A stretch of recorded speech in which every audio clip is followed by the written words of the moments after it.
Chapter 251, Marx-Size Target. Hey! Did you tell your mother if you went back today? I still want to eat your mother's pie. Coo, said the dog with a greedy expression. Marx McClown shook his head and said, we won't go back yet. You will accompany me to the Ghoulin Pavilion first. As if the dog had stepped on its tail, he jumped up and said, why are you going to Gringer? I want to go home. I want to eat pies. Marx McClown said indifferently, then you go home by yourself. Anyway, you know the way home. When the wave dog was about to talk to him, Marx McClown added coldly, as long as you are not afraid of being caught as a stray dog. I heard that the stray dogs in London are all euthanized after being caught, and there is no pain at all. Nothing. Fluffy yelled dogily, you ass so cruel. Marx McClown ignored the fluctuating dog's desperate appearance, and still looked out the window to herself. Hogwarts 11 quickly returned to London. Marx McClown stood on the side of the road with his luggage and waved to stop the taxi. The bouncing dog stayed on the spot, gritted his teeth several times trying to slip away by himself, but when he saw people coming and going on the streets of London, he finally followed Marx McClown with his tail sandwiched. Marx McClown ignored the entanglement in the dog's heart at this time, and intercepted a taxi. Charing Cross Road in Westminster. Fluffy Dog followed Marx McClown into the taxi dejectedly, cursing Marx McClown in his heart, but he dared not show it on the surface. Sir, your pet is still. The taxi driver frequently looked back at the wave dog, with an expression of hesitation. Marx McClown kept looking at the scenery and threw out £12, which perfectly stopped the driver's nonsense. Diagon Alley is hidden at Charing Cross Road in Westminster, London. It is a hotel called Broken Cauldron Bar. If you want to go to Diagon Alley, apart from flu fans, Broken Cauldron Bar is the only way to Diagon Alley.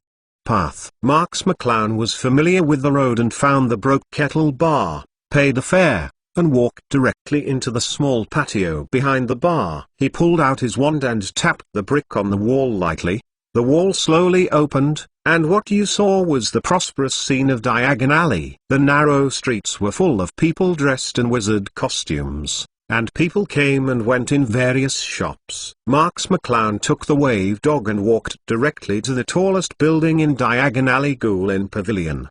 What are you going to do at Gringer? Wassu Dog asked dissatisfiedly. Marx McClown said, what is your business? When the fluctuating dog was about to freak out, Marx I stepped directly into the gate of Gringer.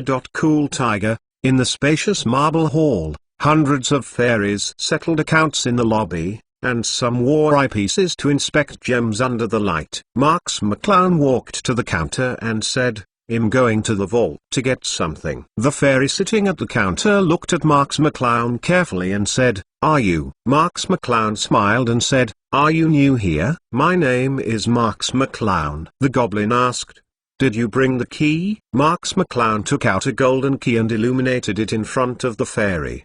The goblin nodded and said, then follow me. The goblin leapt down from the high stool, leading Marx I and the dog to a door behind them. Behind the gate is a cave that leads to the ground, and it is also equipped with various cave-specific pulleys. Marx McClown held the wave dog and sat on the trolley. The fairy controlled it in front of the trolley, and the trolley slowly moved to the ground. Number 813, this is your treasury, Mr. Marx.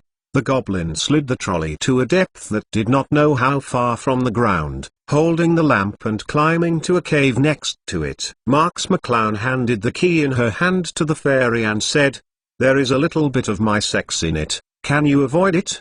The goblin took the key and inserted something like an iron gate in the cave. We never inquire about guests. Crack. The iron gate was slowly opened, and the goblin stepped aside wittily, and looked in the other direction. The wave dog was about to drill into the iron gate when he spread his feet. Marx McClown kicked the wave dog away mercilessly, and got in by himself.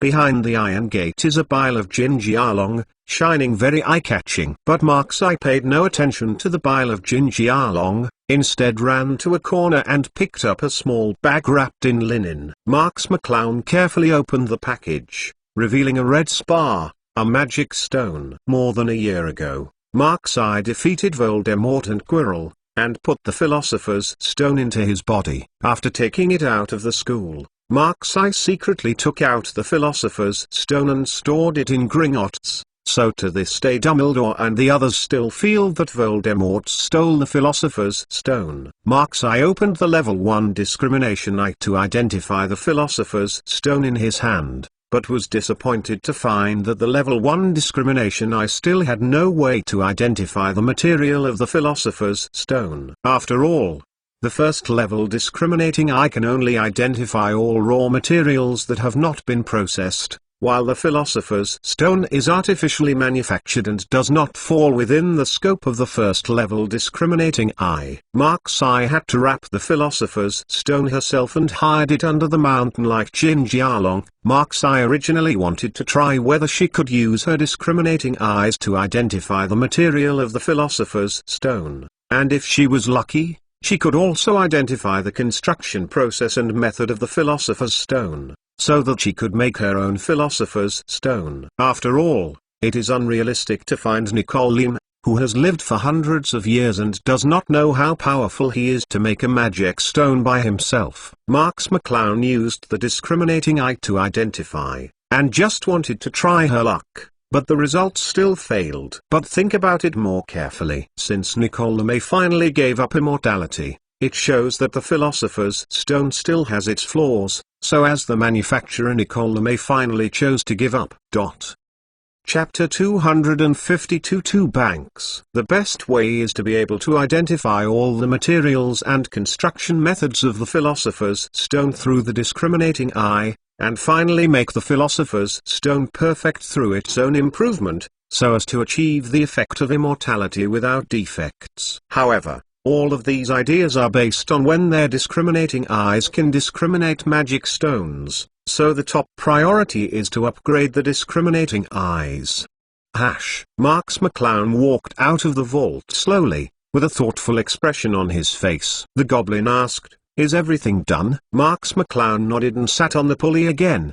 The bouncing dog looked upset. It also wanted to go into Mark's eye's vault to see Mark's eye's savings, but was kicked away mercilessly by Mark's eye. The goblin locked the door of the vault, and after careful inspection, did he control the pulley to bring Mark's eye and Wave Dog back to the ground. "Thank you." After Marx McClown thanked the fairy politely, she returned to Diagon Alley with the Wave Dog.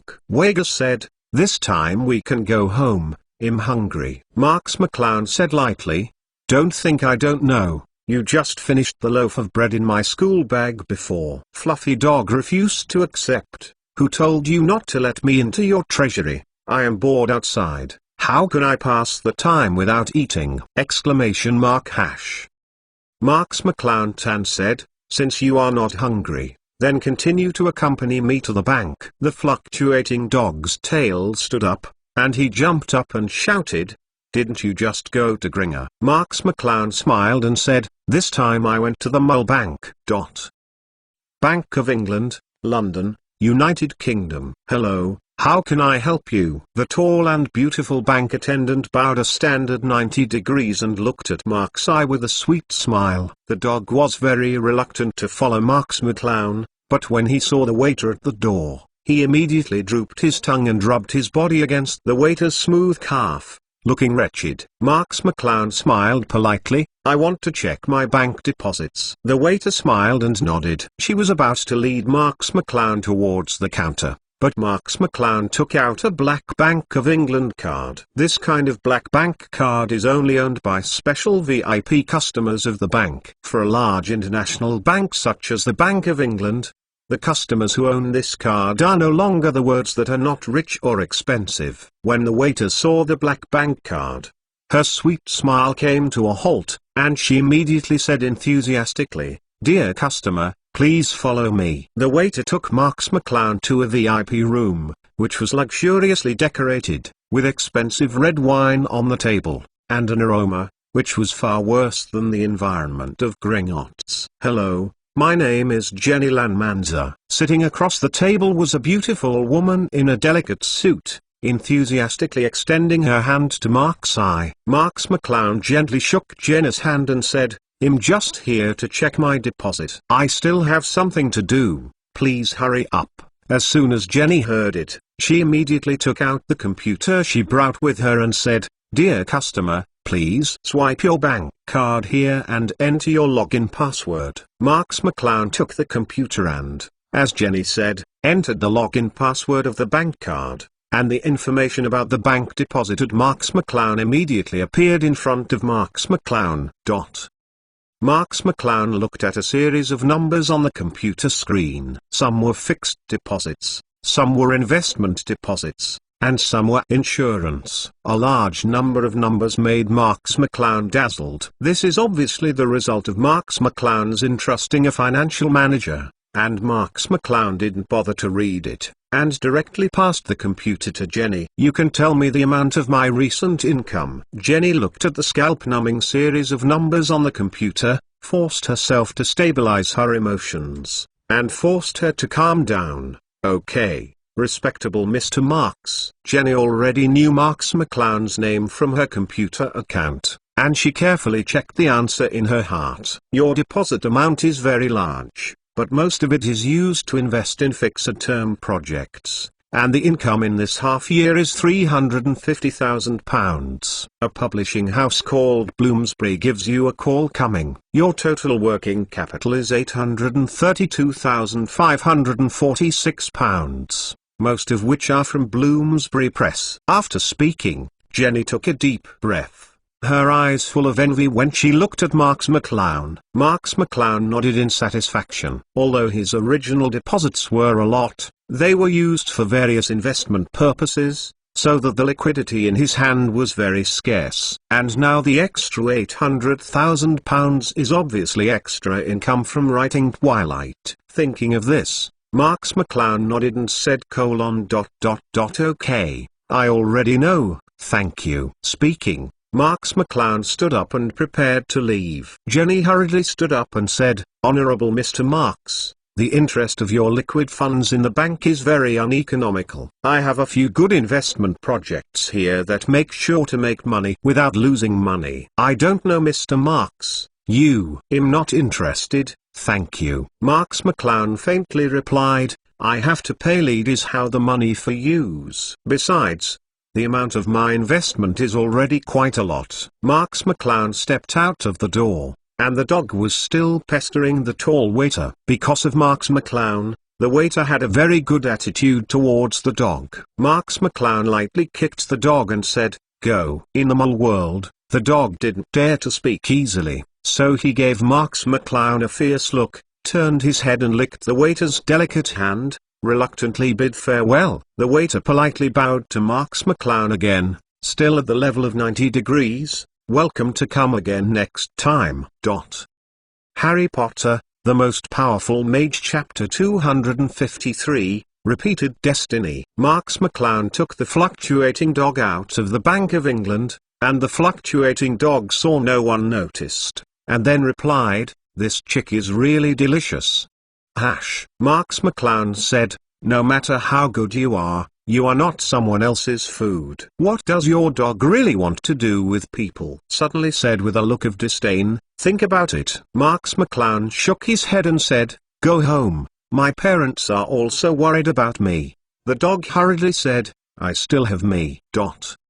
Marx McClown returned to his home with the fluctuating dog, and as expected, Marx McClown's mother Marx Sixuan had been looking at the window of the house long ago. As soon as she saw Marx McClown coming off the taxi, she immediately ran out of the house and hugged Marx McClown, who hadn't seen him for a long time. "Mom, don't do this." Still outside, Marx McClown was actually a little shy, and she would definitely be surprised to see Slytherin admirers. Marx Sixuan said with a look of affection, "You kid, didn't the Hogwarts Express arrive in London long ago? I'm worried about 543 when I came back so late." Marx McClown smiled and said, "I have something to deal with when I return to London, so I'm late.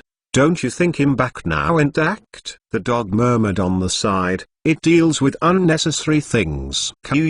Marx Sixuan also noticed the fluctuating dog on one side, and said with a smile, the fluctuating dog is back too. I made you a pie, go in and eat it." Without saying anything, the dog ran directly into Marx's home. Marx Yuan looked at Marx McClown lovingly and said, "I have heard about what happened at Hogwarts this semester. You said that your child can't make people worry about it. What should I do if something goes wrong?" Marx McClown shook his head and said, "How come there is a problem? I am the heir of the Marx family, an orthodox pure-blood wizard." Marx Yuan shook his head vigorously and said, "That won't work. I'm the only child like you." Marx McClown looked at Marx Yuan with a look of fear, so she could only comfort her. Okay, I will know how to measure it in the future, and I won't worry you." BBDF Yuan, why do you say Xia McClown like that? Marx Fan also walked out of the house and looked at Marx McClown lovingly. "We should be proud of Xio, right?" Marx Yuan said dissatisfied. "I am not proud of my child, but it is too dangerous." Marx Fan smiled and patted Marx Yuan on the shoulder, and said, "Well, when a child grows up, he will have his own world, so don't interfere so much." Plus cool, tiger. Marx McClown looked at his loving parents and smiled. During the following period, Marx McClown accompanied her parents every day, telling interesting anecdotes of this semester, which can be regarded as comforting the feelings of her parents for the whole semester. "Father, Mother, I want to go out to earn some money this summer," Marx McClown said suddenly while a family member had dinner. Marx Fan asked puzzledly, "There is no shortage of money at home.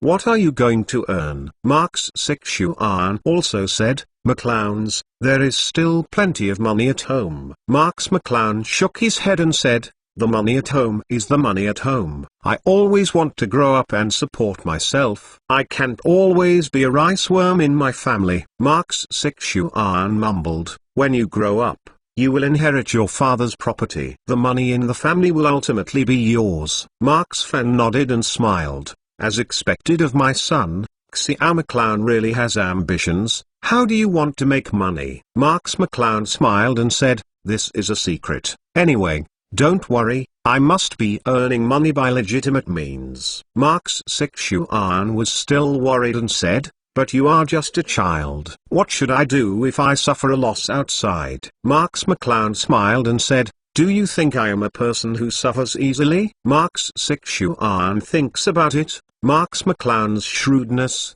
sometimes even Marx Fan can't keep up. Even Lucius had suffered a loss in Marx McClown's hands, and it would be pretty good for Marx McClown not to let others suffer. Marx Fan said, "Well, since Xio is so ambitious, then I will wait and see what surprises Xio can give us." Marx Yuan couldn't help but nodded and said, "Well, Xia McClown must be careful." Marx McClown smiled and nodded. Now that he has obtained the consent of his parents, he will have plenty of time to show off his skills in Fan Roll Alley this summer vacation.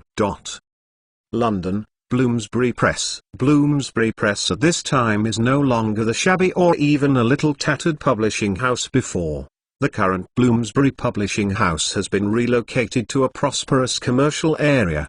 The entire building has been contracted. The magnificent doorway, the magnificent hall, and the people coming and going at the door are a busy scene. Bloomsbury Press is like a rebirth. Marx McClown looked at the magnificent hall, walked in slowly, and asked the lady at the front desk, "Hello, I want to see your editor-in-chief, Buck Cunningham." The lady at the front desk glanced at Marx McClown and said nonchalantly, "Little children, don't play here, we are busy." Marx McClown still kept a polite smile. "I really came to see Mr. Cunningham. I believe Mr. Cunningham would also like to see me." The lady at the front desk said impatiently, "Do you have an appointment?" Marx McClown shook his head and looked at the lady at the front desk. The receptionist said perfunctorily, "Mr. Cunningham is a busy man. If you don't make an appointment, then you will not be able to see Mr. Cunningham today." Marx McClown said indifferently, "You can give Mr. Cunningham a call and say that the acquaintance from the previous year came to him. I believe he will put down all the work on hand and run downstairs." The lady at the front desk looked at Mark's eye with a serious face, and sneered, if Mr. Cunningham interrupts his work because of my call, can you bear the responsibility?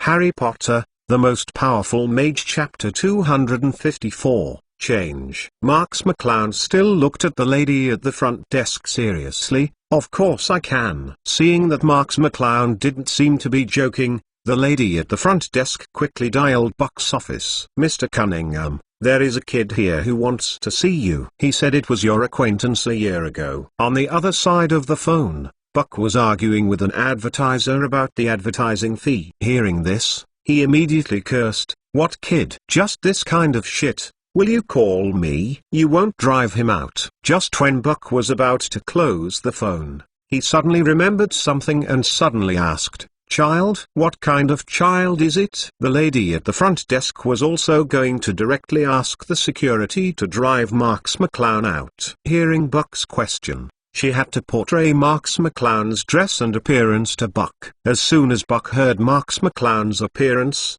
without saying anything, he threw down the phone, ignoring the advertisers, and hurried to the first floor of the building in a hurry. Mr. Cunningham, are you listening? The receptionist realized that Buck was no longer talking to her. Marx McClown pointed to the phone suspiciously. Where is Mr. Cunningham? It was the first time that the receptionist encountered this situation, and suddenly she didn't know what to do. Buck had already passed the elevator to the first floor directly, and he saw Mark's eye in front of the front desk at a glance. Cool tiger, he stomped his feet excitedly, but remembering that Marx McClown was still unknown to the outside world, he had to be calm and walked to Marx McClown. The lady at the front desk looked at Buck in shock. Why did Buck go downstairs to greet this kid in person? Hello, Mr. Cunningham. Long time no see. Marx McClown smiled and stretched out his hand to Buck, and Buck immediately grasped Marx McClown's hand with both hands, pretending to be calm, and said, "Let's go upstairs and talk." All right. Marx McClown glanced at the front desk lady faintly. But I hope that your company's front desk receptionist can give you a good training on the service attitude before taking a job next time. That's that. In the shocked eyes of the lady at the front desk, Backer went straight to the elevator with Mark's eye. In the end, the conversation between Marx McClown and Buck also made her tremble both physically and mentally. Could it be that she accidentally provokes a big man? This year has been really hard for you, Mr. Cunningham. As soon as he exited the elevator, Marx McClown said with a smile. Buck shook his head quickly and said, "I want to thank you, Mr. Marx.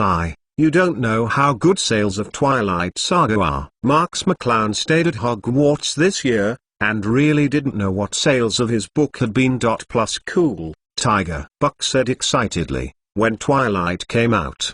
The whole of London was crazy. Marx McClown shook his head. I was just a rookie author at first. You are too exaggerated. No, everyone is rushing to buy this book for the first time, because you are a new author. We only printed 30,000 copies, but they were sold out in just 1 week. After that, the situation was even more terrifying.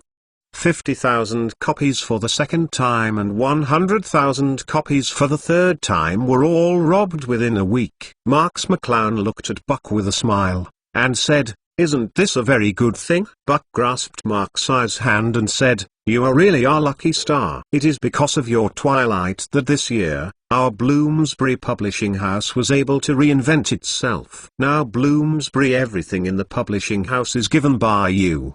Because after the fame of Twilight started, the high-volume collaborations of excellent authors came one after another. It is not wrong to say that it was given by Marx.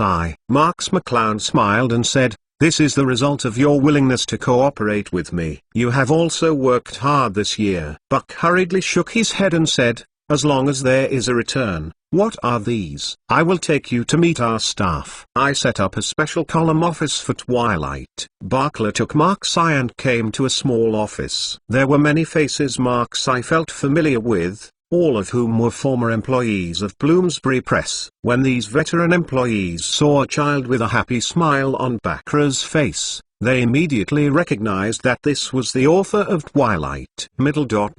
Find flowers middle dot middle dot middle dot middle dot middle dot middle dot middle dot middle dot middle dot. All the old employees immediately stood up and applauded spontaneously. Marx McClown smiled and said, "You don't need to do this. I came here this time to thank you all." An old employee immediately shouted, "You are our second parent. Without you, there would be no us. And there would be no Bloomsbury Press today." Many old employees felt the same way, tears in their eyes, and their palms were red because of Marx McClown's applause. "I'm a little embarrassed about what I said." Marx McClown grinned. "Are you all too exaggerated?" Buck said helplessly, "You don't know that more than a year ago, our Bloomsbury Publishing had already experienced financial difficulties. It was unsustainable, and it almost went bankrupt. If it hadn't been for your Twilight book that saved us, we would have gone separate ways now and are still struggling to make a living." Marx McClown nodded and said, "This year, without everyone's hard work, Twilight Saga would not have such a good sales volume. So the results of this year are the result of everyone's hard work." There was more enthusiastic applause in the office. Buck said, "The social response to Twilight is very good now. Many book fans have spontaneously formed a book club for Twilight. The vampire trend has swept the entire UK. There are also veteran employees who cried out. There is also the National Reading Association of England, which ranked Twilight as the #1 sales chart this year. The World Book Association's ranking list is also released, and Twilight was selected as one of this year's outstanding works. P.S. Ask for rewards and automatic subscription. Harry Potter, the Most Powerful Mage Chapter 255 Preparations for Opening. Another old employee added, "They gave back the award to Twilight. But because they couldn't find you as the author, so the trophy was deposited in our publishing house." Buck nodded and smiled. "Now all walks of life are speculating about your identity. But they must have never thought that the author of Twilight is actually a minor child." Ha ha ha. Marx McClown asked, "How did they guess my identity?" Buck curled his lips and said, "There are many well-known writers who have suspected a lot, and some shameless writers who jumped out and said that the works were written by them. But we deny them all. There are quite a lot of shameless people in the world, so I advise you to announce your identity as soon as possible and give an account to book friends who like you." 540 inches. Marx McClown shook his head, and it was not yet time to announce his identity to the society. "Don't worry about this. I will announce it when it's time to announce it. It's okay. It's your choice. I just provide my opinion." Mr. Cunningham smiled and rubbed his hands. "Well, can we talk about the next Twilight Saga?" Marx McClown smiled slightly and said, "I will naturally contact you if I want to write a manuscript, but I may be busy with other things for the time being." That's it. Buck looked a little sluggish. "Well then." Marx McClown patted Buck on the shoulder and said, "As long as I have a draft, I will send it to you as soon as I have it. I believe you after working together for a year." Buck straightened his chest and said, "That is, who doesn't know that Buck Cunningham is the most trustworthy person?" Marx McClown nodded and said, "Time is almost here. I'm going back." Buck said quickly, "So fast?" "I want to invite you to dinner." Marx McClown smiled and refused, "No, I have something else." Buck had no choice but to say, "Well ... then you have to be careful all the way back." Now Marx is the cash cow of their publishing house, and if something goes wrong, it will be too late to cry. Marx McClown said goodbye to the employees in the office and refused Buck's intention to see him off in person. After all, he didn't want to announce his identity. Just now Buck went downstairs to receive him, which caused a little sensation. Marx McClown left Bloomsbury Publishing House and directly took a taxi to the Broken Cauldron Bar. Now that everything is ready, he should really implement his plan to open a store. Plus cool, Tiger. Marx McClown came to Diagon Alley through the Broken Cauldron Bar, and he had already looked for something to open a store. Marx McClown Schumann Schuler found a small remote shop, in which there was only one tall man who was tightly wrapped in black robe. "Boy, Are you here again? The black-robed man asked calmly. Marx McClown smiled and said, Uncle, I'm here to buy the wizard robes I saw last time. The black-robed man turned round and fumbled a few times in the cabinet behind him, then took out a few tightly packed wizard robes and said, I don't know or don't want to know what use you want this air confusion robes, but I hope you don't use them to do bad things. Obviously you are doing this kind of business that is neither black nor white. But do you still have to control what the customer does? Marx McClown took the wizard robe and paid the required deposit. But of course I know, you can rest assured. Marx McClown walked out of this remote shop with this kind of wizard robe called Confusion Robe. This kind of wizard robe is a magic prop. As long as people wear it, it can block others from prying on themselves and confuse others' perceptions. In other words, this kind of confusion robe is a magic item that makes others unable to recognize oneself. Marx McClown found a place where there was no one, and directly put the confusion robe on her body, and then strode towards Rolling Alley. At this time, Mark's eye was cut off by a strange magical power, allowing Mark's eye to observe the outside world clearly, and at the same time, he could feel a layer of magical power surrounding him. In front of a conspicuous shop in Rolling Alley, a dozen wizards surrounded it, as if waiting for something. This shop was the address that Mark's eye wanted to open the shop. He also found these wizards to help him decorate this shop. Marx McClown walked slowly to these wizards, and slowly said, I am Mr. McClown, I am looking for you. At this time, even Marx McClown's voice had changed, becoming extremely hoarse, like an old man in his 50s or 60s. Mr. McClown, you previously placed an order and said that you paid for the purchase of this old store today.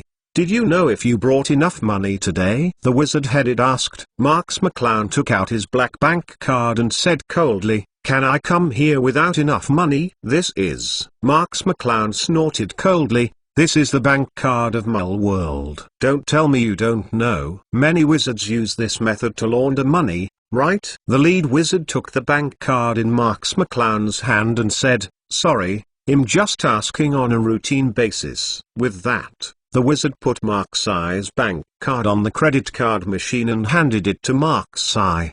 The whole process is extremely proficient, as if it has been done many times. It does not look like a wizard is trading. Mark's eye entered the password on the credit card machine, and a large amount of money immediately disappeared from his account. Marx McClown put away the card in a slight pain. It was all the money he earned from writing novels so hard, and it was more than half of it all at once. The wizard took the credit card machine. After 3.7 confirmed that the payment was correct, he smiled and said, Congratulations, Mr. McClown, this shop already belongs to you. Marx McClown waved his hand impatiently and said, If there is nothing wrong, please come back first. With that, Mark's eye commanded other wizards and began to decorate the shop with magic. There, plant me a pot of flowers. Don't be lifeless. And there, clean the dust for me, and then carve a dragon out of it for me to look better. Chapter 256 Lose 10 for a mistake. I need to put candles in those two places. Fix them. For wizards, decorating a shop is undoubtedly much simpler than ordinary humans. But under the high demands of Marx McClown, these wizards still tossed all day before finally barely fulfilling Marx McClown's request. Marx McClown stood in front of her new store and looked at the store carefully. The area of this old store is neither big nor small, and Mark's eye is more than enough by himself. There are various strange creatures carved by the door, and there is a mysterious atmosphere in the shop, and some mysterious small objects can be seen everywhere. In the center of the shop, there is also a huge crystal ball for divination. Mark's eye's seat is beside the crystal ball. For the decoration of the shop, Mark's eye is generally satisfied. What Mark's eye is most satisfied with is that it is located in a very conspicuous location in Fangun Alley. As long as he enters Fangun Alley, he will notice its existence. But having a prominent location is not enough. The key is that there are novelties in your own store that are not available in other stores to attract others to enter the store. Marx McClown drew out a magic wand and engraved the 3 characters appraisal store on the door of the new store.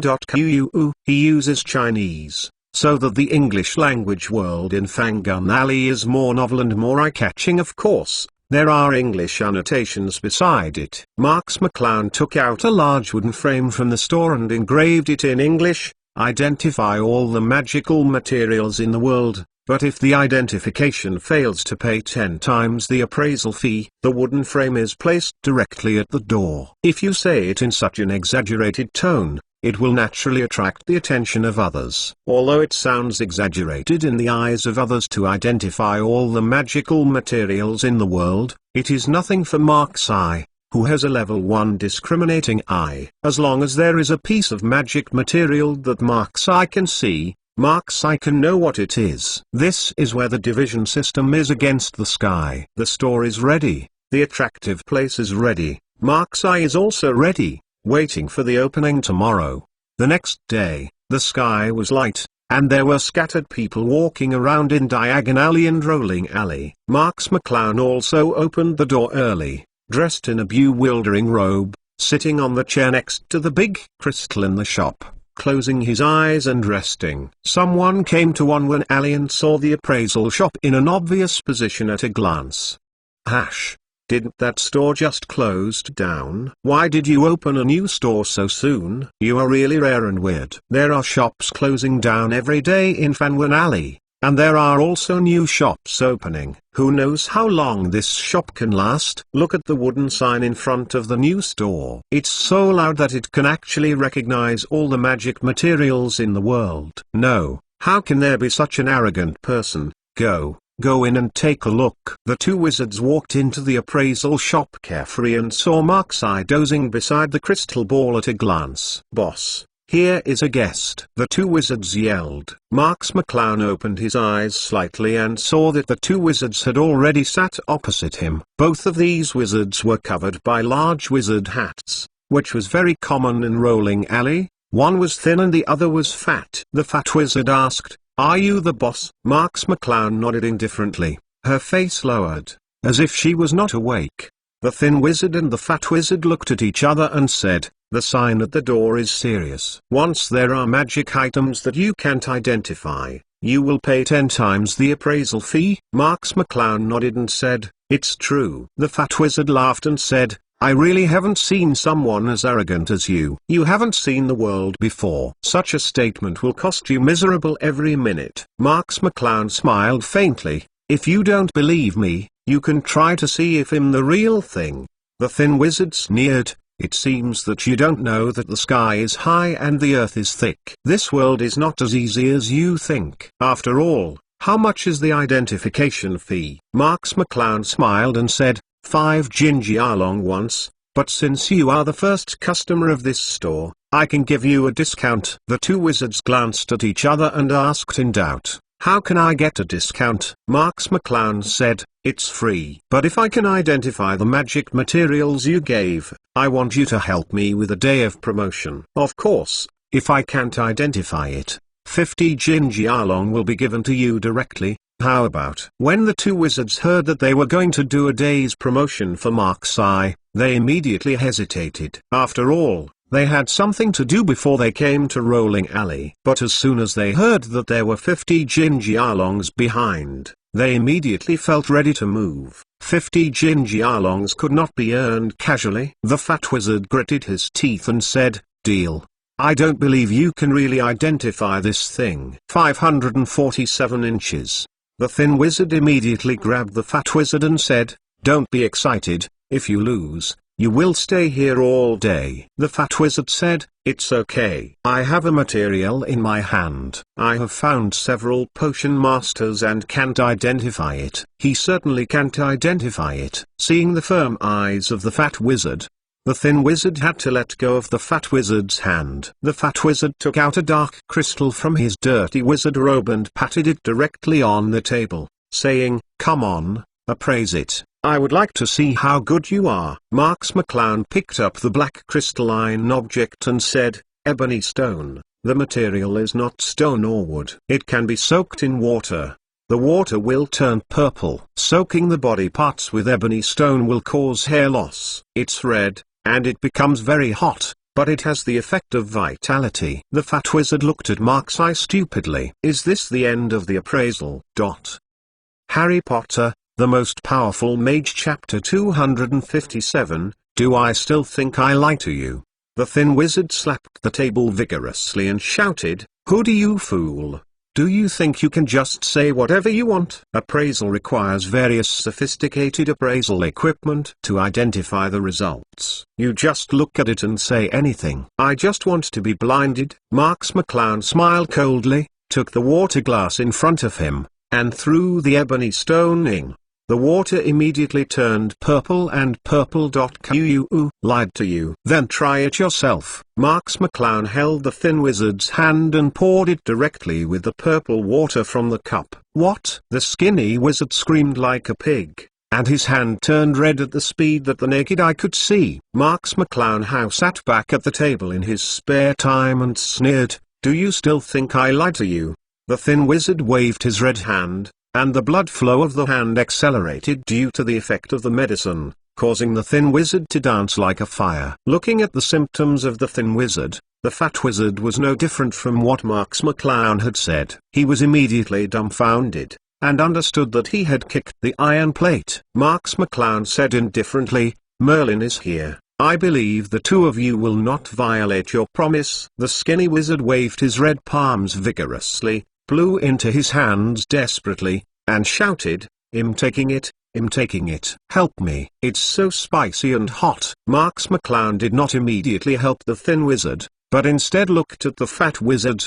The fat wizard had to droop his head and said dejectedly, Well, I will fulfill my promise. Marx McClown smiled and said, The way to remove the ebony stone is very simple. Soak his hands in pure water for a few minutes and it will be fine. There is a toilet in the back. You can do it yourself. The fat wizard hurriedly helped the thin wizard, and the two rushed into the toilet anxiously, and there was a ping-pong sound. Marx McClown said dissatisfied, Don't break my things, you have to pay for it. After a while, the two men walked out of the toilet in embarrassment. The skinny wizard is even more languid. People who don't know the situation will think that the two of them have done some uncommon activities in the toilet. Marx McClown threw the ebony stone on the table to the fat wizard and said with a smile, Then I will work hard for both of you today. The fat wizard collected the ebony stone, and had to take the thin wizard to stand at the door of Mark's new store,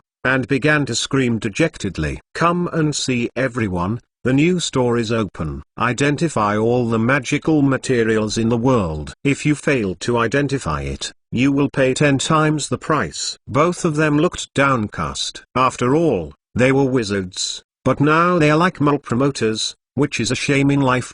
Cool Tiger, this makes people who come and go in Flanging Alley more curious about this shop. Why did this shop find two reluctant promoters, and the tone is still so loud? It aroused the strong curiosity of the wizards. A wizard came over curiously and asked, What are you doing? The fat wizard said in a huff, You can't see it in publicity, you are blind. The wizard who asked the question was unhappy and said, You are still so embarrassed when you do publicity, or you are not in business.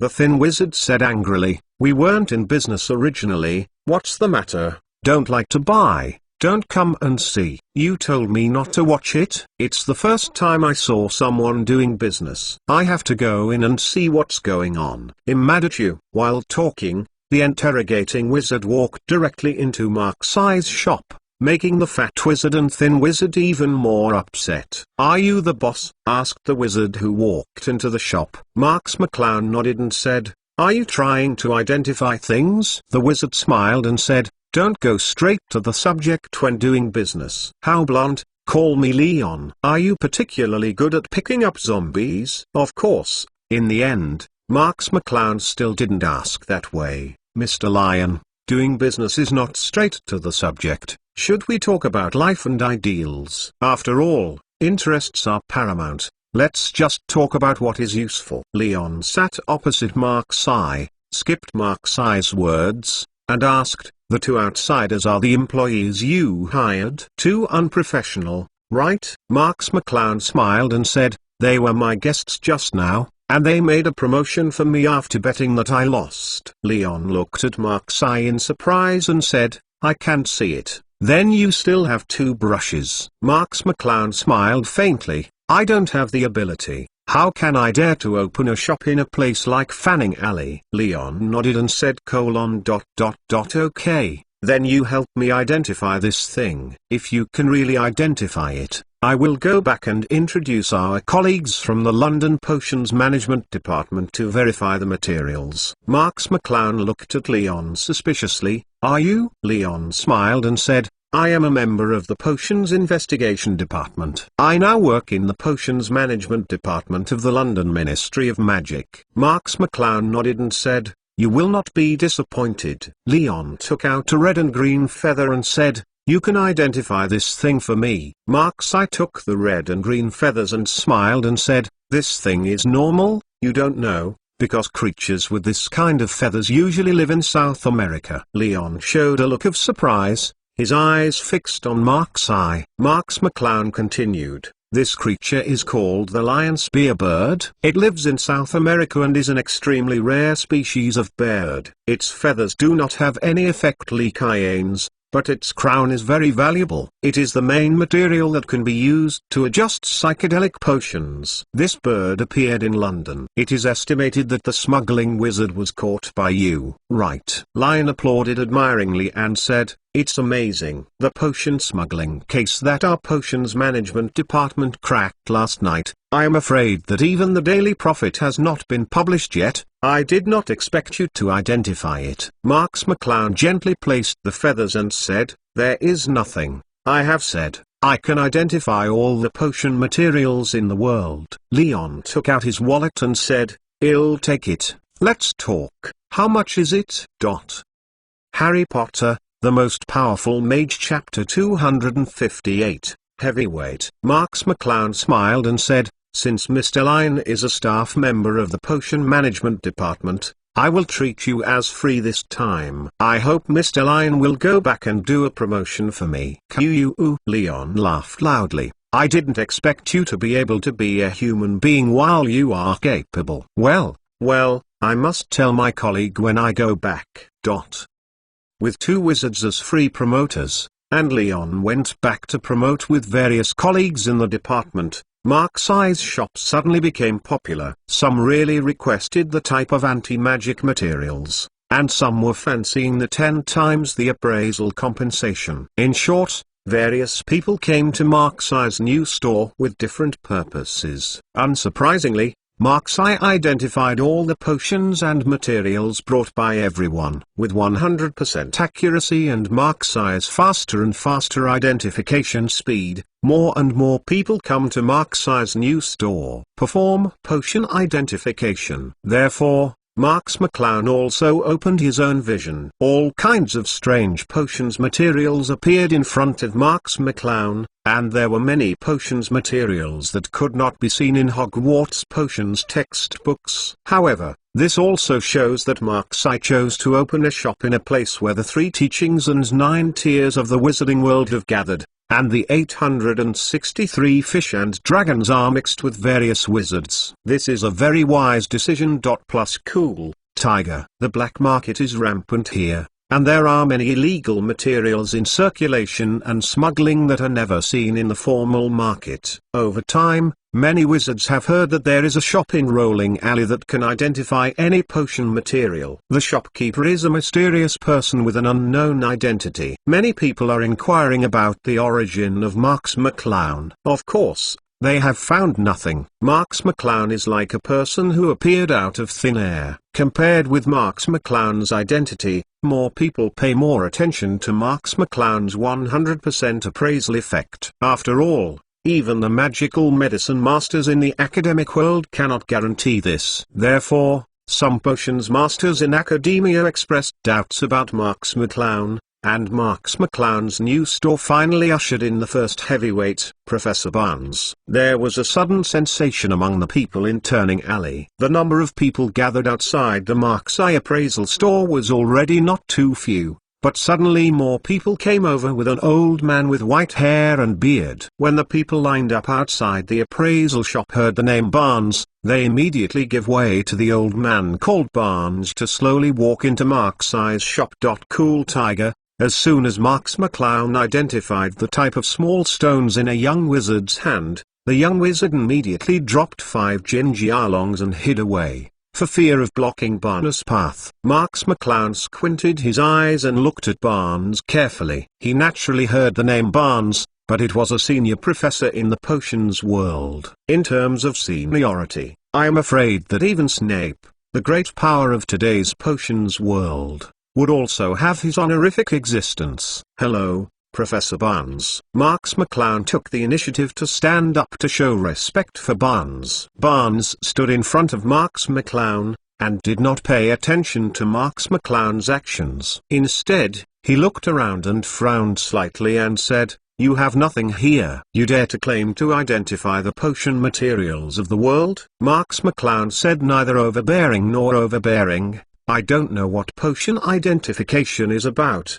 But when the potion is in my hands, I naturally know the type, purpose, and effect of the material, and naturally it can also identify potion materials in the world." Arrogant. Barnes suddenly drank coldly, and everyone around him trembled, but Marx didn't move at all, looking at Barnes faintly. Barnes continued, "Learning and learning, there is learning and learning. How can the infinite learning know and transparent? Your arrogant attitude towards learning is incorrect." Marx McClown smiled lightly. "I just have the ability to identify potion materials." Professor Barnes doesn't need to explore such advanced aspects. If you really want to know if I am arrogant, the professor can just try. Understood. Barnes stared at Marx coldly, thinking that Marx was suppressed by himself in aura, who knew that Marx remained motionless, like a rock. "Okay, let me see how many catties you have." Barnes lifted his heavy robe, took out 3 things, and placed them on Marx's desk again, saying, "If you can identify these 3 things, I agree that you can identify the potions of the world." Material. Marx McClown smiled and shook his head and said, "I don't need you to agree or disagree, but since you have all come to my business, I am not so embarrassed not to do it. For 3 items, 15 gingerlong is required, thank you." Barnes hummed heavily, "Let's talk about it when you find it out. I'm not going to owe someone 15 gingerlong." Marx McClown picked up the first item, which was a tooth-like object, but the whole body was purple, and it still felt a little soft to the touch. "The liver of the lesman snake is very poisonous. Even 1 drop is enough to cause 100 adult elephants to die instantly, and the death is very strange, causing the whole body to become purple and the veins to crack." Professor Barnes, "This is it really good for you to carry things with you?" Barnes' face changed slightly, and he said coldly, "Don't be proud, there are 2 more." Marx McClown gently put down the liver of the Lethman snake and picked up the second item. This was a bottle of water.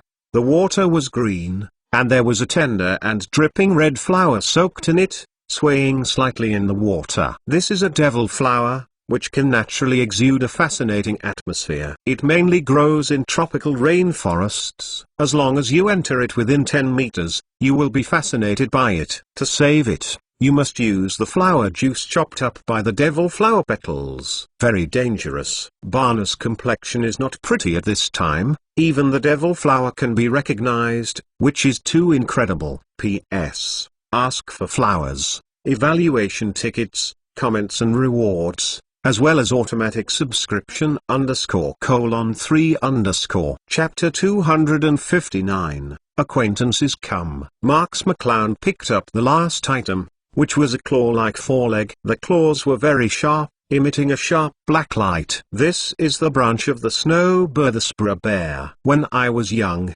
the forefoot and the pads were very nutritious. Although the claws were sharp but broken, there was no effect in general. Marx McClown put down Sprague's forearm, sat back on the chair, and slowly said, "Professor Barnes, is there anything wrong? If not, thank you 15 Jinjialong." Barnes looked at Marx coldly, suddenly burst into laughter and said, "Value." Marx McClown frowned and looked at Barnes, who had suddenly changed his attitude, not knowing what Barnes meant. Barnes laughed and said, 15 Jinjialong for a top genius in the potion world. It's worth it. With that, Barnes took out 15 Jinjialong from his robe and placed it on the table of Mark's eye. When Marx McClown was about to speak, a few people who were tightly wrapped in black robes emerged from the crowd, and several people slowly removed their headgear. Professor Jenny Weir, Professor Thomson Lando, Professor Ross Nyer. The sharp eyes of the crowd immediately recognized these well-known professors in the wizarding world. Everyone was not well-known under Barnes. Today they came to Marx's shop specially. Mr. Lyon. Marx McClown also found that there was Leon's figure in it. Leon smiled bitterly. "Excuse me, the professors have always said that they don't believe you have such a great ability,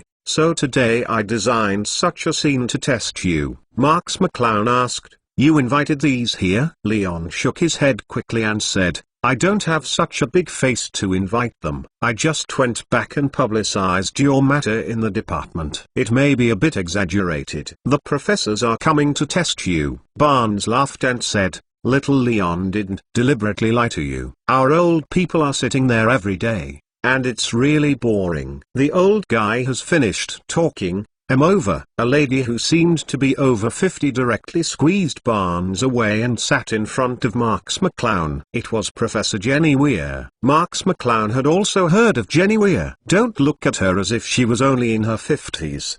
But the actual age was over 100, so she could be a grandmother. Marx McClown again. Jenny Weir hurriedly took out a small fragment and handed it to Marx McClown. "Hurry up and show me what this thing is. I have been studying it for 20 years and I don't know what it is." Marx McClown had to take the fragments from Jenny's hand and slowly said, "This is the scale on the Widman crocodile in ancient times. This kind of crocodile has been extinct for thousands of years. This scale should be peeled from the fossil. The erosion is serious. Then you can help me see this again. I recently bought this item from the archaeological team. Plus cool tiger." "Jenny, it's my turn. I have a lot of things to appraise here." Hey, the older you are, the more shameless you are. Isn't it? I'm obviously the first to come first.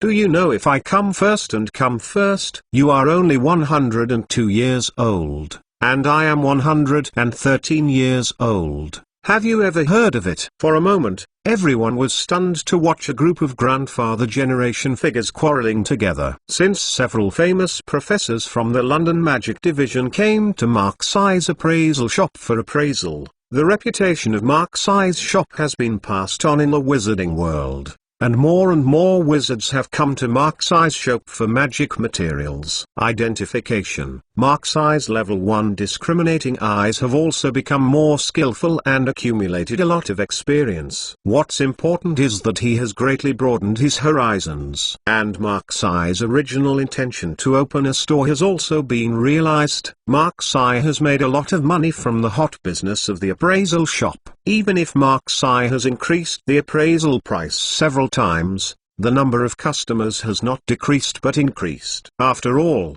Marx's 100%. The sign of successful identification has been completely started. There is now a long line at the entrance of Marx's appraisal shop, and you can even see some famous potions and herbal medicine masters appearing in the line. Find flowers.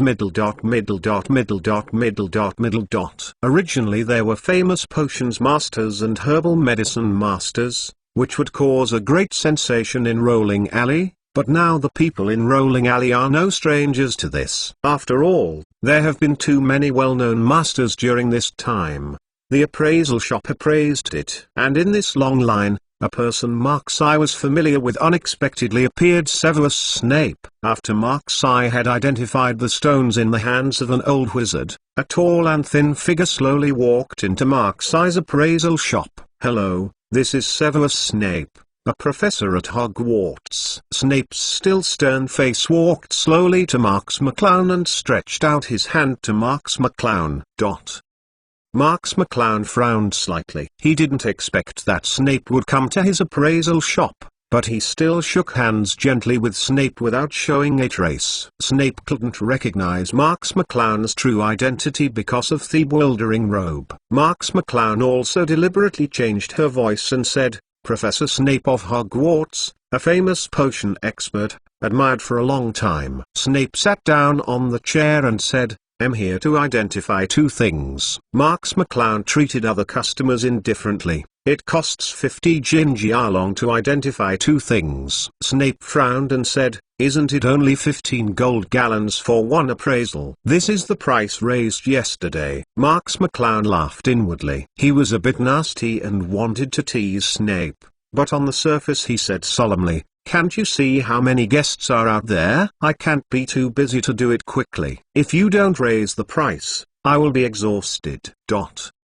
Snape glanced at Marx McClown coldly, obviously feeling very disdainful of Marx McClown's temporary price increase behavior. P.S. Ask for rewards and automatic subscription. Chapter 260 was seen through, but in the end Snape hummed, "The price is no problem, as long as you can identify it." Snape directly took out the bag containing 50 gingialong, put it on the table and pushed it to Mark's eye.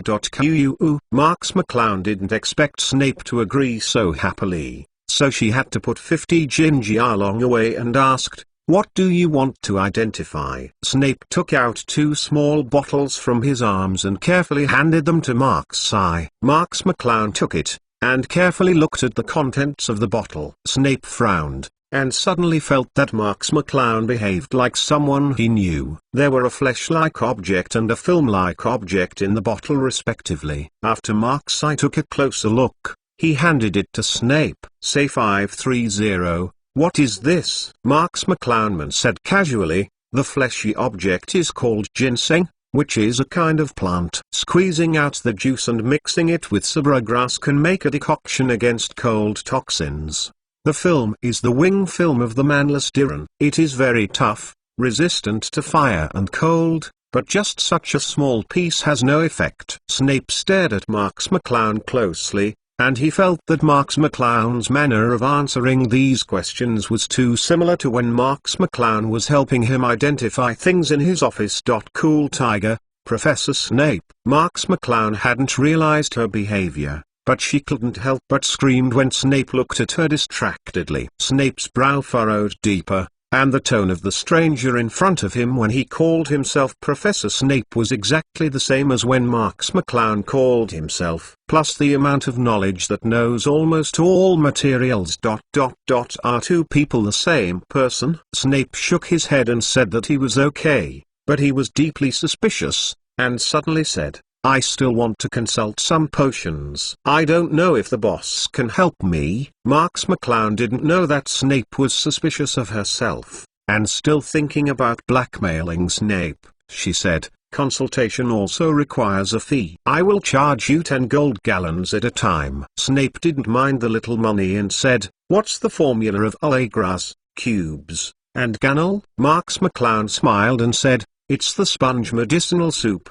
and the effect is to resist Sprout's venom." "What is the formula for the potion of strength?" "This is 20 gallons." Snape shook his head slightly. "It's okay." Cool tiger, Marx McClown had no choice but to continue. Desley Bear's gall and Pudixon grass juice are the main materials, plus the leaves of Ency flower and the inner gall of Xian High Scallop.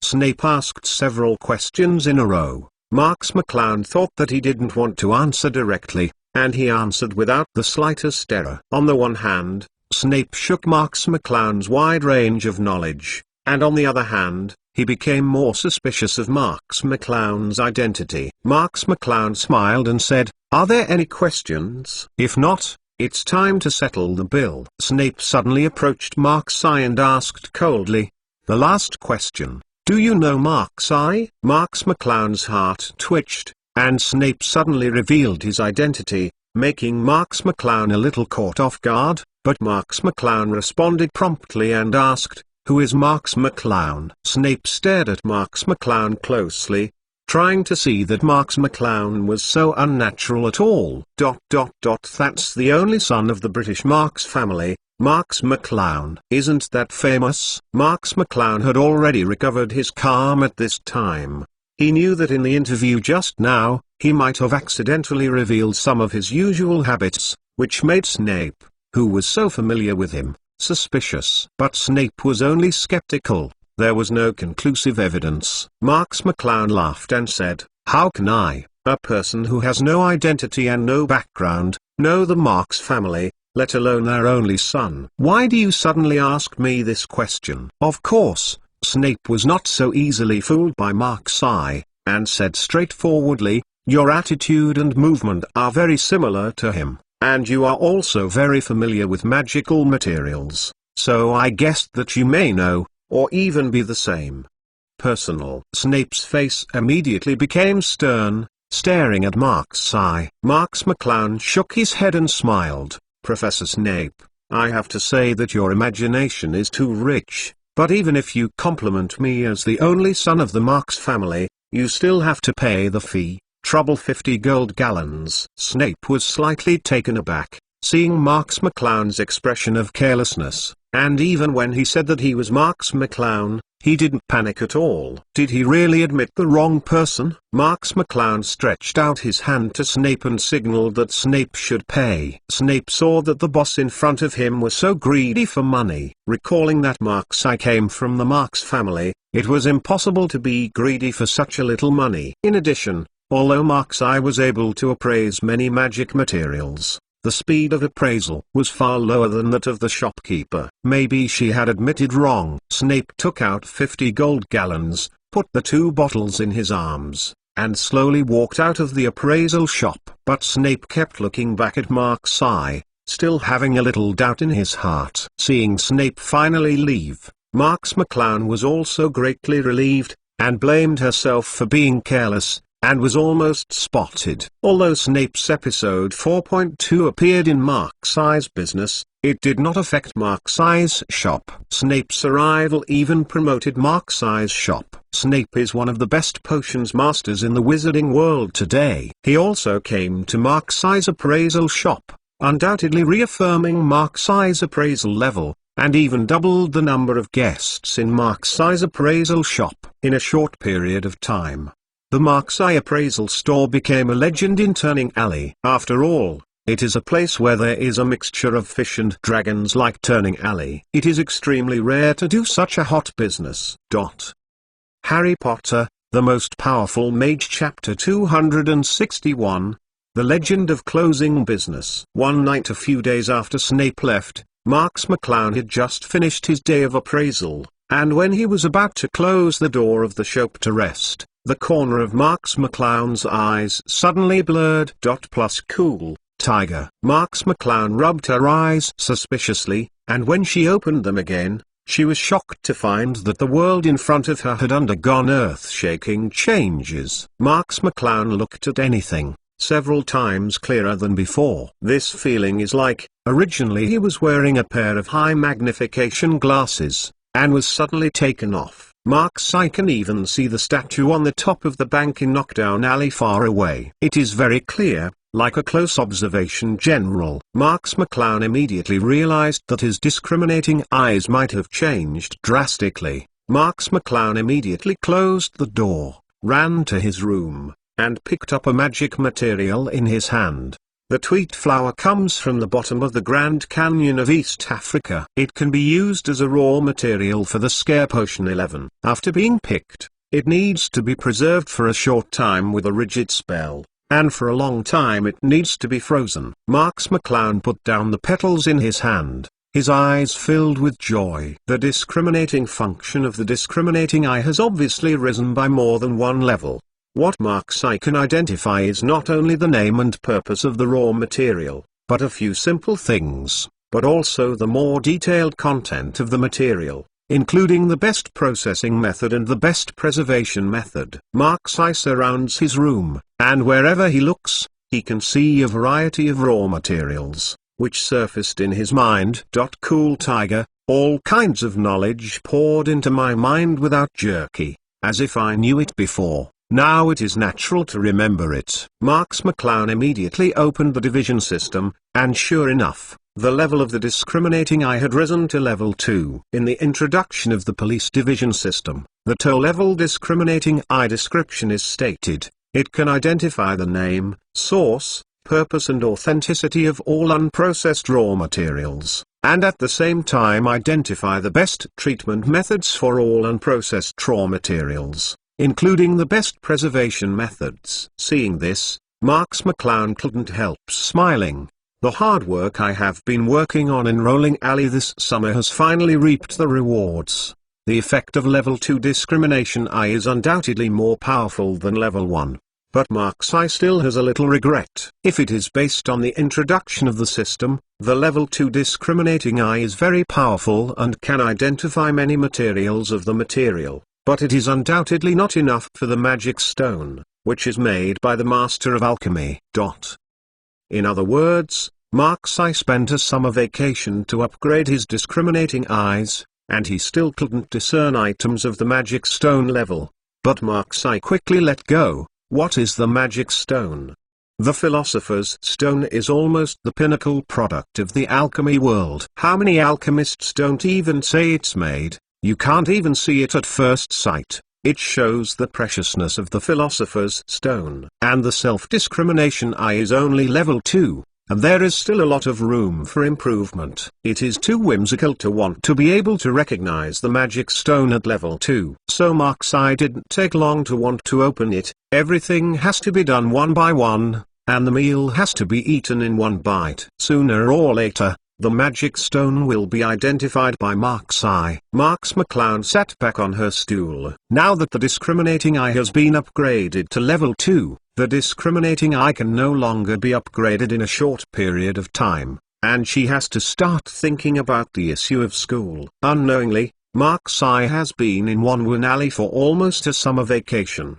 At that time, the reason why Marx McClown opened a shop in Fanggun Alley was because she wanted to make money while practicing her discernment. Now that the money is almost earned, the identification eye has also been upgraded, and the identification shop in Fanning Alley should almost be closed. Marx McClown picked up a wooden board and engraved the words neatly on it. The owner has something to do. Temporarily closed. Marx eye hung the wooden boards outside the shop, and the appraisal shop came to an end.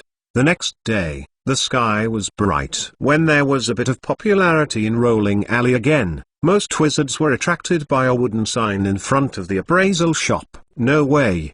The appraisal shop is closed. Hurry up. Send a message to the Daily Prophet. This is the first-hand information. There must be some money. Why did the appraisal shop suddenly shut down when it was just the most popular? I think his business is very good, and he definitely made a lot of money. Did someone threaten him? Maybe he has made enough money. Fart. Who would think that there is less money? Many people gathered at the entrance of the appraisal shop, waiting quietly. Sure enough, at noon, there was still no movement in the appraisal shop, as if no one had ever been inside. The gossip about the closure of the appraisal shop continues to circulate in the black market, because the appraisal shop has become a legend in Rolling Alley within a short summer vacation. So these 517 have also become a chat resource for many people in their free time, and many people are paying attention to the appraisal shop in Turning Alley. However, is such a legendary existence, so it closed without warning? More wizards are paying attention to this appraisal shop, and there are still many wizards who want to appraise items. They came to the door of the appraisal shop. They thought that such a legend might be a bit of a problem, so they closed the business for a few days. But 1 day passed, 2 days passed, 3 days passed, 4 days, 5 days, 6 days. Many wizards waiting for the appraisal left in disappointment.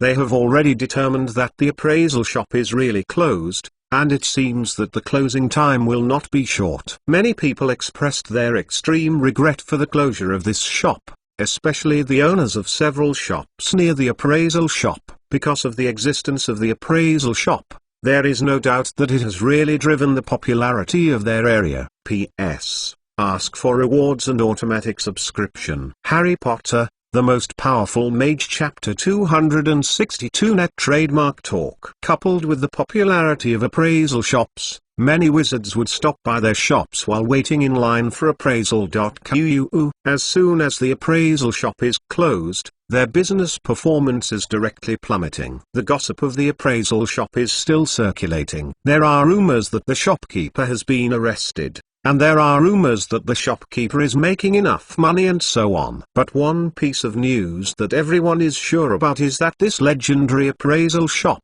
including the mysterious shopkeeper, has really disappeared without a trace. At the same time that there was a great disturbance in Turning Alley, Marx, who was a party, had already returned to his manor and spent the last few days of summer vacation with his parents. The couple Marx Fan and Marx Sixuan were extremely relieved of Marx McClown's. They didn't care where Marx McClown went this summer. They just expressed their concerns and then happily spent the last days of Marx McClown's summer vacation. Marx McClown also took the books for the new semester and got in the private car to King's Cross Station. King's Cross Station, where people are surging. Many tourists are ready to take the train. After Marx McClown bid farewell to his personal driver, he walked directly to the 9 3/4 platform. Mr. Marx. Suddenly a familiar voice rang behind Marx McClown. Marx McClown looked back curiously and saw Harry and Hermione, who looked excited, and Ron, who looked very upset. Harry, it's nice to see you again, and Hermione. Harry excitedly held Marx McClown's hand and said, "Long time no see, Mr. Marx." Hermione saw Marx McClown's face visibly blushed and said, "Long time no see, Marx McClown." Marx McClown said, "Let's go to the platform first, Hogwarts is about to drive." Harry held Marx's eye, as if trying to say something. Marx McClown turned around and asked, "Harry, what's wrong?" Harry opened his mouth and said in a daze, "It's still nothing." Marx I saw that Harry seemed to have something to say. So he said, "Get in the car and tell me, time is running out now." Harry froze for a moment, and had to say, "Okay." Marx McClown led Harry and the three directly across the 9 3/4 platform. The Hogwarts Express was already steaming and was about to start. The four hurriedly pushed their luggage and finally caught up with the train before the express started. "Almost missed," Harry said with lingering fear. Marx McClown smiled and said,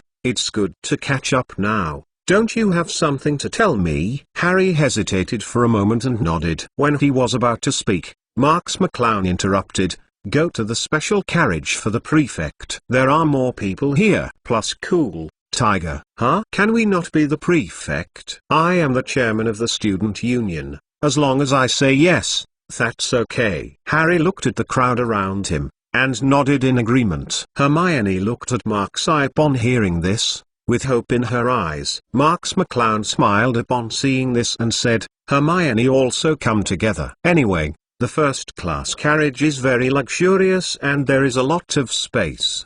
There is no problem with more people." Hermione smiled sweetly and nodded slightly in agreement. Harry quickly asked, "What about Ron?" Ron also wanted to take advantage of Harry's blessings. So he went to the luxury car to have a good time, and when he heard that Harry took the initiative to help him get a chance, he immediately acted like I was not rare. Marx McClown glanced at Ron faintly and said, "If Ron also comes in, the space may be a little bit insufficient, so I can only be sorry." There is no problem with a lot of people who have just said good space. Ron pointed at Marx McClown angrily, but couldn't say anything to refute. They hadn't had a chance to advance to the long carriage, and he couldn't say anything when Marx McClown refused him. Marx McClown opened the Slytherin-class carriage. The beautifully decorated carriage filled with a pleasant aroma. The rich food and beverages were neatly placed on the table.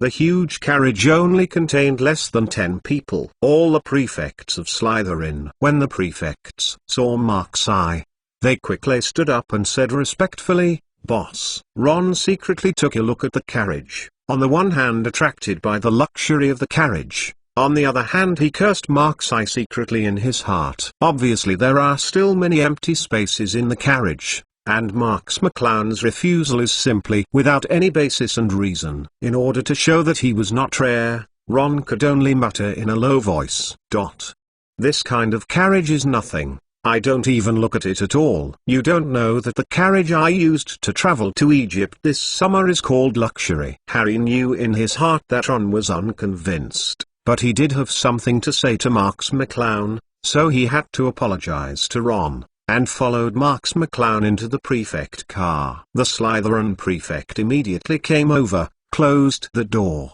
and isolated Ron from the door. Ron could only drag his heavy suitcase and leave cursingly, looking for a place to sit in the crowded crowd. In Slytherin's prefect car, Marx McClown pointed to Harry and Hermione and introduced, "These two are Mr. Potter and Miss Granger. They are my friends, but I believe you all should know each other, especially the famous ones." "Mr. Savior." Harry's face flushed when he heard the words, and he only felt that he was really sorry for the name Marx McClown said Zow. The prefects of Slytherin bowed slightly to Harry and Hermione one after another, and they expressed their extreme respect for Marx's friends. Marx McClown also introduced Harry and Hermione, the prefects of each grade of Slytherin, and the two sides met each other for a while and sat down. As soon as Joseph saw Marx McClown sitting down, he immediately poured a glass of red wine for Marx McClown and said, "Boss, you haven't heard of the new information about the school this semester, right?" Marx McClown picked up the red wine, took a comfortable sip, raised an eyebrow at Bunyel, and said lightly, "What new information?" Harry Potter, the Most Powerful Mage, Chapter 263, Raging Puppy. Bunyel immediately poured a glass of red wine for Harry and Hermione, and toasted them. Joseph smiled and said, "The teacher of defense against the dark arts is gone again." "What?" Hermione exclaimed. "Professor Lockhart is gone." "Are you telling the truth?" Joseph nodded and said, "It is true. I heard that Professor Lockhart resigned on the initiative." Hermione regretted. "Didn't Professor Lockhart teach well? I like him a lot." "Why did I leave so soon?" Harry curled his lips when he heard the words, "Where can I teach?" Barry interjected, "Hogwarts Professor of Defense Against the Dark Arts has been changing frequently in the past 10 years. There is not even a professor who can teach for more than a year. Maybe this position is cursed."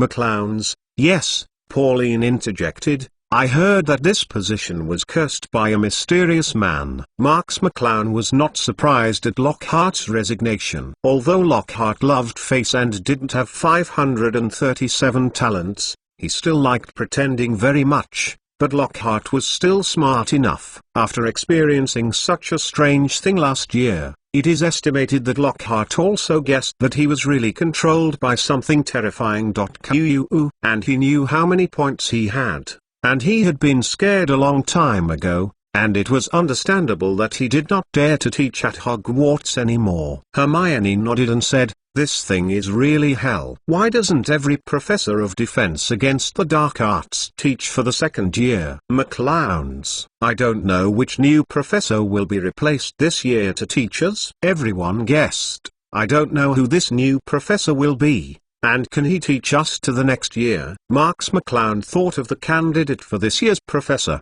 and said meaningfully, "It may be a violent puppy who will be a professor of defense against the dark arts. It is difficult to say whether it will be taught until the next year, but I believe everyone will like it." The leaders looked at each other, wondering what Marx McClown meant by saying that. They thought Marx was telling a joke, so they had to laugh dryly. Only Hermione wondered, is it impossible? Although the puppy is really likable, even in such a magical place as Hogwarts, wouldn't a puppy be a professor? Marx McClown shrugged and said lightly, "This is not necessarily true." Hermione and the various prefects looked blank, and couldn't understand Marx McClown's meaning. Mr. Marx.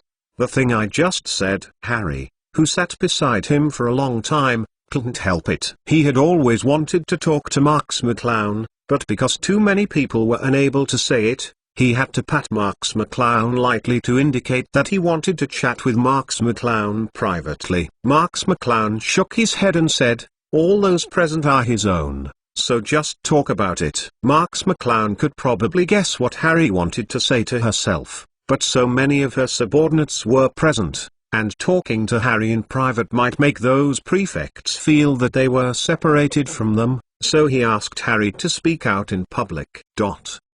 Harry hesitated, but gritted his teeth and nodded in agreement. This question really made Harry sleepless and unhappy if he didn't say it. Harry said slowly, "I heard something from Mr. Weasley." Marx McClown nodded and looked at Harry. Harry stared into Marx's eyes and said very fast, "Sirius escaped from Azkaban. He is going to find me and kill me. It's because I stopped Voldemort 13 years ago. And he is Voldemort's most faithful servant." Harry hopes to get help from Marx. At least it is good to get some suggestions or opinions from Marx, because in his impression, Marx McClown has always been an omnipotent person, and it seems that there is nothing impossible to do. He also instinctively relies on Marx McClown, wanting to get the knack of how to deal with the awful thing of Sirius. Marx McClown looked into Harry's eyes, and when he was about to speak, the whole carriage suddenly went dark. Hermione screamed, "Damn it, what's wrong?" Marx McClown's face sank. He recalled the incident and realized that it was the Dementor who was about to appear. The prefects of Slytherin also stood up blankly, looked around vigilantly, ready to deal with various emergencies. Marx McClown saw the confusion on the faces of the various prefects, and that he was already the chairman of the Slytherin College Student Union, but he had not received any news that the Dementors were coming to check the Hogwarts Express. Marx McClown immediately realized that this was the self-proclaimed Dementor sent by the Ministry of Magic to the train for a surprise inspection. The goal was to catch the Sirius Black mentioned by Harry just now. Boom! The whole Hogwarts shivered violently. The train stopped on a viaduct, and the screams of Hogwarts students could be heard everywhere. Joseph suddenly pointed out the window and shouted, "I just saw something floating outside the window." Marx McClown said coldly, "Calm down." Joseph shut his mouth immediately, afraid to speak. The other Slytherin prefects also looked terrified. If they were to face a strong enemy, they would not be so.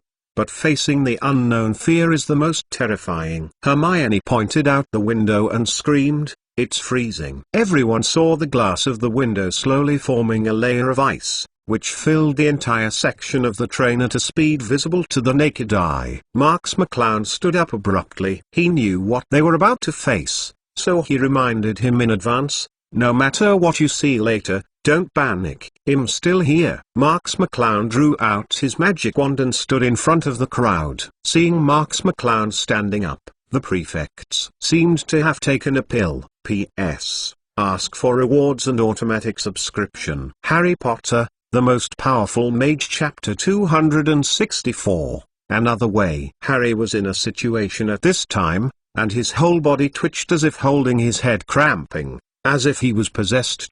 Plus cool, tiger. How did the reaction become so big? Marx McClown also squinted when he saw this. Harry was in a more serious state than he remembered. He was originally facing the Dementor who came in. Hermione quickly checked Harry's situation, but at this time Harry seemed to have lost his senses, convulsing like crazy. Squeak! The door of the prefect's compartment was slowly opened, a big dry encrusted hand pressed the doorknob, and a head without facial features in a cloak slowly stretched into the compartment. "It really is a Dementor," Marx McClown said coldly. What appeared in front of everyone was a strange creature, wearing a cloak, and his whole body seemed to be soaked in water. "Dementor!"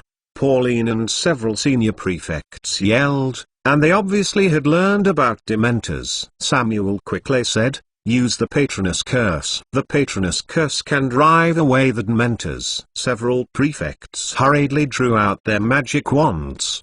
They were about to cast a Patron Saint. However, before they could use the Guardian God spell, two Dementors got into the prefect coach. No wonder Harry's reaction has grown bigger. It turns out that more than one Dementor came here. Marx McClown immediately understood the whole thing. It seems that it is not a good thing that the prefect's specialized carriage is too large. The large area causes more Dementors to come to check at one time. The three Dementors' faces without facial features stared at Harry, who was twitching on the ground, as if Harry were a good lunch. Plus cool. Tiger. Where is the patroness charm? Marx McClown turned around and looked at several senior prefects. However, because the three Dementors rushing in were too sudden, the prefects never recovered. Coupled with the influx of tall Dementors into the carriage, the distance between the Dementors and everyone is very close, which greatly affects the prefects and makes it difficult for them to cast this high-level spell.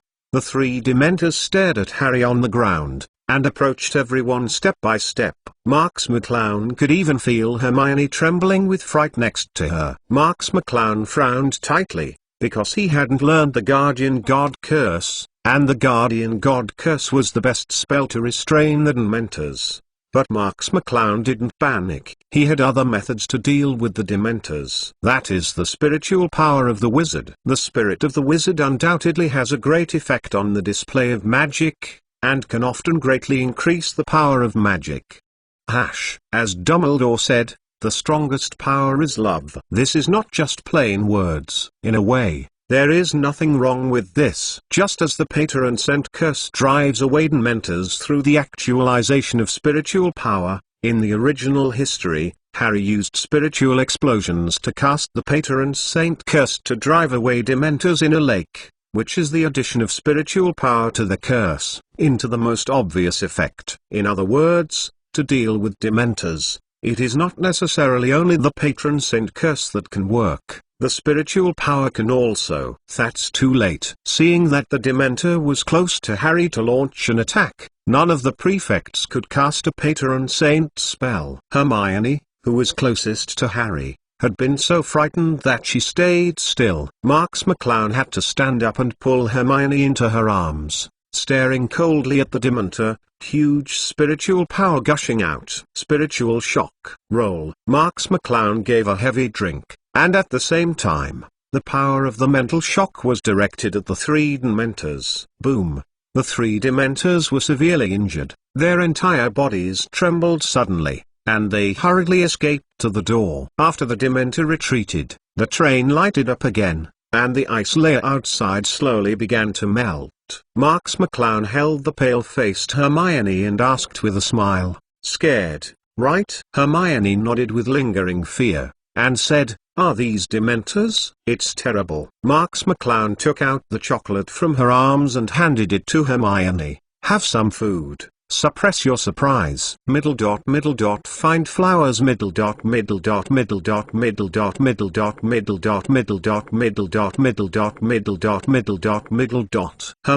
took the chocolate in Marx's hand and thanked him gently. Harry, who was twitching on the ground, also slowly woke up, staring at everyone blankly. Marx lifted Harry from the ground and said, "Is it all right?" Harry said blankly, "I'm fine." "Why are you looking at me like this?" Hermione was surprised. "But you were twitching just now." Harry looked surprised. He didn't know what happened to him just now, and asked, "Didn't you hear some screams?" Marx McClown patted Harry's face gently and smiled. "We didn't hear any screams, but the way you twitched scared us."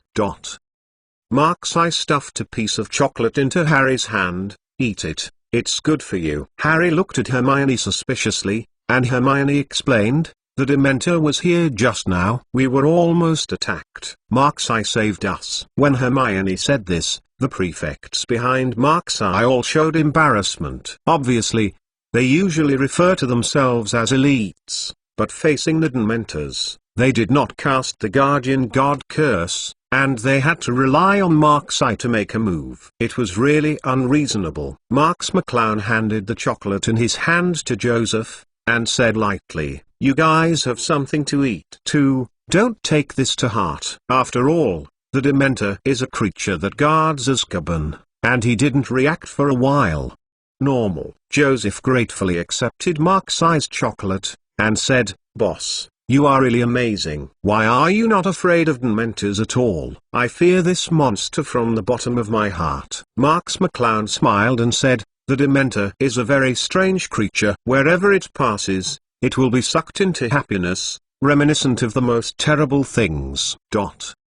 Chapter 265, The Voice of All Things. Marx McClown continued, and as long as you don't have something to fear in your heart, you won't be afraid of it. Cool Tiger, this is just a perfunctory remark of chicken soup, but it seems very convincing in conjunction with Shang Marx's deeds. Joseph worshipped, so, the boss is a fearless man, worthy of our boss. As the Slytherin prefects applauded one after another, Hermione also looked at Mark's eye with admiration. Marx McClown smiled without saying a word, sat back in his seat, and suddenly a notification from the police division system sounded in Marx McClown's mind. Congratulations to the host for repelling the Dementors and rewarding the language of nature to level 2. Marx McClown was stunned for a moment, so he can also get skill upgrades. However, 540 also shows that the Dementor is a very difficult creature. Marx McClown immediately opened the teacher system, and took a look at the language of nature that had just reached level 2. The language of nature at level 2 can talk to all animals and plants, including magical creatures. This upgraded ability finally matches its name a bit. Marx McClown secretly thought, thinking about the language of nature at level 2, he would be able to talk to all animals and plants. So what brand new abilities would emerge after upgrading? Marx McClown still looked forward to the evolution of this auxiliary ability. Cool Tiger, at this time, the people in the carriage had returned to their seats, and Harry still looked incredible. He kept claiming that there was a very obvious scream just now, and that he had never convulsed. How could it suddenly become like this? Hermione kept comforting Harry. Although Harry calmed down a little bit, Mark's eye could still feel the intense anxiety and restlessness in Harry's heart. Marx McClown fell into contemplation. This semester Hogwarts would appear from time to time with Dementors, and the only way to fight the Dementors was mental shock. Although the mental shock had successfully repelled the Dementor, after all, this was just a stopgap measure. After all, mental shock is not the real means to restrain the Dementors, and the consumption of mental power is not small. If you want to deal with the Dementors in a true sense, you must learn the Patronus Curse. It seems that in the next period of time, the first thing I have to do is to go to the new Professor of Defense Against the Dark Arts, Lupin, and learn the Guardian of the Gods. This Patron Saint curse will be very big in this special situation this year. Effect. Harry was still very upset because of what had happened just now, and he had forgotten everything. He wanted to ask for help from Mark's eye, and Mark's eye also didn't ask Harry about it. Hermione was worried and looked at Harry from time to time, for fear that Harry would have the same situation again. But when she thought that Mark's eye was by her side and was not afraid of anything, Hermione put down her snacks a little. Although the various Slytherin prefects had received Marx McClown's forgiveness, they still felt embarrassed and ashamed to think of their unbearable performance just now. As a result, this section of the Slytherin chief's dedicated carriage sank into a strange silence, and no one said anything. Hogwarts Auditorium. The classmates of the Hogwarts choir, each holding a large toad in their hands, chanted chants under the direction of Flitwick. The students at the 4 long tables below happily ate the food on the table with a beaming look. Welcome everyone back to Hogwarts campus again. Let us usher in the brand new semester. Dumbledore stood in front of the stage and shouted.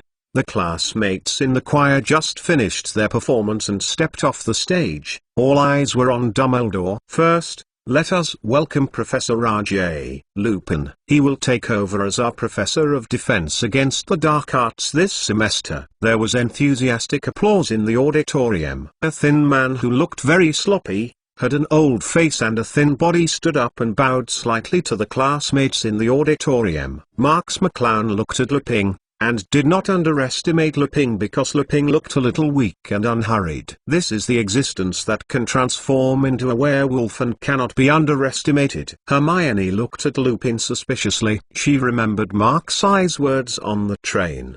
At that time, Marx McClown said that the professor of defense against the dark arts would be a violent puppy, but Lupin was obviously a living human. Could it be that Marx McClown was joking? But Marx McClown wouldn't make fun of the professor, right? Just when Hermione was puzzled, this question had been surrounding the hearts of all Slytherin prefects. They think that people with the identity of Marx McClown should not be joking, and it is not Marx McClown's character to joke about a professor who has never seen him before. But why does Marx McClown say that Lupin is a violent puppy? After Lupin sat down, Dumbledore continued. Our professor of the Conservation of Fantastic Animals class has also retired honorably this year, so it is Ruber Hagrid who succeeded him in this job. Deafening applause immediately rang out from the auditorium. Undoubtedly, most of the classmates had a great affection for Hagrid, the big and simple little giant. Even Marx applauded faintly, looking at Hagrid on the professor's seat. Hagrid stood up in a panic. His huge body pushed everything on the tabletop, and nodded to his classmates. After the classmates' applause eased slightly, McGonagall took Hagrid to his seat, and Dumbledore's expression became extremely serious. One more news, Dumbledore said slowly. At the request of the Ministry of Magic, the Dementors from Azkaban will enter our Hogwarts campus until Sirius Black is caught. The students in the auditorium whispered one after another. After all, the Dementors who raided the Hogwarts Express before left a deep impression on too many people. P.S. Ask for rewards and automatic subscription. Harry Potter, the Most Powerful Mage Chapter 266. A True Prophecy. One thing I want to remind you. Dumbledore squinted slightly and said, Dementors are extremely dangerous creatures, so I want to warn all the students present, do not provoke them. They are not very clear about their prey and those who hinder them. Dumbledore used 2 million, and all the students looked at each other, and they were more afraid of the Dementor. Harry was even more pale, sitting on the chair. Ron called him several times without responding. Hermione then pushed Harry anxiously a few times, and Harry came back to his senses as if he was waking up from a dream. What's wrong? Marx McClown glanced at Harry in the distance and frowned slightly. Since even Dumbledore had agreed to let the Dementors be stationed in Hogwarts, there would not be too few opportunities for him to deal with the Dementors in the future, and the schedule of learning the Patronus charm became a bit urgent. After the school opening ceremony, Marx McClown took the book and went to the Divination class. The professor of Divination 11 is Trelawney, a mad woman who acts very unreliable. But even she has made several of the most reliable and accurate predictions. As Marx McClown, who had traveled through, knew that Trelawney was able to make those precise predictions only because she had the blood of a prophet and had nothing to do with her knowledge. Therefore, Marx McClown didn't plan to listen to her class seriously, but brought a book of Lockhart's latest novel Hogwarts Me, ready to observe Lockhart's writing again. Speaking of Lockhart, because of Marx's appearance, he did not become crazy like the original book. On the contrary, he lived even more chic after leaving Hogwarts, because Dumbledore also agreed that the Hogwarts Chamber of Secrets was resolved by Lockhart. This undoubtedly allowed Lockhart to accumulate more popularity again. With the recognition of Dumbledore, a great figure in the wizarding world, Lockhart also had more capital to brag about. Therefore, Lockhart's new work is called Hogwarts Me, which once again led the wave of book grabbing in the wizarding world. For Marx Lockhart is undoubtedly more important. After all, the secret room incident was also because of Marx's testimony, which made Lockhart a key figure in solving this matter. Therefore, Lockhart not only actively contacted Marx but also regarded Marx as the most important reader. Lockhart attaches great importance to the manuscript of the school journal requested by Marx McClown, and every time the manuscript is delivered, it is extremely smooth, so that the reputation of the school journal is growing. Not only has a huge reading crowd at Hogwarts, but also many wizards who worship Lockhart come to the campus to read it, and many seniors who have graduated from Hogwarts nostalgic subscribe to the school magazine. This has made the school magazine founded by Marx even more famous, with a sharp increase in revenue, and it has become famous in the wizarding world in just 1 year. Marx McClown looked at the book Me at Hogwarts in front of her. It was full of descriptions of Lockhart's prominence at Hogwarts, how he discovered the secret room witty, and finally resolved the secret room incident. Marx McClown had to sigh. Although Lockhart had no abilities himself, his ability to imagine out of nowhere was really powerful, and the vivid description of a nothingness was fascinating. Boom! A loud noise suddenly sounded on Marx's desktop. Marx McClown raised her head dissatisfied, and Trelawney stared at Marx McClown, angrily said, "Mr. Marx, you actually read novels in my beautiful and great divination class? You are disrespectful of divination." Marx McClown looked at Trelawney faintly, and said, "I'm just looking at the book to see if I can find inspiration for divination. Didn't you say that the professor said that divination comes from everything in life? But it doesn't include novels. It doesn't include things that tarnish thoughts." Trelawney exclaimed excitedly, "Divination is sacred and noble. Your behavior will make the god of divination bring you disaster." Marx McClown said indifferently, "Then Professor, what disaster will I suffer?" Seeing Marx's uncooperative appearance, Trelawney angrily picked up the teacup on Marx's table, suddenly screamed, and slammed Marx's teacup on the table with a loud crash. Trelawney pointed to Marx and said, "You will be enveloped by the forces of darkness, you will fall into the fear of death, and you will be forever." Marx McClown looked at Trelawney, who was waving her arms exaggeratedly, and said, "Professor, don't you think you always predict that others will have disasters? Is it immoral to predict that others will die?" Trelawney slapped the table and shouted loudly, "Mr. Marx, you are questioning divination. You are protesting and rejecting the god of divination." The students present held their breaths,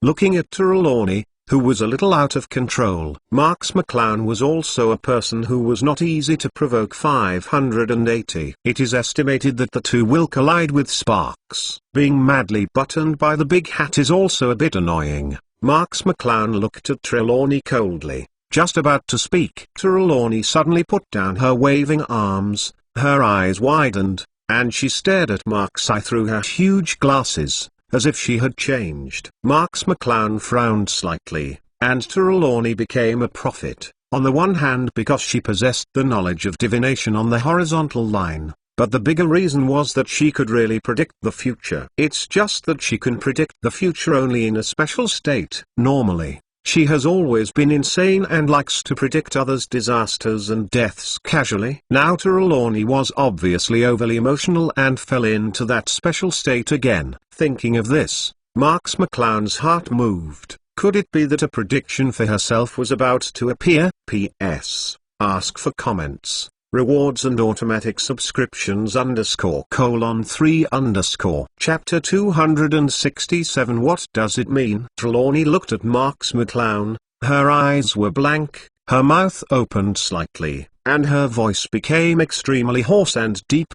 Cool tiger, we are getting closer and closer to the days when the world chain Geest Hat is the man who opened the dusty history who will be related to the Dark Walker's day when the King condescends is coming soon. Trelawney was stunned in place, and everyone present was also stunned, including Marx staring at Trelawney blankly. Marx McClown knew that the state just now was Trelawney's special state, which was Trelawney's true prophetic state. The things predicted by Trelawney in this state, 100% of the things predicted will become reality. But Trelawney seemed to be ignorant about what happened just now, and it took a while to react. Trelawney waved her arms again and pointed to Marx at each. But at this time, Marx McClown had no mood to argue with Trelawney. He was slightly touched by Trelawney's words. At this time, he was slowly digesting Trelawney's prediction. What does this passage mean? Regarding this headless sentence, Marx McClown could not guess what Trelawney was prophesying. The surrounding students were all excitedly discussing in a low voice. It was the first time they saw Trelawney in such a weird state, and the person who predicted it was actually the famous Marx I, and they all guessed Trelawney's prediction. What means?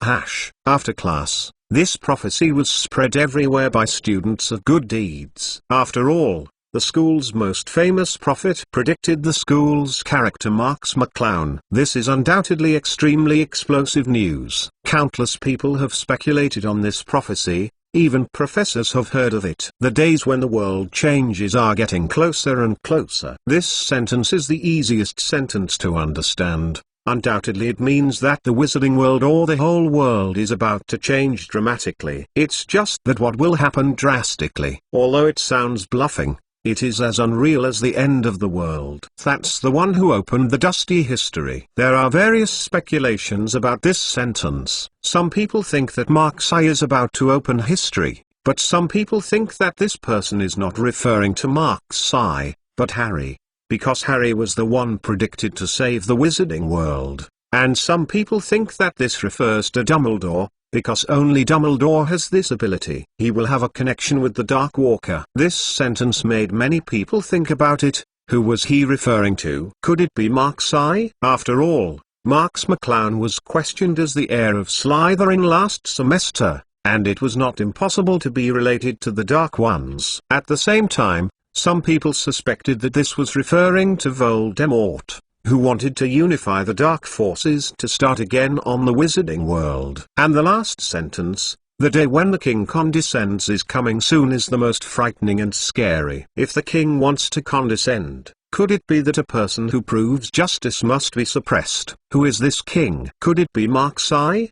Because he was called the king of Slytherin, he also fits the title of king in a sense. There are also people who speculate that it is Dumbledore. He is the righteous king of the wizarding world. It is estimated that there will be no objections. Is Dumbledore going to have an accident? Since Trelawney's prophecy came out, countless people have paid great attention to this prophecy, and there have been many versions of conjectures about this prophecy. Some people think that Marx I is about to collude with Voldemort and sweep the wizarding world, and Dumbledore will be killed by them. Others felt that Harry would start a new history, work hand in hand with Voldemort, and Marx I would be suppressed by them.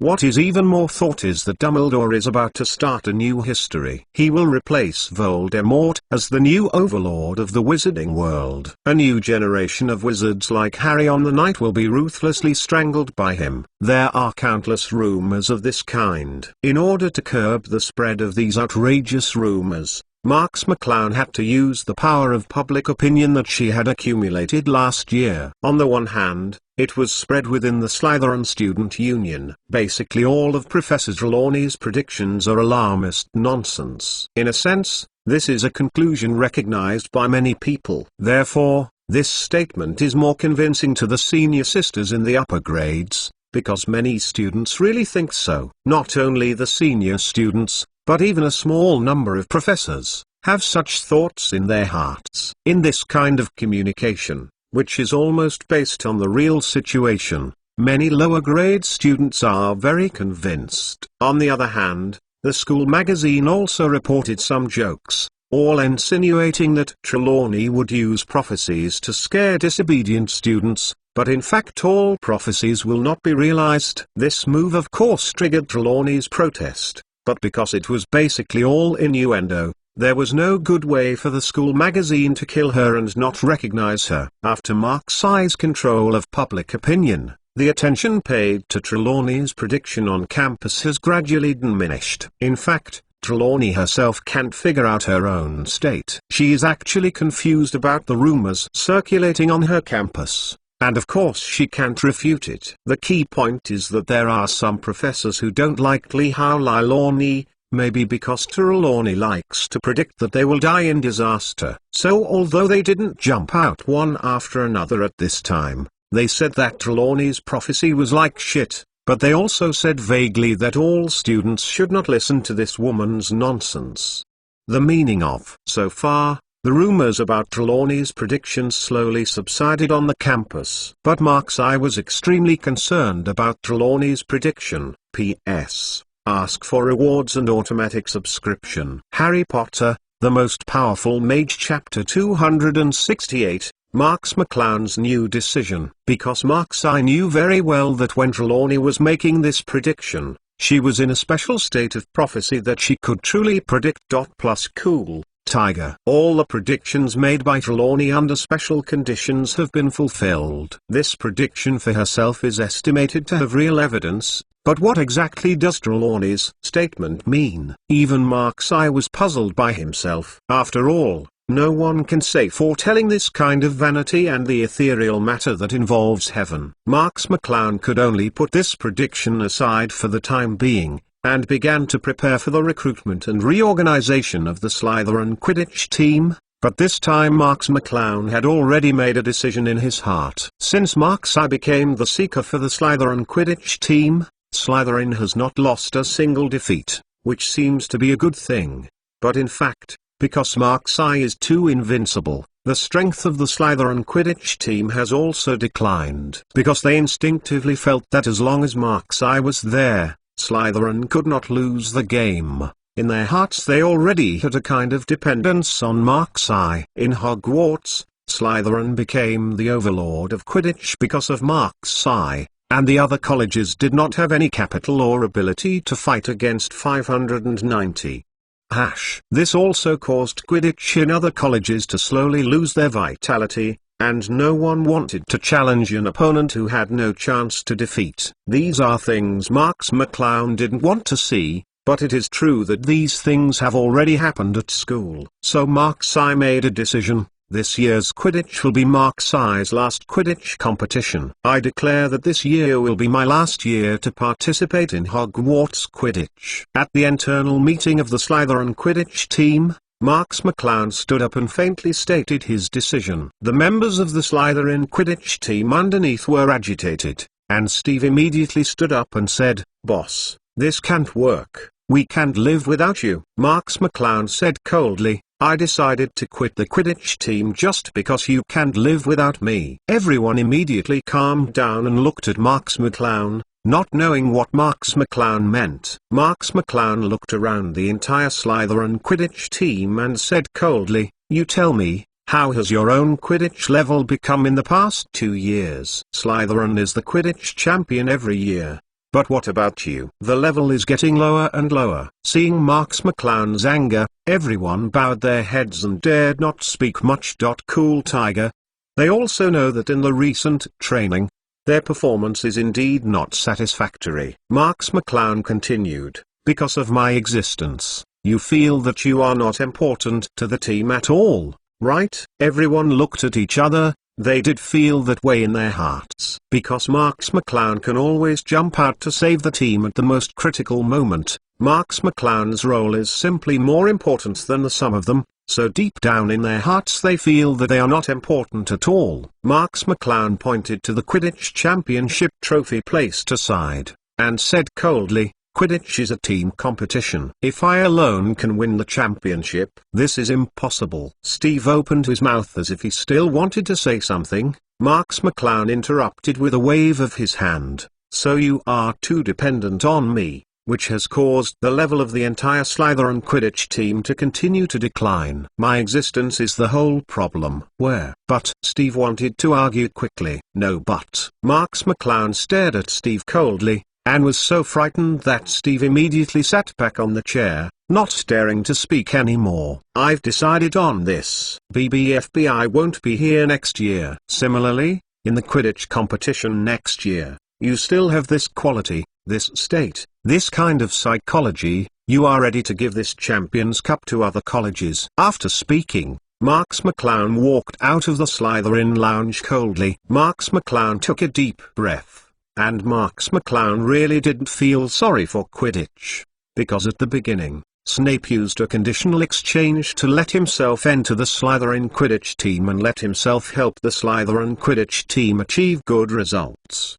The champion of the past 2 years was Mark's eye's return to Snape, which was enough. To be honest, Marx McClown is not particularly keen on the Quidditch project. The achievements he has achieved in Quidditch in the past 2 years have already proved his ability. Marx McClown didn't want to walk to the end on this road. It was enough now. The news that Marx McClown will be the last to participate in the Quidditch competition this year immediately detonated the entire Hogwarts Academy, no matter where it is.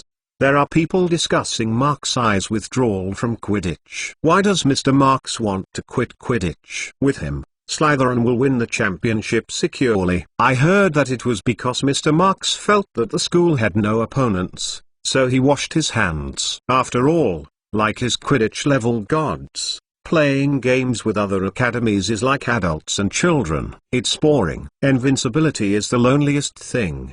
The Quidditch champions that every college wants to make a broken head have actually become boring in Mr. Marx's eyes. More than that, I heard that Mr. Marx felt that the Quidditch atmosphere in our school was getting worse and worse because of his existence.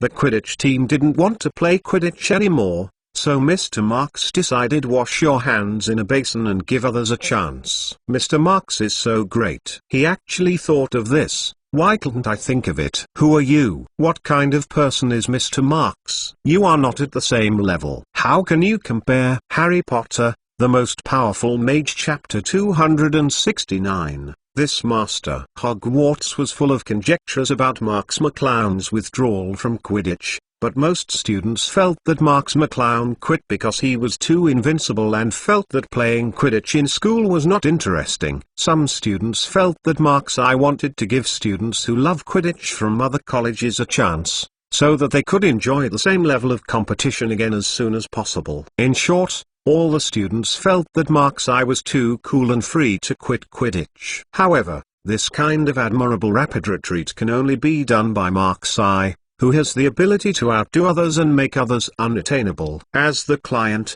Marx McClown seemed to be unaware of the campus discussion. He was staying in Snape's office to conduct potions research. Because of the discriminating eyes, Marx skipped the more than 10 or 20 years of experience needed to learn potions. After all, Marx didn't have to spend time memorizing potion materials, and he knew what the name was at a glance. What is the purpose and where to obtain it? And the current level 2 discriminating eyes further reduced the things Marx needed to waste time remembering. No, it can be said that many of the treatment and preservation plans given by the level 2 discriminant eye are brand new, even better than those in the textbook. Even Snape, who had modified many methods in the textbook because of his super talent, was often amazed by Marx's many new and unheard of methods. Plus cool, tiger. Therefore, the speed at which Marx learns the knowledge of potions is almost like flying speed. Although potions is also a broad and profound subject, after 2 years of studying under Snape, the master of potions, Marx McClown's level at this time has at least reached the level of an ordinary potion master. Now that the discriminant eye has been upgraded to level 2, it has even doubled Marx McClown's learning speed. Marx McClown estimates that in another year, he can learn all that Snape is willing to teach him. This is also an important reason why Marx decided to retire this year. Since the purpose of the transaction has been achieved, there is no need to spend time playing Quidditch, which she is not interested in. At that time, Marx and Snape agreed that Snape would give Marx a small stove and would teach Marx the knowledge of potions. In return, Marx would join the Slytherin Quidditch team and win the championship for Slytherin College. Now Marx McClown can finish what Snape taught in another year, and there is no need to stay on the Quidditch team anymore. After all, Marx McClown has no interest in Quidditch.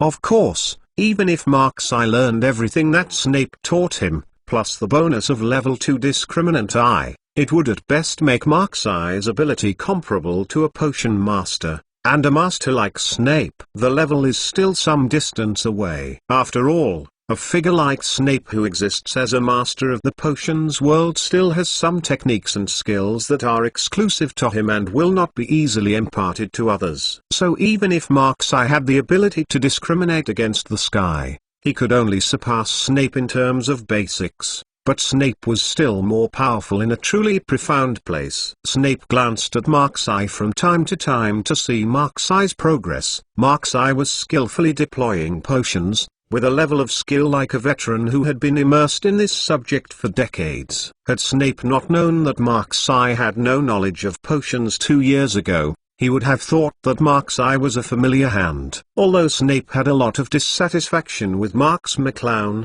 he had to say that Marx McClown's talent was really the best person he had ever seen, not one of them. Professor Snape, you have been staring at me for a long time. Do you want to tell me what you want? Marx McClown said lazily. Snape snorted heavily, and said, let me see if you can make a mistake. You don't know how much medicine is wasted in that way. Marx McClown smiled and said, then ask the professor to give me some guidance. Snape let out a forehead. Marx McClown's technique is currently recognized as the most standard technique in the wizarding world. He just wanted to complain about Marx McClown, and now he can teach him anything useful. Find flowers Snape had no choice but to turn around. Mark's eye, I want to ask you something. Marx McClown knew that Snape couldn't guide him in the technique, so he broke the topic abruptly, but Marx McClown didn't break it either. Instead, he asked, what's the matter? Snape squinted slightly, staring at Mark's eye closely, and asked, have you ever heard of an appraisal shop in Rolling Alley? Marx McClown's eyebrows trembled slightly, but he already knew that Snape would doubt his relationship with the Rolling Alley appraisal shop, so he had already thought about the words to deal with. I know, it's the hottest store this summer. It seems that even the professor from the potions management department of the London Ministry of Magic went to the store in person. Snape said coldly, have you been to that store? Marx McClown shook his head naturally, and said, no, I'm busy with other things this summer vacation. I will check it out the next time I have a vacation, and I will increase my knowledge. Snape frowned slightly and said, that shop has been closed for a while, and I don't know when it will open. Marx McClown pretended to be surprised and said, no? How could it be closed? I heard that his business is very hot. When Snape saw that Mark's eye didn't know that the appraisal shop had been closed, he was a little puzzled. Could it be that Mark's eye really has nothing to do with that appraisal shop, but just because of the delicate closing time close to the beginning of school, Snape had to wonder again whether the owner of the appraisal store was connected to the school. Marx McClown knew that Snape was still a little skeptical about the relationship between himself and the appraisal shop, but Marx McClown was also very confident Snape couldn't find out the connection between himself and the appraisal shop, so let Snape continue to struggle. Harry Potter, the Most Powerful Mage Chapter 270, Janku. Marx McClown smiled and said, Professor, come here first. I'm going to take the team to the Quidditch field for training. Plus cool, Tiger. Snape nodded and said, go ahead. Marx McClown was about to open the door and leave. Snape suddenly said, wait a minute. Marx McClown turned around suspiciously. Snape was packing up the books and magic materials on the desk. He only heard Snape say, have you really decided to quit Quidditch next year? Marx McClown smiled slightly and said, next year, I will be able to learn everything you can teach me. My promise should end here. I have paid a lot for Slytherin Quidditch. Marx McClown didn't hide it, and directly said his thoughts, and Snape couldn't help him. Snape gave Marx McClown a faint look at 563, and he nodded and said, go. Marx McClown nodded and gently closed the door to Snape's room. Marx McClown picked up the light wheel 2001 set aside, and strode towards the Quidditch training ground. From a distance, I saw the players wearing Slytherin Quidditch uniforms training in midair. It can be seen that today they are all very working hard to train the team's cooperation and skills. Marx McClown slowly approached the Quidditch training ground. The sharp-eyed Steve saw Marx McClown not far away and immediately blew a whistle to signal the other players to land on the ground. Team leader. The members of the Slytherin Quidditch team landed one after another, showing respect to Marx McClown. Marx McClown nodded gently and said, you did a good job today. How are the freshmen training? Steve leaned forward and said, the quality of this year's freshmen is pretty good. As long as they strengthen their training, they will be a group of reliable teammates. Well, Marx McClown took out the Light Wheel 2001 and prepared to participate in the training of the Slytherin Quidditch team. Mr. Marx. Suddenly a tall, black-haired girl came over with a flying broom and looked at Mark's eye with a smile. The girl's smile seemed to have a kind of attractive magic, which made people seem intoxicated. Marx McClown frowned slightly. This girl is a little charming. Seeing the Ravenclaw school uniform on the girl, Marx McClown said lightly, hello, may I ask you? The girl smiled slightly and said, my name is Ku Jiang, and I am of Chinese descent. You can also call my Chinese name, Jiangku! Marx McClown smiled faintly, then I will call you Jiangku. This is more cordial. May I ask what's the matter, Miss Jiang? Jiangku pursed his mouth and smiled, and naturally fiddled with her smooth long hair and said, it's nothing, but I have been waiting for you for a few days. Hey! Do you know if you say that is very ambiguous? Marx McClown twitched the corners of his mouth and saw the members of the Ravenclaw Quidditch team slowly surrounding him, but their eyes flinched when they looked at Marx McClown, and none of them dared to look directly at Marx McClown. Marx McClown asked suspiciously, what does it mean to wait for me? Jiangku's fiery eyes looked straight at Mark's eye and said frankly, McClowns, I have been waiting for you. Marx McClown laughed dumbly, you have nothing to look for me, why are you waiting for me? Jiangku smiled and said, McClowns, it sounds a bit ridiculous, but I really wait for you at the Quidditch training ground every day. Maybe because I admire you. Steve and the Slytherin Quidditch players all made strange noises when they heard this, which was an obvious show of love. Marx McClown turned his head and gave them a fierce look, so that Steve and the others immediately covered their mouths. Jiangku's face turned a little red and he said, I am a 4th grade student in Ravenclaw. I have paid attention to you since you entered school. I also joined our Quidditch team this year because I wanted to see you. Why are you paying attention to me so early? Because I think you and I are both Chinese. Maybe there will be more topics in common with each other. As soon as Jiangku said this, the group of Ravenclaw players behind him became even more frustrated. Maybe Jiangku is like a goddess in their minds, but the goddess in their minds actually talks to other boys like this. Marx McClown smiled faintly, but I will finish this year's game at most, and I won't participate in Quidditch again next year. After hearing Marx McClown's personal confirmation that he wanted the golden basin to wash his hands, the members of the Ravenclaw team couldn't help cheering. After all, Marx McClown had put too much pressure on other colleges in Quidditch competitions in the past 2 years, especially their Ravenclaw, the team that was abused by Marx McClown the most. But Ravenclaw's team members cheered for several seconds, and realized that Marx McClown was still in front of them. Is this kind of cheering a bit too irrelevant? Ravenclaw's team members immediately covered their mouths, looking at Marx McClown with horror on their faces, and a group of Slytherin players behind Marx McClown who wanted to beat people with a vicious look. The atmosphere was awkward for a while, and Ravenclaw's team members apologized to Marx McClown, saying that they disrespect Marx McClown too much. Marx McClown shook his head lightly and said, it's okay, I don't mind. Quidditch, which was extremely important in their eyes, seemed to Marx McClown to be really unimportant, but no one knew this. Instead, he felt that Marx McClown's generosity had forgiven them. Only then did Steve and a group of Slytherin players put away their threatening faces, and stood behind Marx McClown with an unhappy expression. To say that Marx McClown may be the most unhappy withdrawing from them. Jiangku looked at Marx McClown with wide eyes and said, Mr. Marx, the members of our team didn't mean to. Please don't take it to your heart. Marx McClown smiled and said, didn't I say that it's okay? How can I remember such a thing in my heart? Jiangku smiled and said, I didn't expect Mr. Marx to be more approachable than I thought.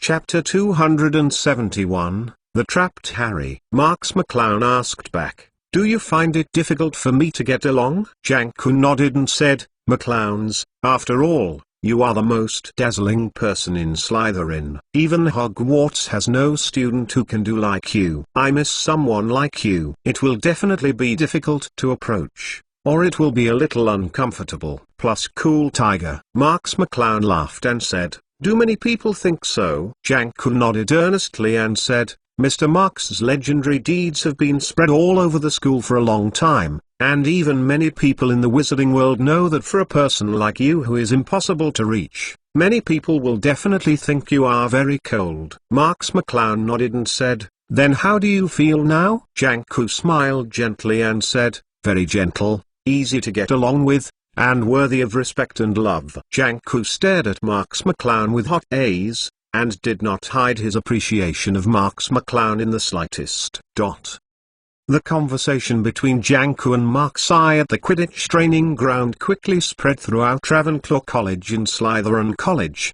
and then heard of them throughout the school. 11 other characters of Ravenclaw's goddess level actually openly confessed to Marx.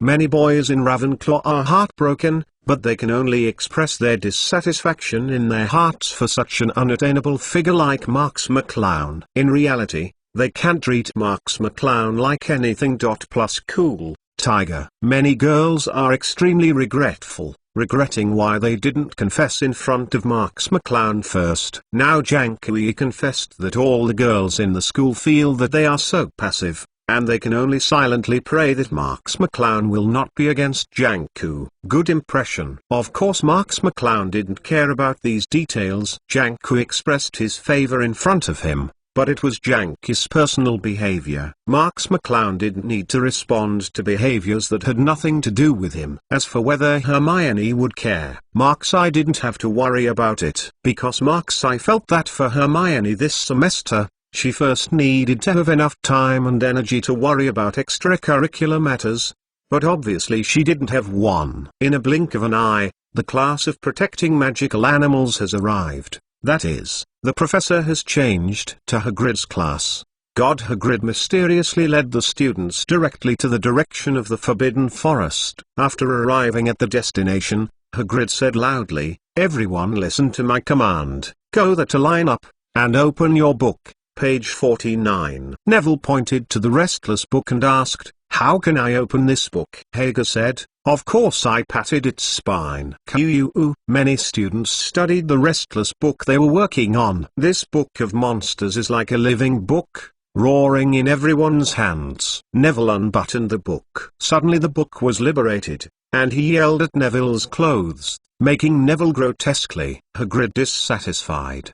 Didn't you ask you to take pictures of its spine, otherwise it will bite people? Marx McClown looked at the Restless Book in his hand and gently touched the spine of the book. Sure enough, the book became calm, and even after unbuttoning the book, there was no biting of the book. At this time, Neville also got up from the ground in embarrassment, with regret on his face, and made a fool of himself in front of everyone. Marx McClown looked at page 49 of the Book of Monsters. It depicts an eagle-headed horse with wings and looks very majestic. Hiss! A roar came from the Forbidden Forest, and everyone's eyes turned to the direction of the Forbidden Forest. The eagle-headed horse and beast slowly walked out of the forest, making loud neighing sounds from time to time. It's so beautiful.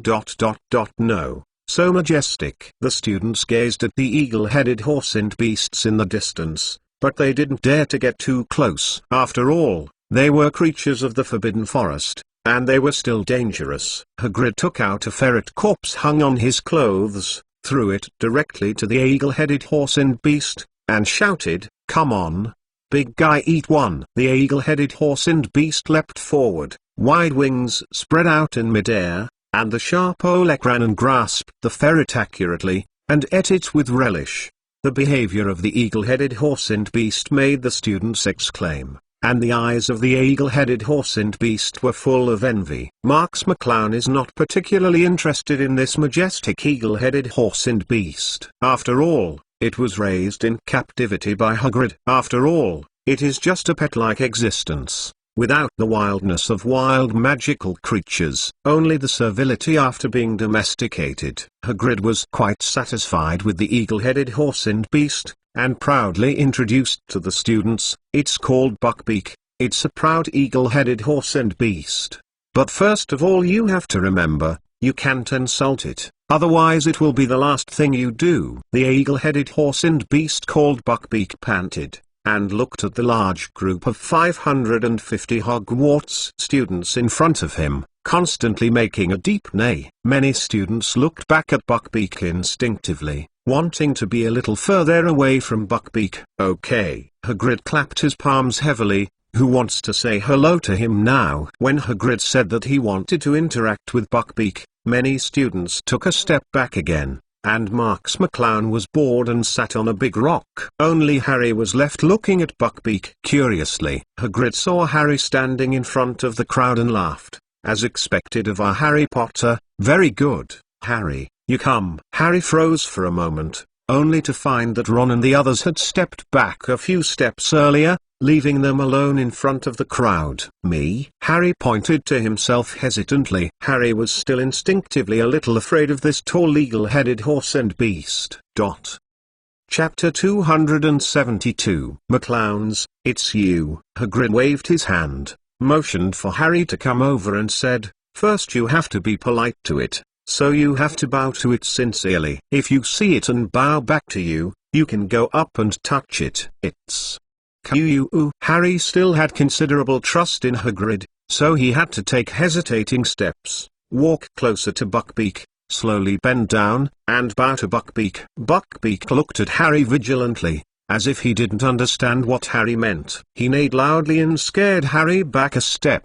Hagrid quickly whispered, "Harry, don't be afraid, it won't hurt you." Harry settled, and continued to bow. Buckbeak saw that Harry was still bowing, so he slowly lowered his head and bowed in Harry's direction. Marx McClown shook his head gently when he saw it. This kind of etiquette is just a body language equivalent to the eagle-headed horse and beast race. Let it know what you are going to do next, and let it not be too nervous to cause it attack each other. Hagrid clapped excitedly and said, "Harry, good job. Now you are trying to stroke Buckbeak." Harry saw that Buckbeak bowed to him, and became bolder. He slowly approached Buckbeak, placed his hand lightly on Buckbeak's head and stroked it lightly.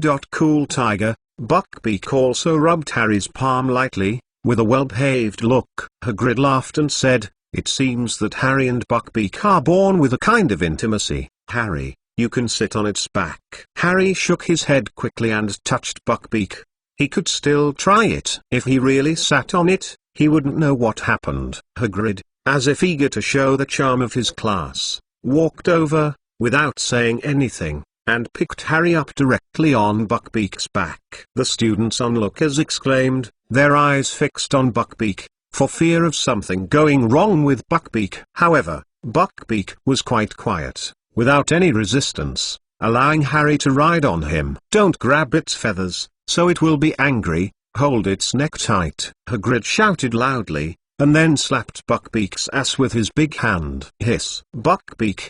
His four powerful legs stomped heavily on the ground, his broad wings stretched out on both sides, and his huge body instantly left the ground. Buckbeak carried Harry on him and flew into the air. "Great!" The students on the ground made their voices of admiration and admiration one after another, riding such a majestic creature soaring in the sky. But it was a great enjoyment. Marx McClown faintly watched Buckbeak's flight. This speed can only be comparable to the flying broom, and even some excellent flying brooms are much faster than it. Hagrid was even more excited when he saw the crowds of students appear so happy in his class. After all, this was his first time as a professor. He definitely hoped that while his class could allow students to learn, he also can like his class. Hagrid suddenly saw Marx sitting on one side of the big rock, with a calm expression, as if he was not interested in his lessons at all. Hagrid remembered Marx's irony to himself when he first saw Marx a few years ago,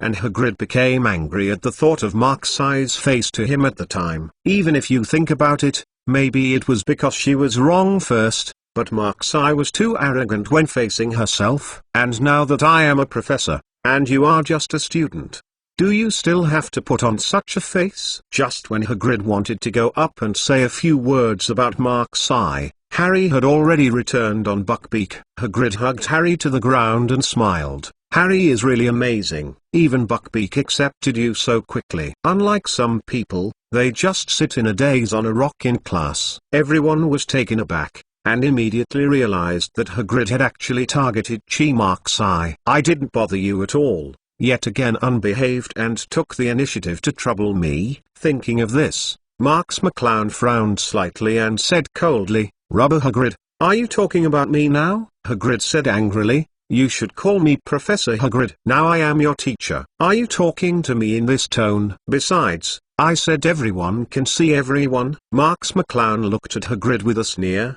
and said with a sneer, it turns out that some people think that they are professors, so they can raise their tails. Hagrid shouted, Marx McClown, who do you think has his tail up? Marx McClown imitated Hagrid's words just now, isn't everyone who I said is obvious to all? Hagrid was about to go up to teach Mark's eye, but was stubbornly held by Harry. Harry reminded in a deep voice, Hagrid, you are in class now. You must not conflict with the students. Hagrid froze for a moment before remembering his identity, so he stared at Marx McClown fiercely and said, Marx McClown, you are just good at talking. If you are really good, you just came up to communicate with Buckbeak. At least at this point, Harry is braver than you. Hagrid changed hands and handed a ferret to Buckbeak, who bit on it with relish. Lee-lee-zow. Marx McClown smiled indifferently, suddenly jumped off the stone and went straight to Buckbeak. The people present all exclaimed slightly. Could it be that Marx McClown wanted to learn how Harry conquered Buckbeak? Bow. Mark's eye.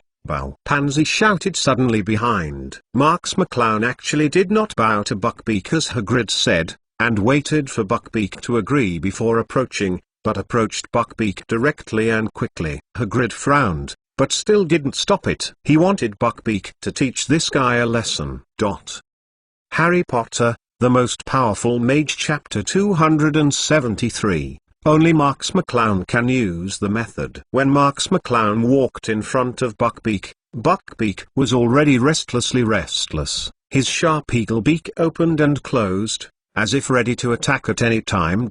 Cool tiger. Marx McClown looked at Buckbeak quietly. The level 2 natural language ability had been displayed, and Mark's eye was communicating with Buckbeak. However, because the eagle-headed horse and beast's language system is not perfect, Mark's eye used the language of nature to communicate with Buckbeak. Mark's eye seemed to say nothing, just looking straight at Buckbeak. Buckbeak hissed in a low voice, restless. It was an expression of its own meaning, but in the eyes of others, it looked like it was going to attack. Roar. Buckbeak suddenly roared loudly. Hagrid's expression changed. Although he was hostile to Marx McClown was his student after all, and he couldn't really let Marx McClown have an accident in his classroom. In addition, he was pulled up by Dumbledore with one hand, and of course he couldn't trouble Dumbledore. You dare to be disrespectful to Mr. 537 Marx? While Hagrid was about to rush forward to stop Buckbeak,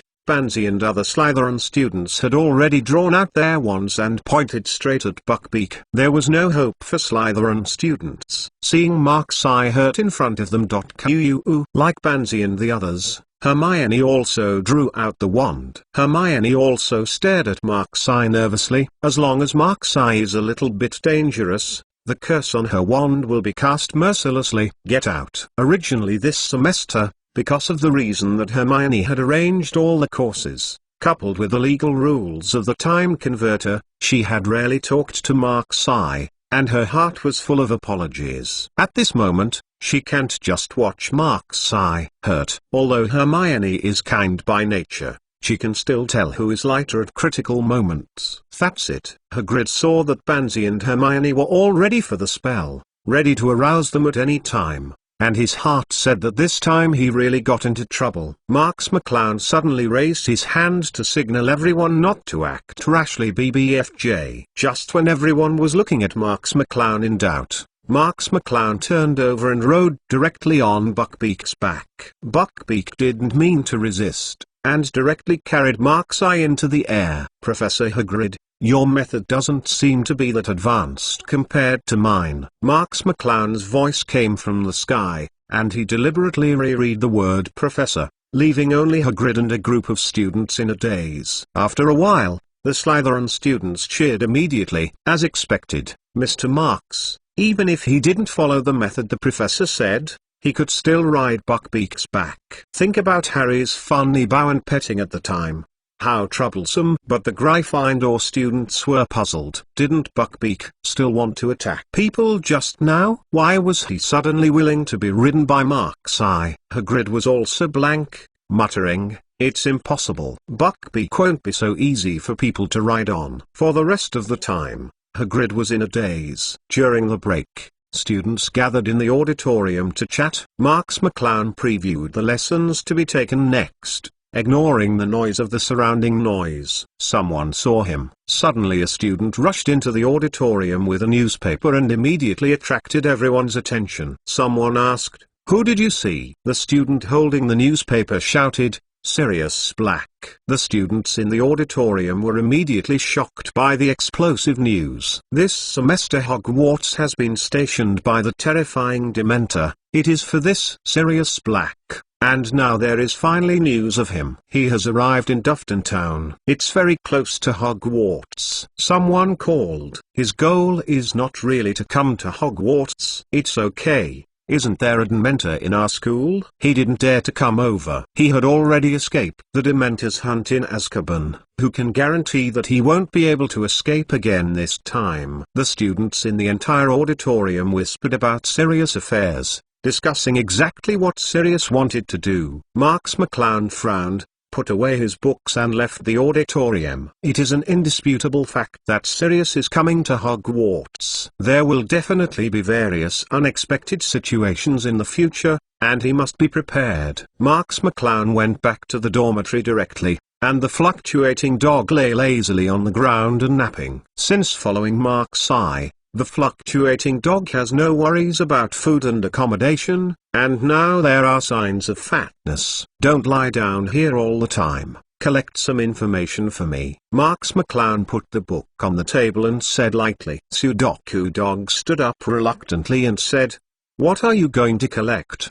Don't you know that disturbing the dog to sleep is an immoral thing?" Marx McClown glanced faintly at the dog and said, "If you don't want to do it, it's useless for me to raise you, so I have to let you go out to find food." The dog immediately straightened up and said vigorously, "Say it, I promise to complete the task." Marx McClown said, "Aren't you already the leader of a generation of small animals in this neighborhood? Then you go to unite your subordinates and give me constant attention to the situation of the school. Once you find Sirius trail, report it to me immediately." Last year, when Mark's eye was looking for the holder of Voldemort's young diary, he obtained information through spiders. This gave Mark's eye a lot of inspiration. The ubiquitous little animals are really excellent intelligence agents. It can even be said that this is a method that can only be used by Mark's eye, who possesses the language of nature skills. And this year, to find information about Sirius, a small animal, is also an effective method. Harry Potter, the Most Powerful Mage, Chapter 274. The biggest intelligence chief suddenly asked, "What do you mean by reporting immediately?" "You know, I can only give a general command. It is too specific to communicate. After all, the species are completely different. Or is it possible that a little mouse saw it, and then he wanted to report to you immediately? Then can you understand the mouse?" Ha ha ha, thinking about it, I feel almost mentally retarded. Speaking of the latter, the dog laughed without image. Marx McClown kicked the wave dog and said coldly, "That's what I meant. Don't worry about the others. Just give me something, do something." For the sake of his future food, the dog had to run out of the room under the threat of Marx's eye. Of course, Washu Dog didn't know that Marx's eye now possesses the level 2 natural language ability and can talk to any living creatures. This also allows Marx's eye to understand the school's dynamics more quickly and deal with emergencies. The wave dog is not a fuel-efficient lamp either. Upon receiving Marx's eye's order, he immediately took action. It found Mrs. Loris and Crookshanks as its right and left hands. Mrs. Loris is Filch's cat. She became a member of Flu Dog when she followed Marx's eye to school. She often does evil in school, But because of Filch, students can only dare to get angry. Dare not speak. Cool Tiger, Crookshanks is Hermione's pet cat. She was also taken over by Fluke Dog when Hermione and Marx met for a short time. It may be that Fluke and Mrs. Loris have tasted a lot of benefits, so right they are very desperate. In this way, under the combined formation of one dog and two cats dominated by wave dogs, a trend of leading a lot of strange little animals swept the entire Hogwarts. Creatures such as mice, owls, snakes, beetles, etc. suddenly occupied the favorable terrain of Hogwarts and began to invade the school. In the next period of time, you can often see the Shiba dog walking in front with their heads upright, and Mrs. Loris and Crookshanks also follow the Shiba dog pretendingly and wandering around the campus. Once they find something wrong, they will rush to inspect it. Both humans and animals will be messed up by them. Hogwarts kitchen is the most suspicious place they find, and they must inspect it several times a day. For this combination of dog and two cats, most people can only report helpless expressions and let them mess around. First, as a Filch's cat, Mrs. Loris is really no one daring to provoke him. Who doesn't know Filch's love for Mrs. Loris? Plus Cool Tiger. The second is that the fluctuating dog is Marx's pet. As the most dazzling student of Hogwarts, who dares to offend Marx casually? In addition, the fluctuating dog's look makes people feel uncomfortable, and the face that feels that his spirit is contaminated is simply unstoppable, and no one dares to provoke it. Therefore, many people can only swallow their pain in their hearts and smile helplessly. It didn't take long before the fluctuating dogs have become Hogwarts' new generation of 3 schoolmasters. Of course, Marx McClown would not pin all the sources of intelligence collection on the wave dog. He also found Brother Weasley. When Marx McClown asked the Weasley brothers to start the school magazine last year, he planned to use the school magazine to control the school's public opinion and at the same time help Marx McClown collect information in the name of collecting materials. Although the Weasley brothers did not help Marx collect the information in the diary last year, it does not mean that this method of collecting information does not work. The Weasley brothers are the most familiar with the school, and they are good at collecting information in all aspects. The Weasley brothers appeared beaming in front of Mark's with a smile on their faces. Marx McClown asked suspiciously, "Why do you look so happy?" Fred smiled and said, "Mr. Marx asked our brother for help. Of course we were very excited." George immediately received, and very excited. Marx McClown smiled and said, "This is not the first time I have asked you for help. What's so exciting? Find flowers." Fred shook his head quickly and said, "Since helping Mr. Marx, we now have a lot of money." George nodded and said, "We want to save enough money for the magic items we have bought for a long time. It is good to be with Mr. Marx." Marx McClown laughed blankly, and realized the reason for the change in the attitude of the Weasley brothers. Before, the Weasley brothers reluctantly helped Marx create the school magazine because of their promise with Marx. However, after the publication of the school magazine, praise continued and they also made a lot of money. To be honest, Marx is a bit indifferent to the money earned by the school magazine based on current financial resources. After all, the money he made in Rolling Alley and the money he made from writing novels were huge amounts. Although the school magazines made a lot of money, they still didn't seem to be much in comparison.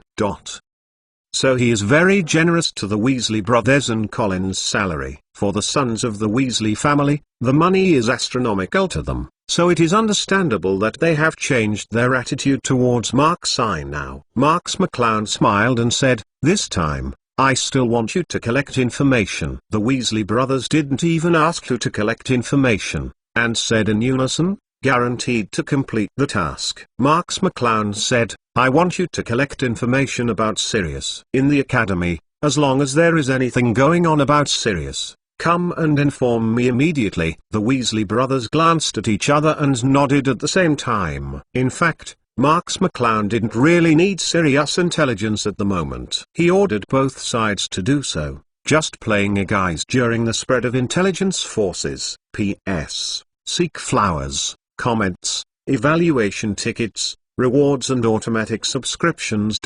Chapter 275. In this way, once you are unlucky, if you are intercepted by any professor, you can have a good reason to explain why you want to do it. Marx McClown continued, also, since Sirius is coming to Hogwarts, we should greet him well. Starting from today, a column about Sirius will be set up to broadcast news about Sirius. I will come over the manuscript from the famous side, and you will arrange it as soon as possible. The Weasley brothers immediately became excited. Isn't this the same as what was reported to the Chamber of Secrets last year? Using the current hotspots to make a good hype, at that time they made a lot of money.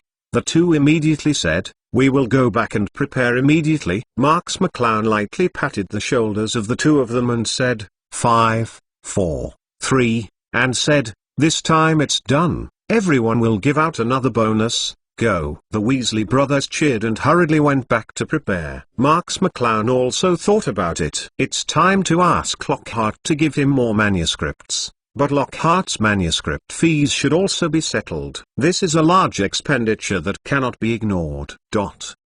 Sure enough, as soon as this issue of the school magazine was released, it immediately attracted Hogwarts panic buying. The school magazine detailed Sirius' past experience, why he was arrested in Azkaban prison, and exclusive information about his relatives and friends. There are also a lot of detailed analysis on Sirius' experience in Azkaban prison, who he met, how he escaped the Dementor and came out. In addition, there are also many famous writers in the wizarding world, led by Lockhart, on this matter. Some are extremely disgusted with Sirius, some are sympathetic, and some feel that there is grievance in it, and all kinds of gossip materials rush toward them. Although nothing is said clearly in summary, people like to watch this kind of reports full of speculations. Originally, the Weasley brothers thought that there would be a lot of people rushing to buy them this time, so they had already printed 1,000 more newspapers when they were printed, but they didn't expect that they were sold out in a short period of time. The behavior of Hogwarts students to snap up the school magazine has actually become a trend on campus, just like the trend of the times. As long as the school magazine is released, you don't buy what you don't care about the wizarding world or Hogwarts. Moreover, the price of the school magazine is not expensive, and most people can accept it, and even more people would rather buy a copy by themselves rather than watch it with others. Sitting alone in the auditorium and flipping through the school magazine has become the norm. Many students who haven't bought the school magazine constantly urge the Weasley brothers to continue to print the school magazine, which makes the Weasley brothers burned. But they were also having fun, thinking of the bonus Marx McClown received afterwards. They really woke up from a dream. As the big boss, Marx McClown continued to throw his hand at the shopkeeper. Both the Weasley brothers and Colin were very busy. He was behind the scenes waiting to collect the money. It was time to go to class and go to bed. Soon it was Lupin's class again. Marx came to the classroom, and now they were preparing to take the dark arts defense class. Professor Lupin was already waiting for the students in the classroom. Inside the classroom is a swaying wardrobe, and students point to the wardrobe. Lupin asked, "Does any of you know what's inside?" Hermione raised her hand immediately and wanted to answer eagerly. Ron next to him was taken aback. Hermione didn't know when to show up next to him. Lupin saw that no other students raised their hands, and said, "Miss Granger, you can answer." Hermione said, "That's a Boggart, a kind of phantom." Lupin nodded and said, "Very well. Can you tell me what it looks like?" Hermione said, "Boggart has no fixed appearance. It can change its appearance at will, and it becomes the most fearful thing in the heart of the person in front of it. So they are it's terrible." Lupin took Hermione's words and said, "McClowns, Boggart is very scary, so we have to learn how to deal with Boggart." The students underneath talked a lot. They obviously have an instinctive fear of Boggart. After all, it can see the depths of people's hearts and become what they fear most. Lupin smiled and said, "But fortunately, we have a simple spell to expel them. Everyone recite to me, Boggart's expulsion curse." Funny. Everyone read, "Funny." Very good. Lupin applauded. Everyone remember not to be afraid of Boggart. The more you are afraid of it, the happier you are. Marx McClown looked at the restless wardrobe, a little curious about what Boggart would become when he saw him, while Ron on one side shrank and hid on the side. Lupin continued, "Come on, who wants to try it first?" The students drew back, except for Neville, who was the slowest, being pushed in front. "Very well, Neville, you come and try." Lupin took Neville to the closet and asked, "What are you most afraid of?" Neville tremblingly said, "Professor Snape." Hearing Neville's answer, the students behind immediately burst into laughter. "Do you live with your grandma?" Neville was even more frightened when he heard this. "I don't even want it to become my grandma." "No, it won't," Lupin said. "I just want you to imagine your grandma's costume." Okay, Lupin whispered in Neville's ear, "Don't be afraid, Boggart won't hurt anyone." Neville mustered up his courage and barely stood in front of the closet. "Ready?" Lupin drew out his wand and chanted a spell gently at the doorknob of the wardrobe. Chapter 276, Things Marx McClown Fears. The wardrobe immediately trembled violently, one hand slowly pushed open the door of the wardrobe, and Snape in black slowly walked out of the wardrobe with a serious face, indistinguishable from a real person. Neville saw Snape trembling all over, and the hand holding the wand kept trembling. "Navigate, don't be afraid, recite the curse. Boggart drives away the curse," Lupin reminded him in a low voice. Neville gritted his teeth, raised his wand at Snape, and shouted, "Funny." Boom. Snape, who was originally dressed in black, suddenly turned into a bloated old lady's dress, which did not match Snape's original serious face and looked very funny. The whole classroom roared with laughter. It was the first time they saw Snape dressed up like this. Even Marx couldn't help but laugh. It is estimated that Snape would really be mad when he saw him like this. Now Leavenworth's nervous mood immediately became cheerful, and he smirked while staying where he was. Student Neville did a great job. Next one. Parvati. Lupin applauded. The next few students were not so scared. They all completed their tasks perfectly, and it was Ron's turn soon. When Ron was about to shrink back, Lupin pointed to Ron and said, "Ron Weasley, it's your turn." Ron trembled in fear and said, "Professor, this is not so good." Lupin smiled and said, "Didn't I say that? The more you are afraid of Boggart, the happier you are. So you have to conquer your own inner fear." Ron trembled, walked to the front, looking at the closet fearfully. Ron's face was blushing at this time, and his tears were about to fall. Lupin saw Ron's heart breaking tight, and immediately enlightened. "Ron, you slow down, don't be nervous, nothing will happen." As soon as Boggart saw Ron, he immediately began to change his form. Where Ron calmed down, the wand in his hand was sweaty by him. Roar! A giant spider suddenly appeared in front of Ron's eyes, and Ron was so scared that Ron sat down on the ground with fear in his eyes. The thing Ron was most afraid of was the giant spider. Lupin quickly reminded, "Cite a mantra." "Cite a mantra." Ron hurriedly grabbed his wand, pointed at the giant spider and shouted, "Funny." Boom! Skateboarding shoes appeared on the feet of the giant spider, and the giant body couldn't help falling to the ground. The giant spider couldn't even stand up. It looked so funny that it caused the whole class to laugh. Ron also laughed, and for a while, Ron's face was filled with tears and smiles. Lupin helped Ron sitting down on the ground and said encouragingly, "Mr. Weasley has extraordinary courage, doesn't it?" Everyone applauded Mr. Weasley. The students laughed and clapped, and Ron immediately wiped away the tears from his face and said, "This thing is not scary at all, really." Of course the students would not forget the way Ron was sitting on the ground just now, and booed to Ron. Ron was dissatisfied and said, "What's so good about booing? Didn't I pass Boggart's test? What qualifications do you have to boo me?" The students didn't pay much attention to Ron, and Ron immediately said to himself, "You can't refute me.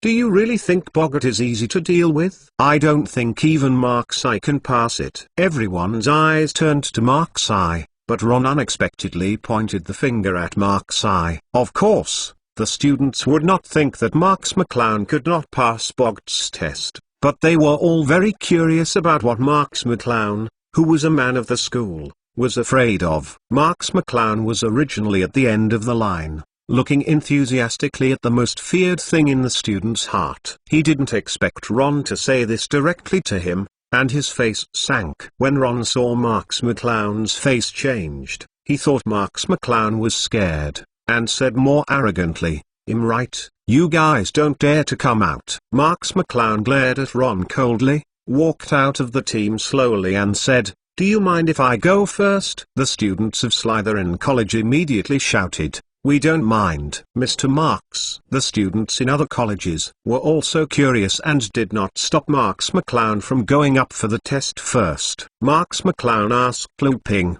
then Professor Lupin, "Can I go up and test it first?" Lupin didn't care. "Anyway, this class is going to be tested one by one. Sooner or later, it will be your turn. Since other students have no objection, there is no problem in asking you to test in advance." "That's good." Marx McClown faintly passed Ron and walked to Boggart. As soon as Boggart saw Mark's eye, his form changed drastically again. Everyone looked at Boggart curiously, not knowing what Boggart would become. Boggart has been changing different forms in midair, but he didn't have a 520 form. The students were talking about it. Why didn't Boggart become anything this time? Lupin frowned. Logically speaking, anyone Boggart saw could project the most fearful things in his heart. But Boggart has not changed so far, so only one reason is explained. The spiritual power of the person in front of Boggart is too strong. Boggart has been unable to break through the line of defense, so he can't identify that person's heart. Marx McClown's spiritual power is too strong? Lupin frowned slightly and said, "Okay, the test is over. Please invite the next classmate." The students screamed. Ming Mark's eyes. Boggart hadn't changed into anything. Why did Lupin say that Mark's eye had finished the test? Ron dissatisfied. "Marx McClown hasn't finished the test yet. How can I finish it? P.S. Ask for rewards and automatic subscription." Chapter 277. What did he say to me? Lupin said calmly, "Since I said that Mark's eye's test is over, it is over. Is it possible that you still have your own unique insights about Boggart?" Ron saw Lupin look a little angry, so he swallowed and retreated to the back of the team. Marx McClown also thanked Lupin and returned to his position. After experiencing the small storm of Mark's eye, the subsequent tests went smoothly. Everyone's most fearful things were perfectly reflected by Boggart, but fortunately, the students were able to control their nervousness and accurately chant Boggart out of the spell until it was Harry's turn. Harry walked slowly to Boggart and held the wand in his hand tightly. Boggart turned quickly in front of Harry, and he was about to take shape into a recognizable creature. All eyes were on Boggart, very curious about what Harry, as the savior, might be afraid of. Boom! Boggart suddenly transformed into a large Dementor, and lunged directly at Harry. Harry was stunned in an instant, and could only stand stupidly on the spot, watching the detestable Dementor rushing towards him. "Be careful." Lupin saw that Harry had no intention of resisting, and immediately jumped in front of Harry to block Harry.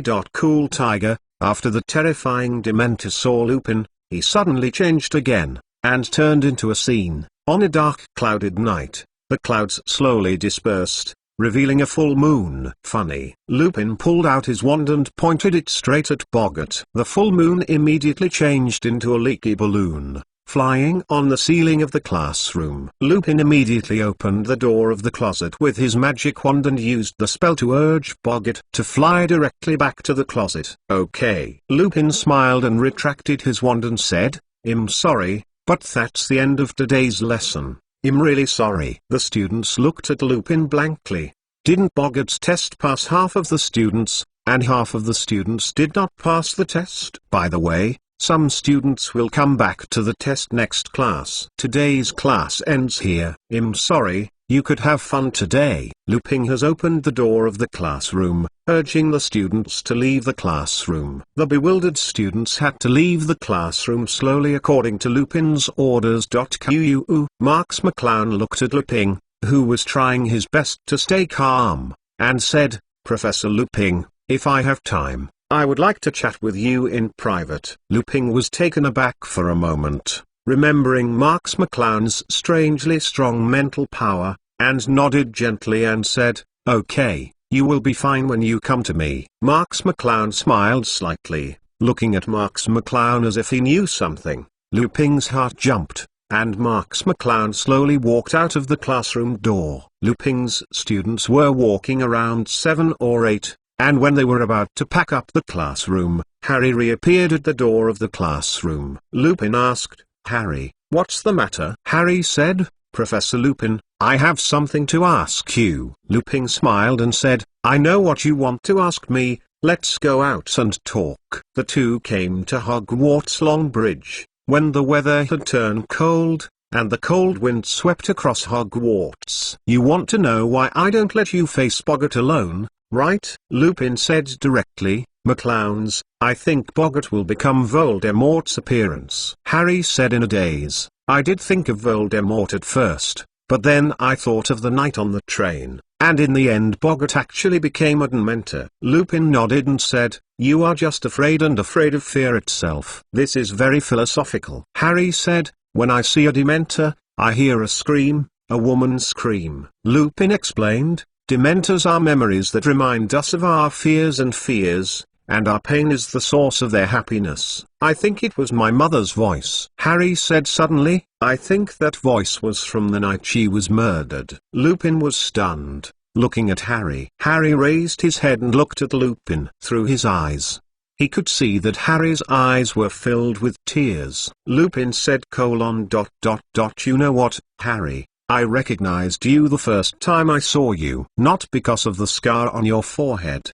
but because of your eyes and yours. Mother Lily looks so much. Yes, I know your mother." Harry looked at Lupin and said nothing. Lupin stared into Harry's eyes and said, "Your mother is an extraordinary witch. I have been with her for a while. She is very charming and can discover the strengths of others, even those that no one else is aware of." Lupin seemed to have fallen into deep memories, and continued, "As for your father, I can only say that he will always be in endless trouble, and you, very well inherited this from him." Harry frowned. He knew too little about his parents, and a few words from Lupin caused him a lot of reveries. Lupin saw that Harry was dull and did not speak. He thought that Harry was a little sad, so he broke the subject and said, "Wanglis, just now Marx McClown asked me to have time to chat afterwards. I feel that this classmate is really its kind of, how to put it, it's hard to fathom." Harry nodded and said, "Mr. Marx is our legend in this year. He has done a lot of amazing things in school and he is very respected." Lupin smiled and said, "It seems you admire him very much." Harry nodded without hesitation and said, "McClowns, I still remember his first impression of you." Lupin smiled curiously. "Oh, what did he say about me?" P.S. Ask for rewards and automatic subscription. Harry Potter, The Most Powerful Mage, Chapter 278. Harry replied, "We hadn't seen you at the time. We were chatting on the Hogwarts Express," he said. Speaking of this, Harry hesitated a little. He said that this semester's defense against the dark arts class teacher will be a violent puppy plus cool tiger. The smile that Lupin had on his lips immediately disappeared, and his face changed slightly. Harry quickly said, "Mr. Marx didn't want to say bad things about the professor. He didn't know the professor at the time, so it might be just a joke." Lupin shook his head and said he didn't care, but he was deeply suspicious. The secret that he is a werewolf is not only known to people above the level of Professor Hogwarts. Did Marx McClown realize it too? Lupin suddenly thought of Marx McClown's meaningful smile when he left, and he became more upset. On Marx's side, he had just gone to hand over his application for Hogsmeade to Snape. Hogsmeade is a small village of pure wizards near Hogwarts. Only students in the 3rd grade, including the 3rd grade and above, can go to play at 540 with the signature of a guardian. After Marx McClown finished the application, he went back to Lupin directly. Lupin was still in the classroom to pack his things because he was talking to Harry just now. Professor Lupin. Marx McClown knocked gently on the door. Lupin said calmly, "Please come in." Marx McClown walked into the classroom and closed the classroom door by the way. Lupin leaned halfway on the table and asked, "What's the matter?" Marx McClown smiled and said, "Professor Lupin thinks I will find you what's wrong." Lupin said calmly, "I think Mr. Marx has such a strong mental power. It must not be a matter of learning to come to me. After all, with such a strong spiritual power, there is definitely no problem in coping with learning. To some extent, mental power is also linked to willpower, and there are many different forms of mental power. One of them is that, like the topper of the Ministry of Magic, the willpower is extremely strong, and the mental power of this kind of person will be extremely strong, making Boggart seamlessly accessible. Compared to Lupin, who would be seen by Boggart's inner fear, Marx McClown is definitely stronger than him in willpower at the very least, and with such a strong willpower, then it will definitely not be a problem to learn. Marx McClown didn't have the slightest expression of surprise, but looked at Lupin with a smile and said, "It seems that Professor Lupin is a very careful person, so I can detect it." Lupin said calmly, "It's not that I'm careful, but your performance is too conspicuous. It's impossible not to pay attention." Marx McClown nodded and said, "Then Professor Lupin can guess why I am looking for you." Lupin shook his head and said directly, "I don't know." Marx McClown smiled and said, "I want to make a deal with you, a deal that is good for you and me." Lupin looked at Marx suspiciously and said, "What do you want to trade with me?" Marx McClown smiled and said, "I can help you prepare a liquid medicine." Lupin's heart tightened, but he still tried his best to remain calm and said, "I don't understand what you are talking about." Marx McClown laughed and said, "Professor Lupin must ask me to make it clear, dear werewolf Lupin." Lupin restrained his lazy posture and looked at Marx McClown seriously. He now knew that Marx McClown was confident that he was a werewolf. Lupin said coldly, "Who told you?" Marx McClown shook his head and said,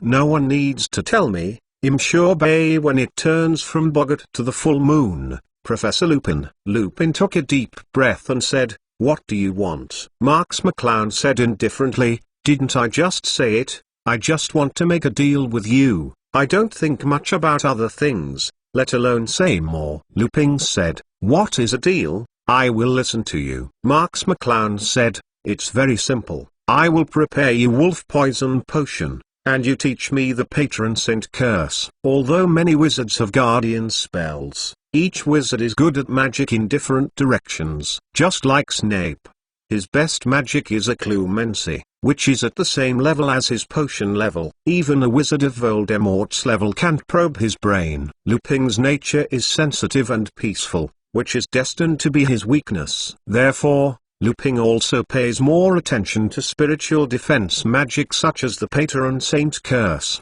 He is exactly this master. Therefore, finding Lupin to learn the Patronus mantra is undoubtedly the best choice. Lupin took a deep look at Marx McClown, and said, "What are you going to learn the Patronus mantra for?" Marx McClown said helplessly, "What can the Patronus curse do? It's just to drive away Dementors. I just want to have a way to deal with Dementors." Relative to you, you make this deal. What Lupin rarely saw was no more modest expression, but a slight sneer. "You can't do anything bad if you learn the Patronus curse, but you, a student, can configure a wolf's poison potion?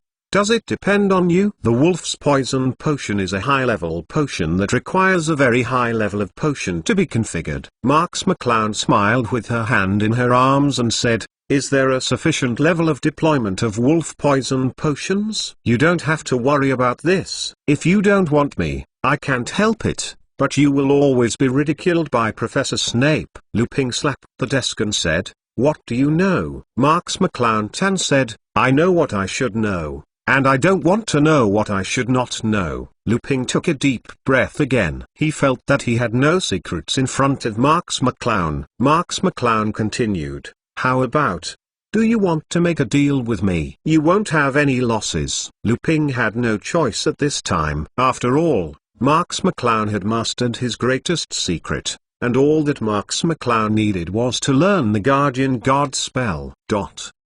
Chapter 279, Simply Fast. This was not an excessive request that Lupin could not agree to, and even if Marx McClown did not prepare him with wolf poison potion, Lupin had to agree to Marx McClown because he wanted Marx McClown to keep a secret. If the professor is a werewolf spread among the students, then it will definitely cause a huge panic. Lupin recovered his calm and said lightly, "If this is the case, then I will believe you once." Marx McClown smiled and nodded and said, "Then thank Professor Lupin." Lupin said calmly, "The Guardian God spell is not as easy as you think it is. This is a very deep spell with very high difficulty. If you can't learn it by yourself, I can't help it." Marx McClown nodded and said, "I am still very confident in my ability to learn." "Take your hand over and show me," Lupin said suddenly. Marx McClown handed Lupin his hand, and Lupin held Marx McClown's hand,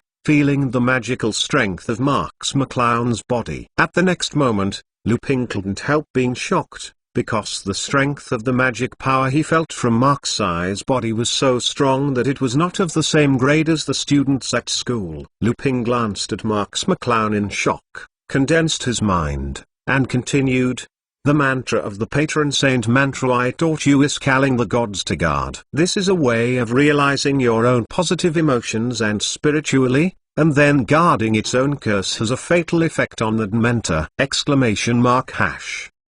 Marx McClown nodded. What Lupin said was similar to what he had guessed. Just like the spiritual shock, the call of the gods and guards is the materialization of spiritual power, but one is guarding and the other is offensive, which has the same effect. Lupin began to explain to Marx McClown in detail the way of chanting the mantra and the use of spiritual power. Marx McClown was already very proficient in the manipulation of spiritual power, and the operation of the Guardian God curse was very similar to mental shock, so Marx McClown quickly understood the use of the Guardian mantra. Lupin said after the explanation, "Maybe you may not understand what I said, but this spell does require the user to use it proficiently, so you first try the general casting process, and go back and practice more." Marx McClown took out the magic wand, concentrated on the operation of the magic power, the spiritual power constantly surging in his body. Hush and guard. Marx McClown's spiritual power surged out in an instant,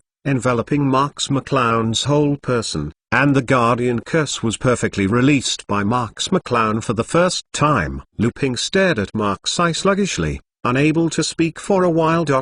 Cool, Tiger. "Well, I have learned it." Marx McClown withdrew the curse and said with a smile, "Thank you, Professor Lupin. I will give you the wolf poison potion before the full moon, so I will leave first." Lupin watched Marx McClown's distant figure, completely plunged into a daze. Now that it was about helping Lupin prepare the wolf poison potion, Marx McClown would certainly not break her promise, and immediately went to find the materials needed for the wolf poison potion. Woo Boozy?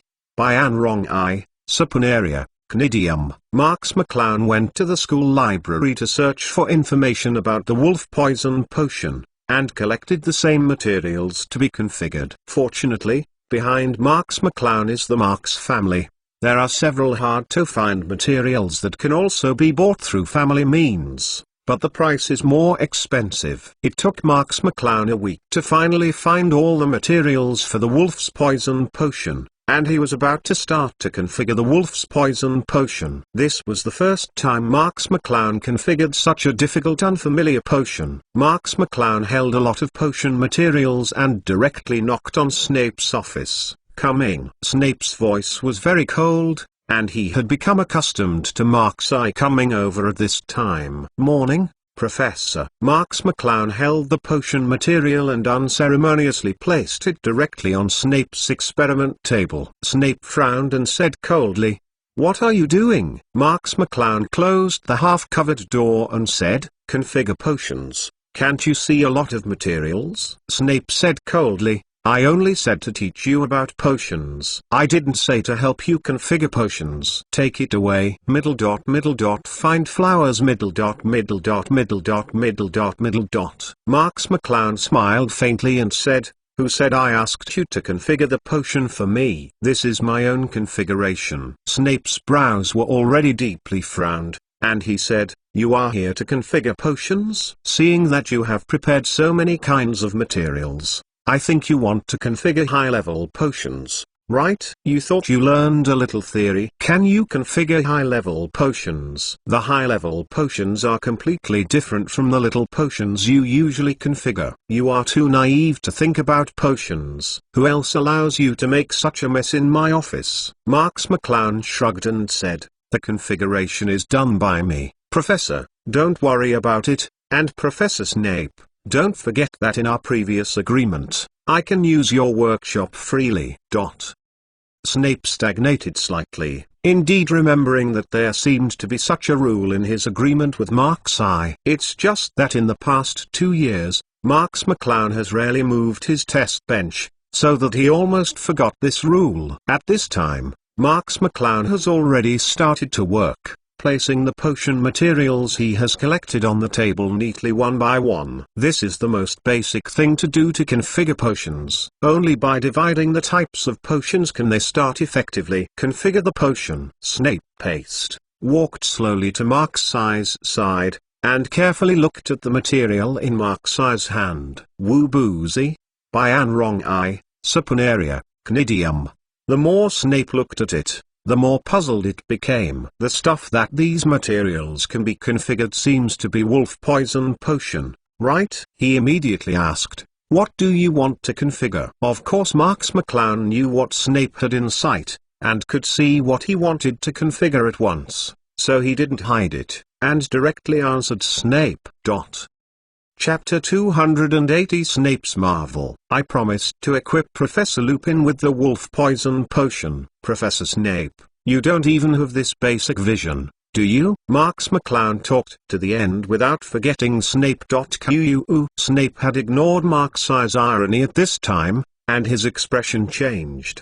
"Do you know what Lupin's secret is? Did he ask you to help him configure it?" Snape's heart was full of doubts at this time. It was obvious that Lupin was a werewolf. Only people above the professor level would know. How did Marx McClown know? Although Snape hated Lupin very much in his heart, Dumbledore had already set himself up to prepare the wolf's poison potion. Why did Marx help Lupin with it? Marx McClown didn't have the patience to explain Snape's doubts in 540, but said indifferently, "There are some things that everyone understands. There is no need to say too clearly." Snape cursed secretly in his heart. He knew what the hell, he hadn't figured out anything. At this time, Marx McClown had completed the division of potions, and the next step was to deal with potions. Of course Snape didn't say what was in his heart, coldly pretending that he did understand it, and began to teach Marx's technique. Don't think that you can prepare such a high-level potion by yourself after learning a little bit of fur from me, especially the wolf poison potion,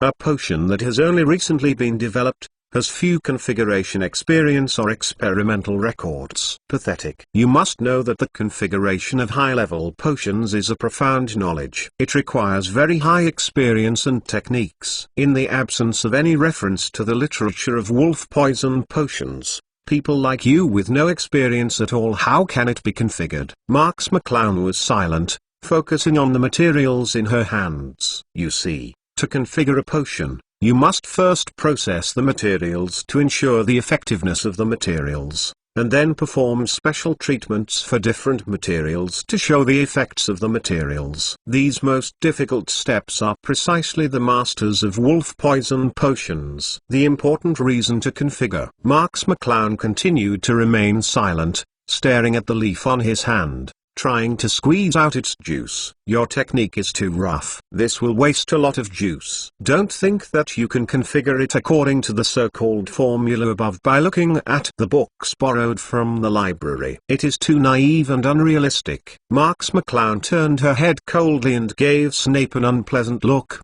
The first time he discovered Snape, this dull horde, and when there was so much to say, "Professor Snape, can you close your noble mouth for a while? I don't think it will be done because of it." Snape was retorted by Marx and was about to refute, but thought that he had said a lot, not like his usual self, so he closed his mouth. Snape was actually quite upset. After all, this job was originally his own task, but Marx McClown ran over for no reason and took the task away by himself. In addition, Marx McClown didn't have the experience of deploying this kind of potion, but ran to him to get an axe, so Snape just behaved a little gaff. Although Snape closed his mouth, he still sneered on the side, preparing to watch Marx make a fool of himself. As long as that time, Snape would definitely use his most ironic words to mock Marx. Without Snape's interference, Marx's progress was significantly accelerated. Although Marx's technique is rather jerky, no one step went wrong, which of course relies on the help of the second-level discriminating eye. On the basis of the level 1 discriminating eye, the second-level identification eye can also identify the best processing method for all raw materials. This allows Marx eye to process all the materials accurately, and will not reduce the efficacy of the materials due to certain drug conflicts. Coupled with Marx eye's perfect control of the body, his technique is precise and stable, even when Snape is not in good shape. Snape was watching Marx eye while he was sneering, and he slowly frowned. Is this impossible? Marx McClown was still a bit jerky when he was doing many special processes that were only required for high-level potions, and he could tell at a glance that he was a novice in high-level potions configuration. Therefore, it can also be seen that Marx eye is very slow and cautious about the fusion of processing materials and materials, or the configuration of medicines and liquids. But the configuration of Marx eye didn't have any stagnation. Everything was like flowing water, and there was no problem with the processing method. The effects and medicinal effects of the materials are preserved to the greatest extent, and there are even some operations that Snape hasn't seen before. They seem to be messy, but when you think about it carefully, there seems to be a corresponding correct reason for this operation. Marx McClown slowly poured the specially processed leaf fragments into a glassware, and then slowly burned it on the alcohol bottle. The leaves slowly emitted steam. Marx eye covered the bottle, not letting the steam escape any point. Snape was a little surprised now. He was completely immersed in Marx eye's operation. The inner essence of the whipped leaves can be extracted like this. Why didn't he think of it before? And the toxins of Hong eye can be rejected like this. This method is unheard of, but it seems to work! 0.6. But how is it possible? Cnidium vulgaris will react like this after encountering sawdust powder. But if you think about it,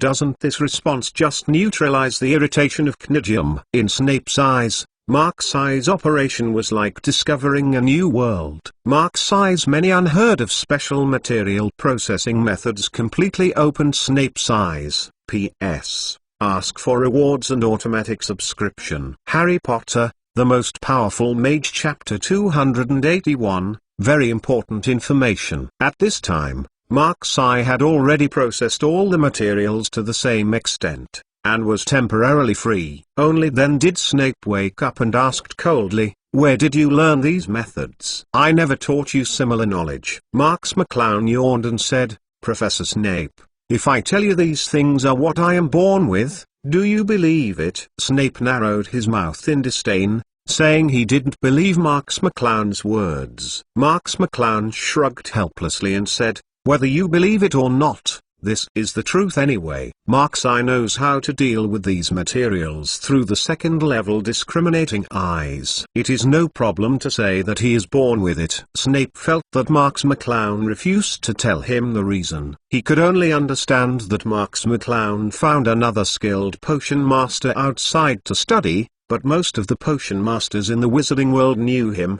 and it seemed that there is no such thing as processing material. Right when Snape was in deep thought, Marx eye started a new round of material fusion. If Marx eye used to deal with materials and had the collaboration of level 2 discriminant A's, now to deploy potions in a true sense, it really depends on Marx eye's talent and strength. Plus cool, Tiger. Fortunately, Mark's eye has done a lot of homework before, and the formula of the wolf poison potion has been verified to be true and correct.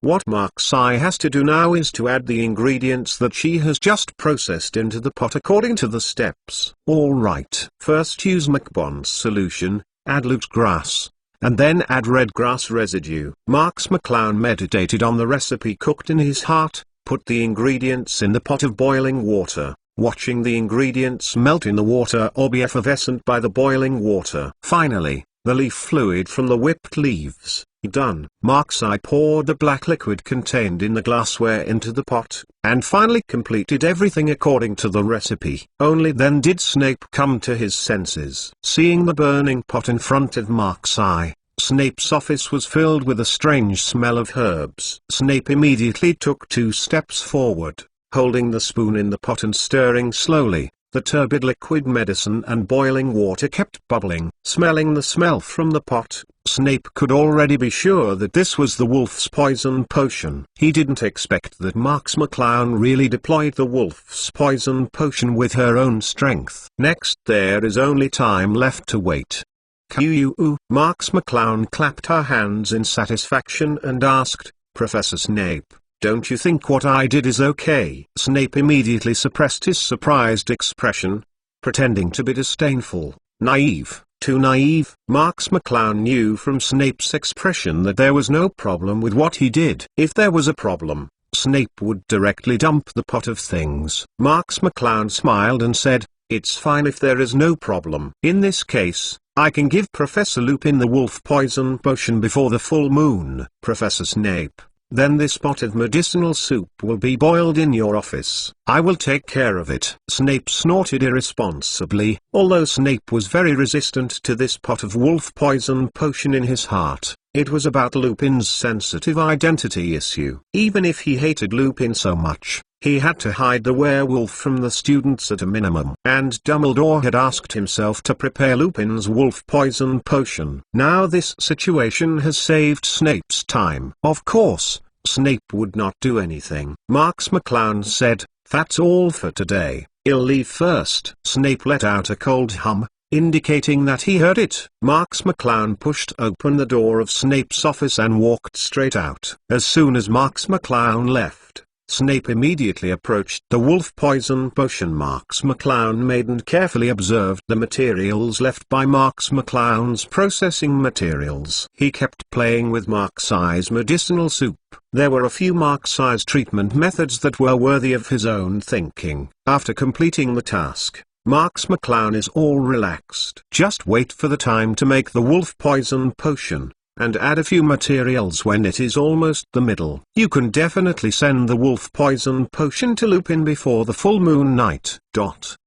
Just when Marx McClown stretched out and was about to return to the dormitory to take a good rest, 2 people looking around appeared in front of him as if looking for something. "George, Fred," Marx McClown yelled. And not far away was Brother Weasley. "Mr. Marx." As soon as the Weasley brothers saw Marx McClown, they rushed forward, as if there was something urgent to tell Marx McClown. Marx McClown looked at Brother Weasley suspiciously. At this moment, the 2 of them looked panicked, as if they had done something that could not see people, and then asked, "What are you panicking about?" George quickly said, "We found important information." Fred then added 560, McClown's, very important information. Marx McClown frowned slightly, pointed to a corner and said, "Go over there." It was the time when Hogwarts was about to rest in the evening. Most people either ate in the auditorium or studied in the library. And Mark's eye and the others were in Snape's office, near the cellar of the school, and no one would pass by. "What's wrong?" Marx McClown asked. George looked around and made sure that there were no people around, then slowly took out a piece of parchment from his wizard robe, but it was blank. Marx McClown recognized this as a live spot map at a glance, but it didn't break it. George holding the map of the live spot, pretending to be mysterious. "Do you know what this is?" Marx McClown pretended not to know, and shook his head slowly. Fred immediately introduced, "This is called a map of live spots, which was discovered by our 2 brothers in Filch's drawer." Chapter 282, the final demeanor. This is a map of Hogwarts. The key is that it can also see all the secret passages of Hogwarts. George added, the most amazing thing is that it can also show people's traces. Anyone can see it wherever they are now. Here, Marx McClown smiled faintly and said, you use it to become the people who know Hogwarts best, right? The Weasley brothers did not hesitate and nodded immediately. George said, we originally wanted to give Harry the spot map, but since Mr. Marx is looking for the two of us to do something, naturally we need a spot map. That's why we kept it in our hands. Well, what information did you find? Marx McClown immediately asked the key question. The Weasley brothers glanced at each other, and Fred said in a deep voice, we found a small dwarf star. Marx McClown frowned slightly and said, little dwarf star? George quickly said,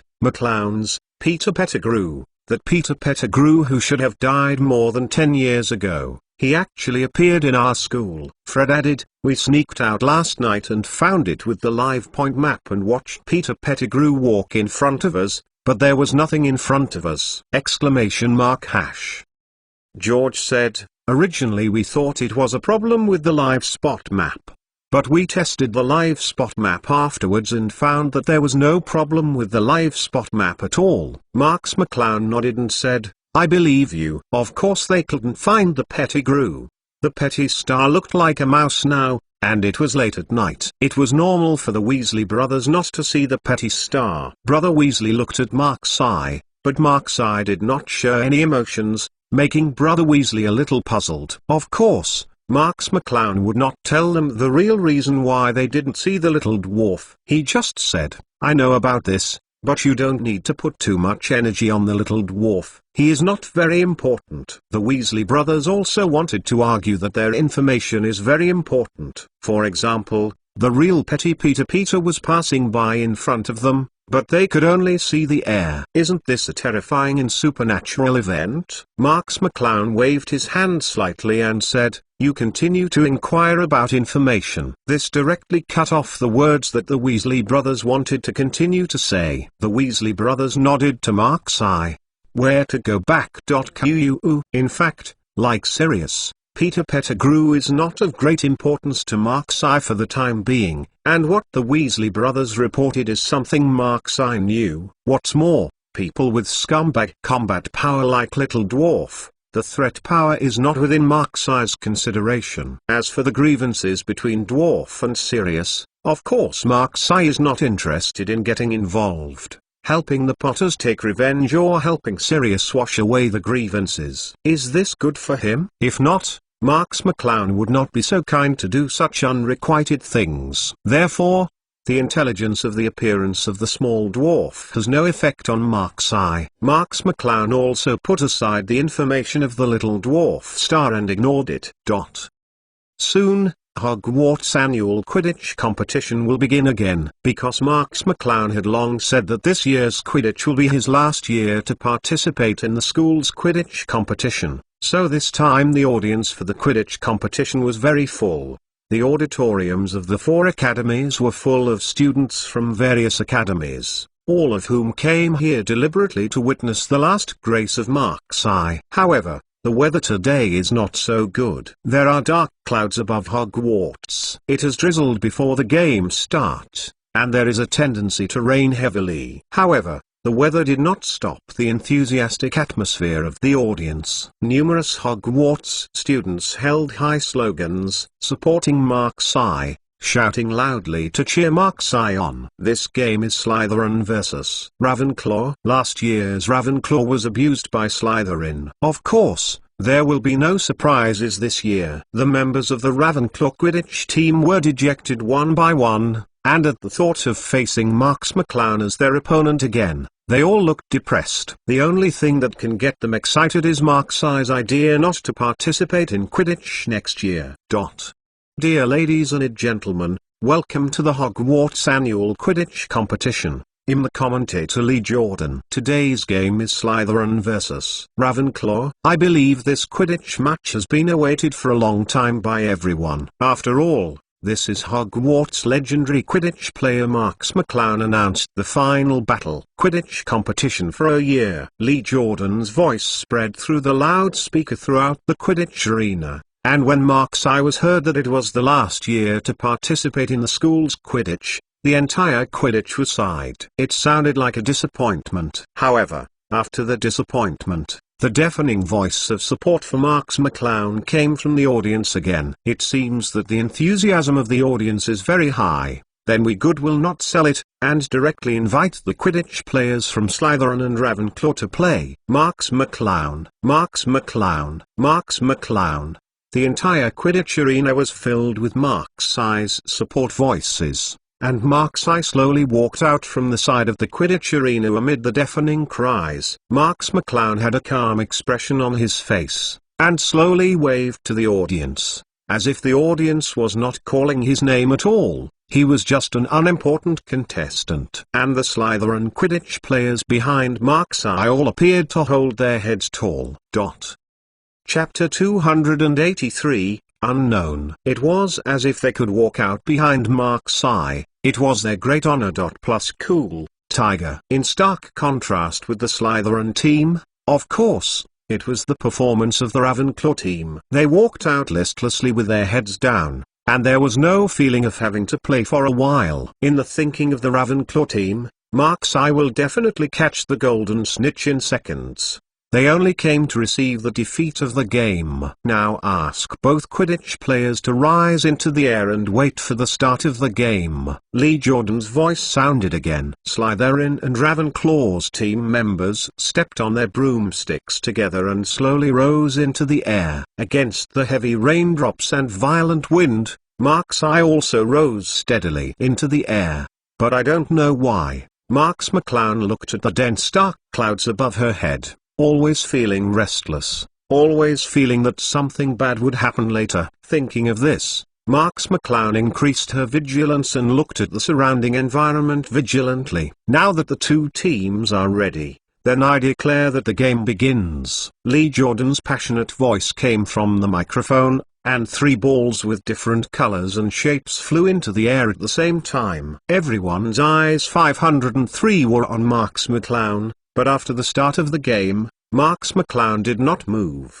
Marx McClown did not choose to catch the golden snitch in seconds. When everyone was stunned, they immediately understood Marx McClown's plan. After all, this is the last year Marx McClown appeared in the school's Quidditch competition. Of course, Marx McClown would not end this retirement war so quickly. Marx McClown did have such a plan, but Marx McClown's state of standing still is to guard against the uneasiness in his heart. For people with superior ability, this inexplicable sense of crisis is undoubtedly very effective. The players of the Ravenclaw team saw that Marx I did not move, but they also did not have the first time to snatch the ghost fly ball. This gave Slytherin a chance. The Slytherin players have already controlled the ball in his own hands. Crazy attack Ravenclaw's goal. Ravenclaw is worthy of Quidditch's excellent team, and quickly reacted, and everyone came forward to entangle with the Slytherin team. The previous stupefaction was just because they felt that it was more like a kind of irony to them about Marx I's immobility.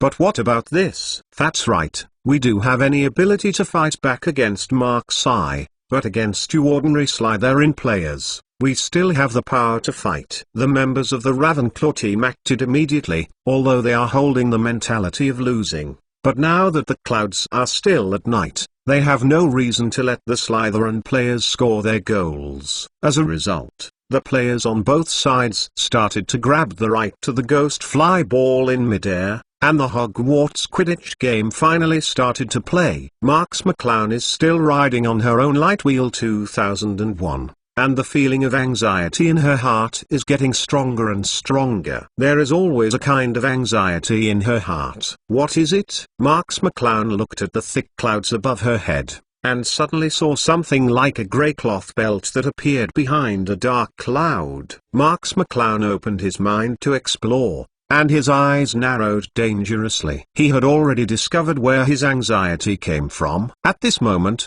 a scream suddenly appeared on the court. A student in Ravenclaw uniform threw the flying broomstick under his hip high in the air, and the whole person went straight to the ground like crazy.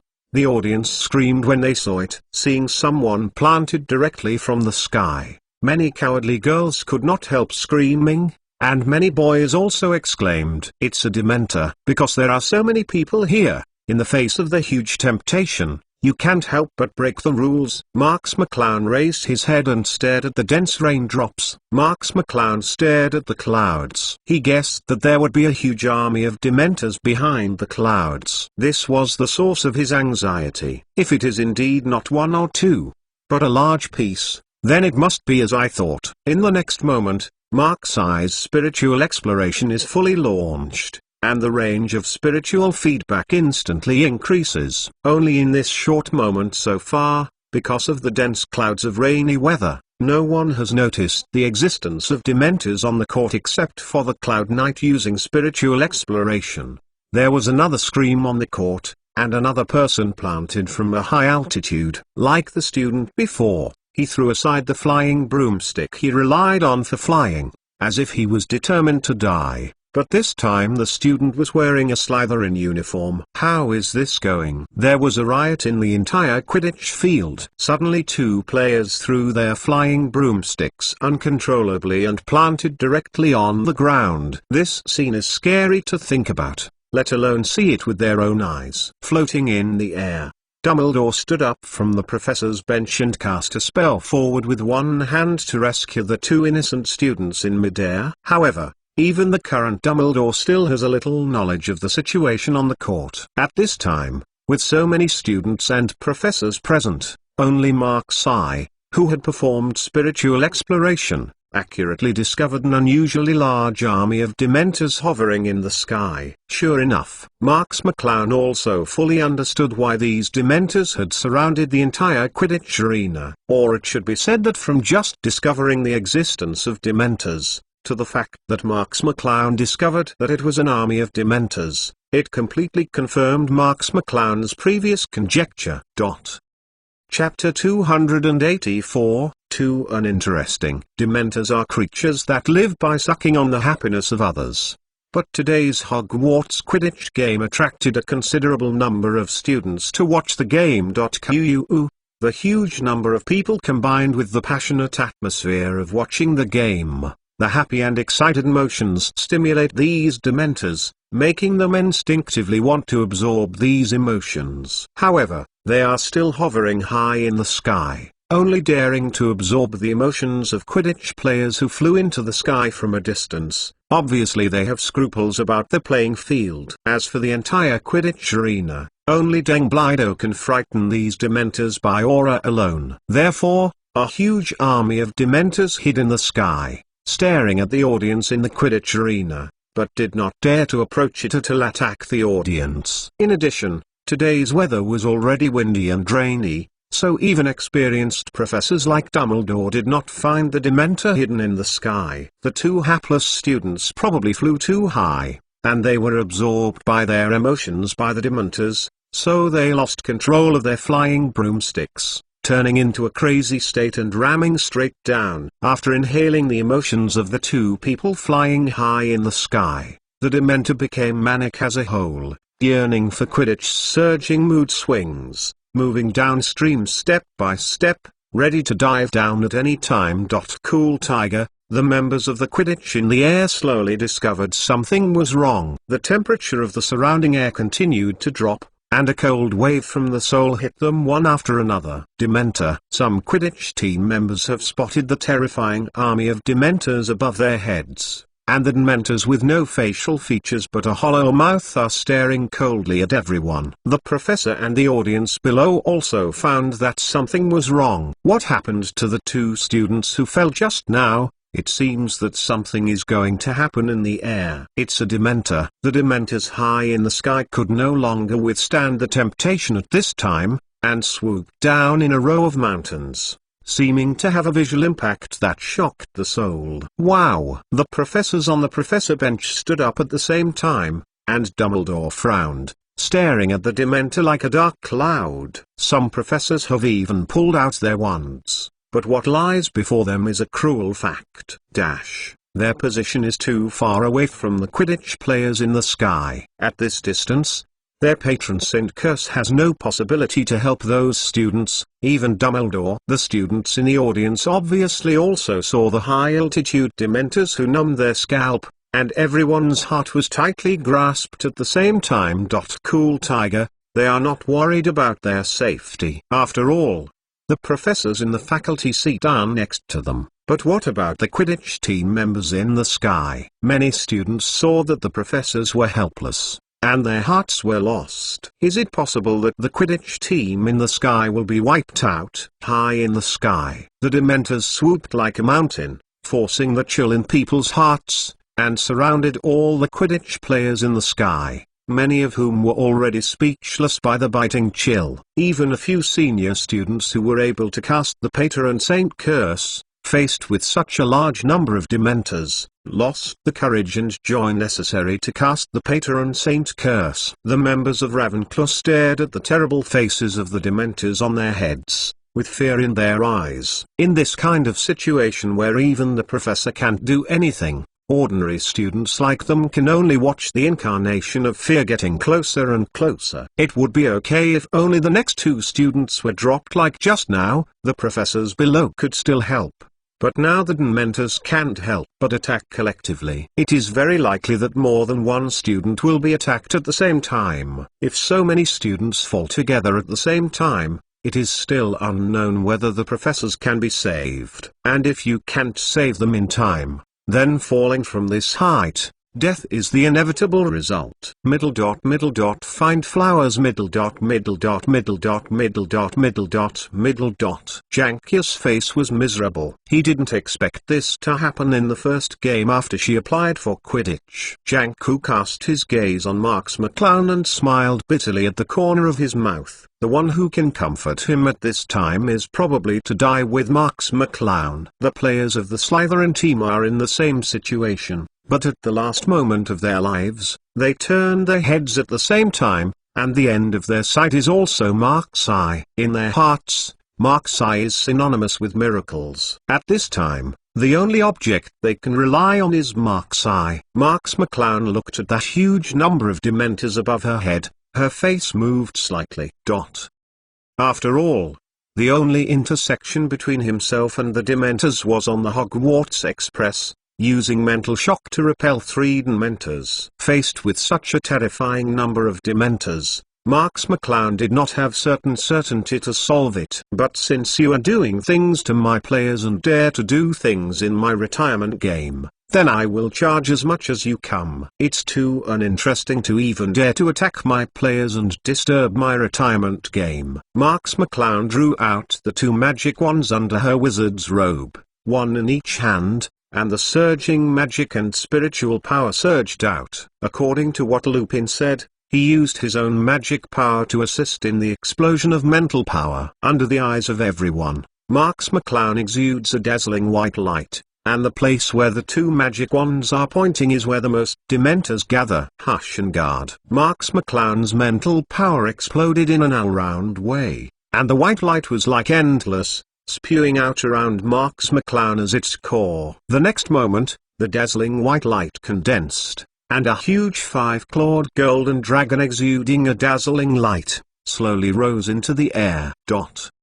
Chapter 285, Dragon Shadow. Wherever the Dragon King's white light went, all the Dementors wailed violently and retreated in panic. Marx McClown Hoshian's guard's full-scale explosion of power unexpectedly enveloped the entire Quidditch field. Everyone was bathed in Mark's eye's guarding curse of God, as if there was a feeling of being purified, and the whole person became refreshed. In front of the roaring giant 5-clawed golden dragon, the number of terrifying Dementors in the sky immediately turned their heads and left without a trace of courage to resist. The scene of thousands of Dementors running around was amazing. It is estimated that many people present will never forget the scene before them in their entire lives. Everyone can see a 5-clawed golden dragon transformed by a white light, tumbling in the thick 5050 cloud on a rainy day, as if there is a real dragon here. The dragon body is looming among the white clouds, and the dragon roars in the heaven and earth. It's actually the patron saint of the flesh.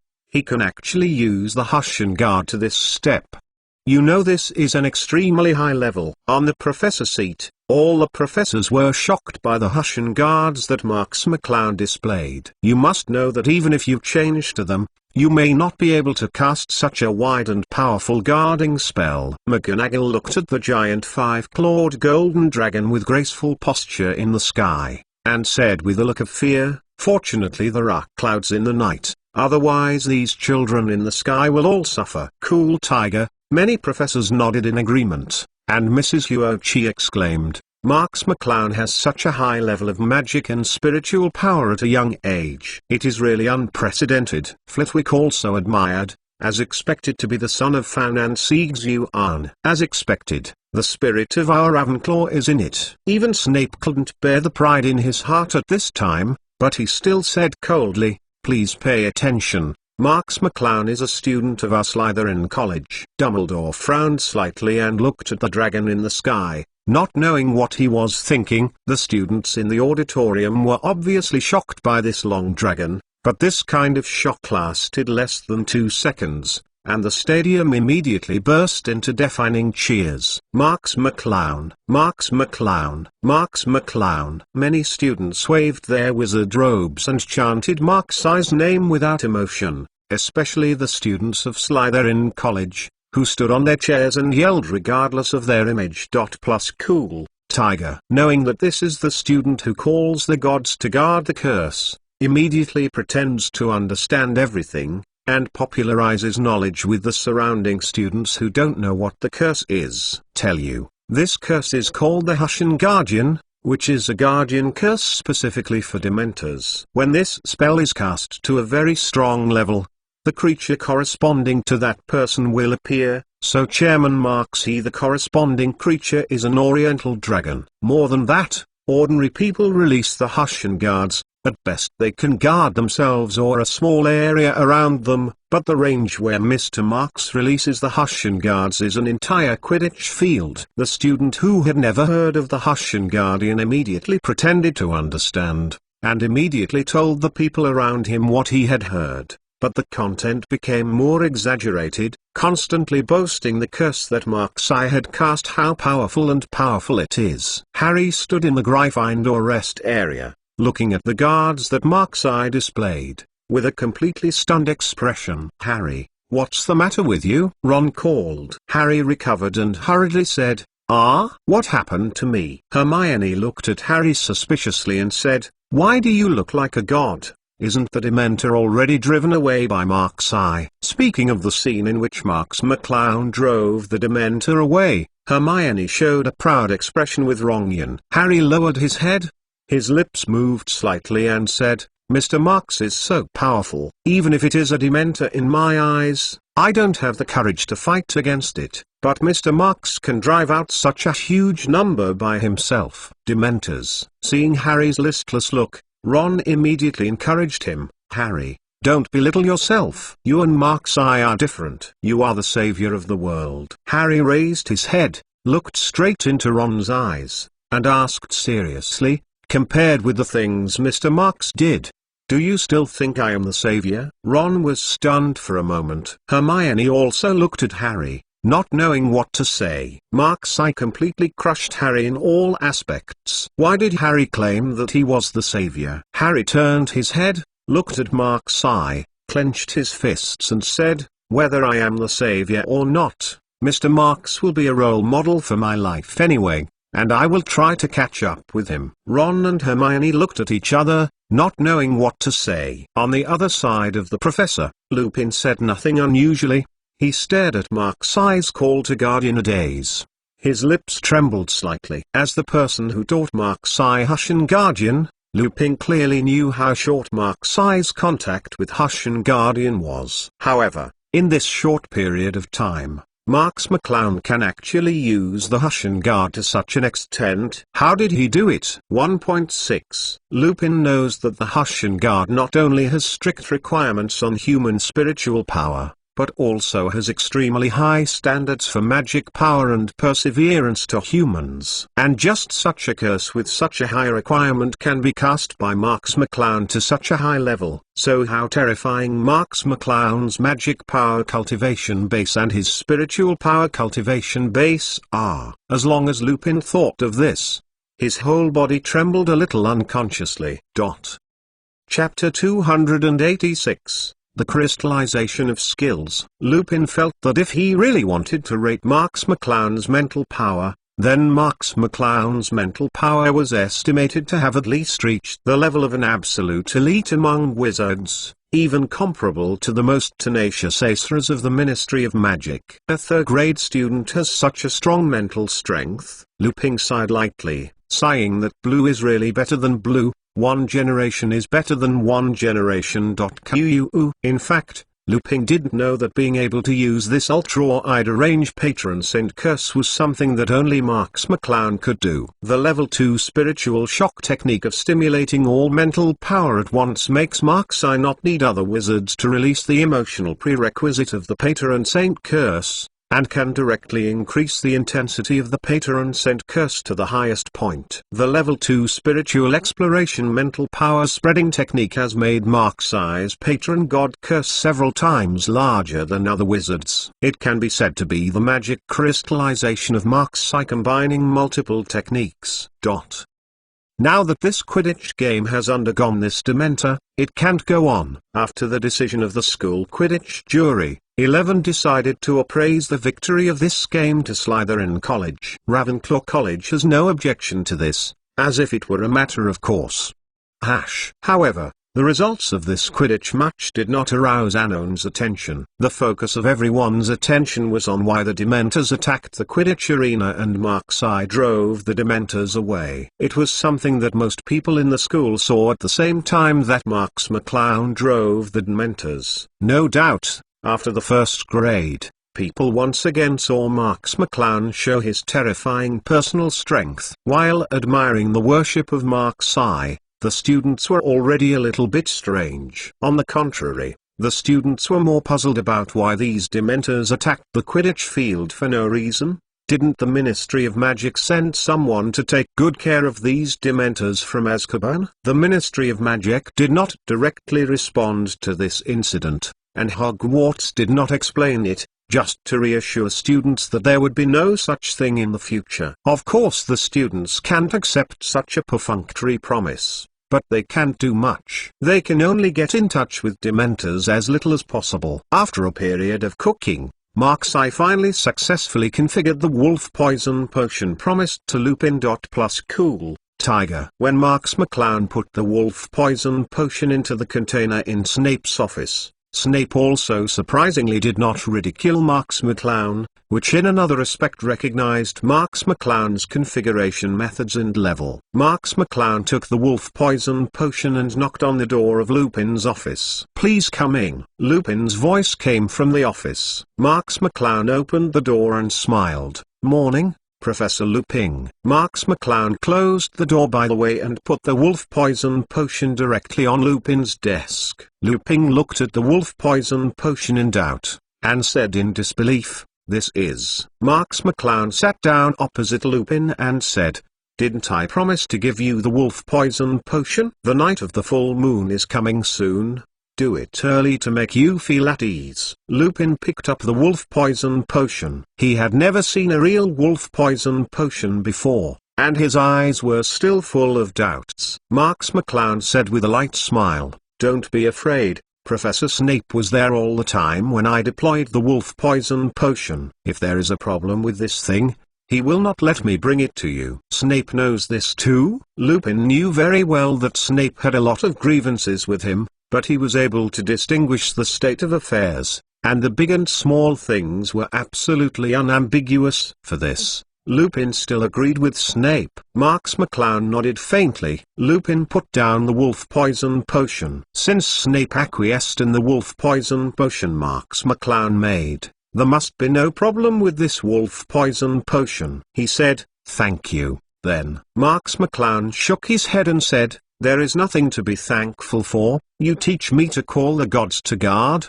and I will make you wolf poison potion. Everyone will get what they need." Speaking of hush and guard, Lupin's eyes immediately became hot, looking at Mark's eye. Marx McClown wondered, "Professor Lupin, what are you doing looking at me like this?" Lupin laughed and said, "Speaking of the hush and guard, I really want to praise you. You are definitely the best little wizard I have ever seen. There is no one." Marx McClown smiled faintly. "It's just luck." Lupin immediately became serious and said, "This is not luck. You have to know that although most of the factors of the scope and strength of the hush and guard are determined by the user's mental power, in essence, a sophisticated hush and guard is used, but super magical power is the foundation. And if you can do that in the Quidditch field, it can only show that your mental power and magic strength are all very powerful." Marx McClown let out a forehead. He was just saying this modestly, but he didn't expect Lupin to explain it so seriously. Lupin continued,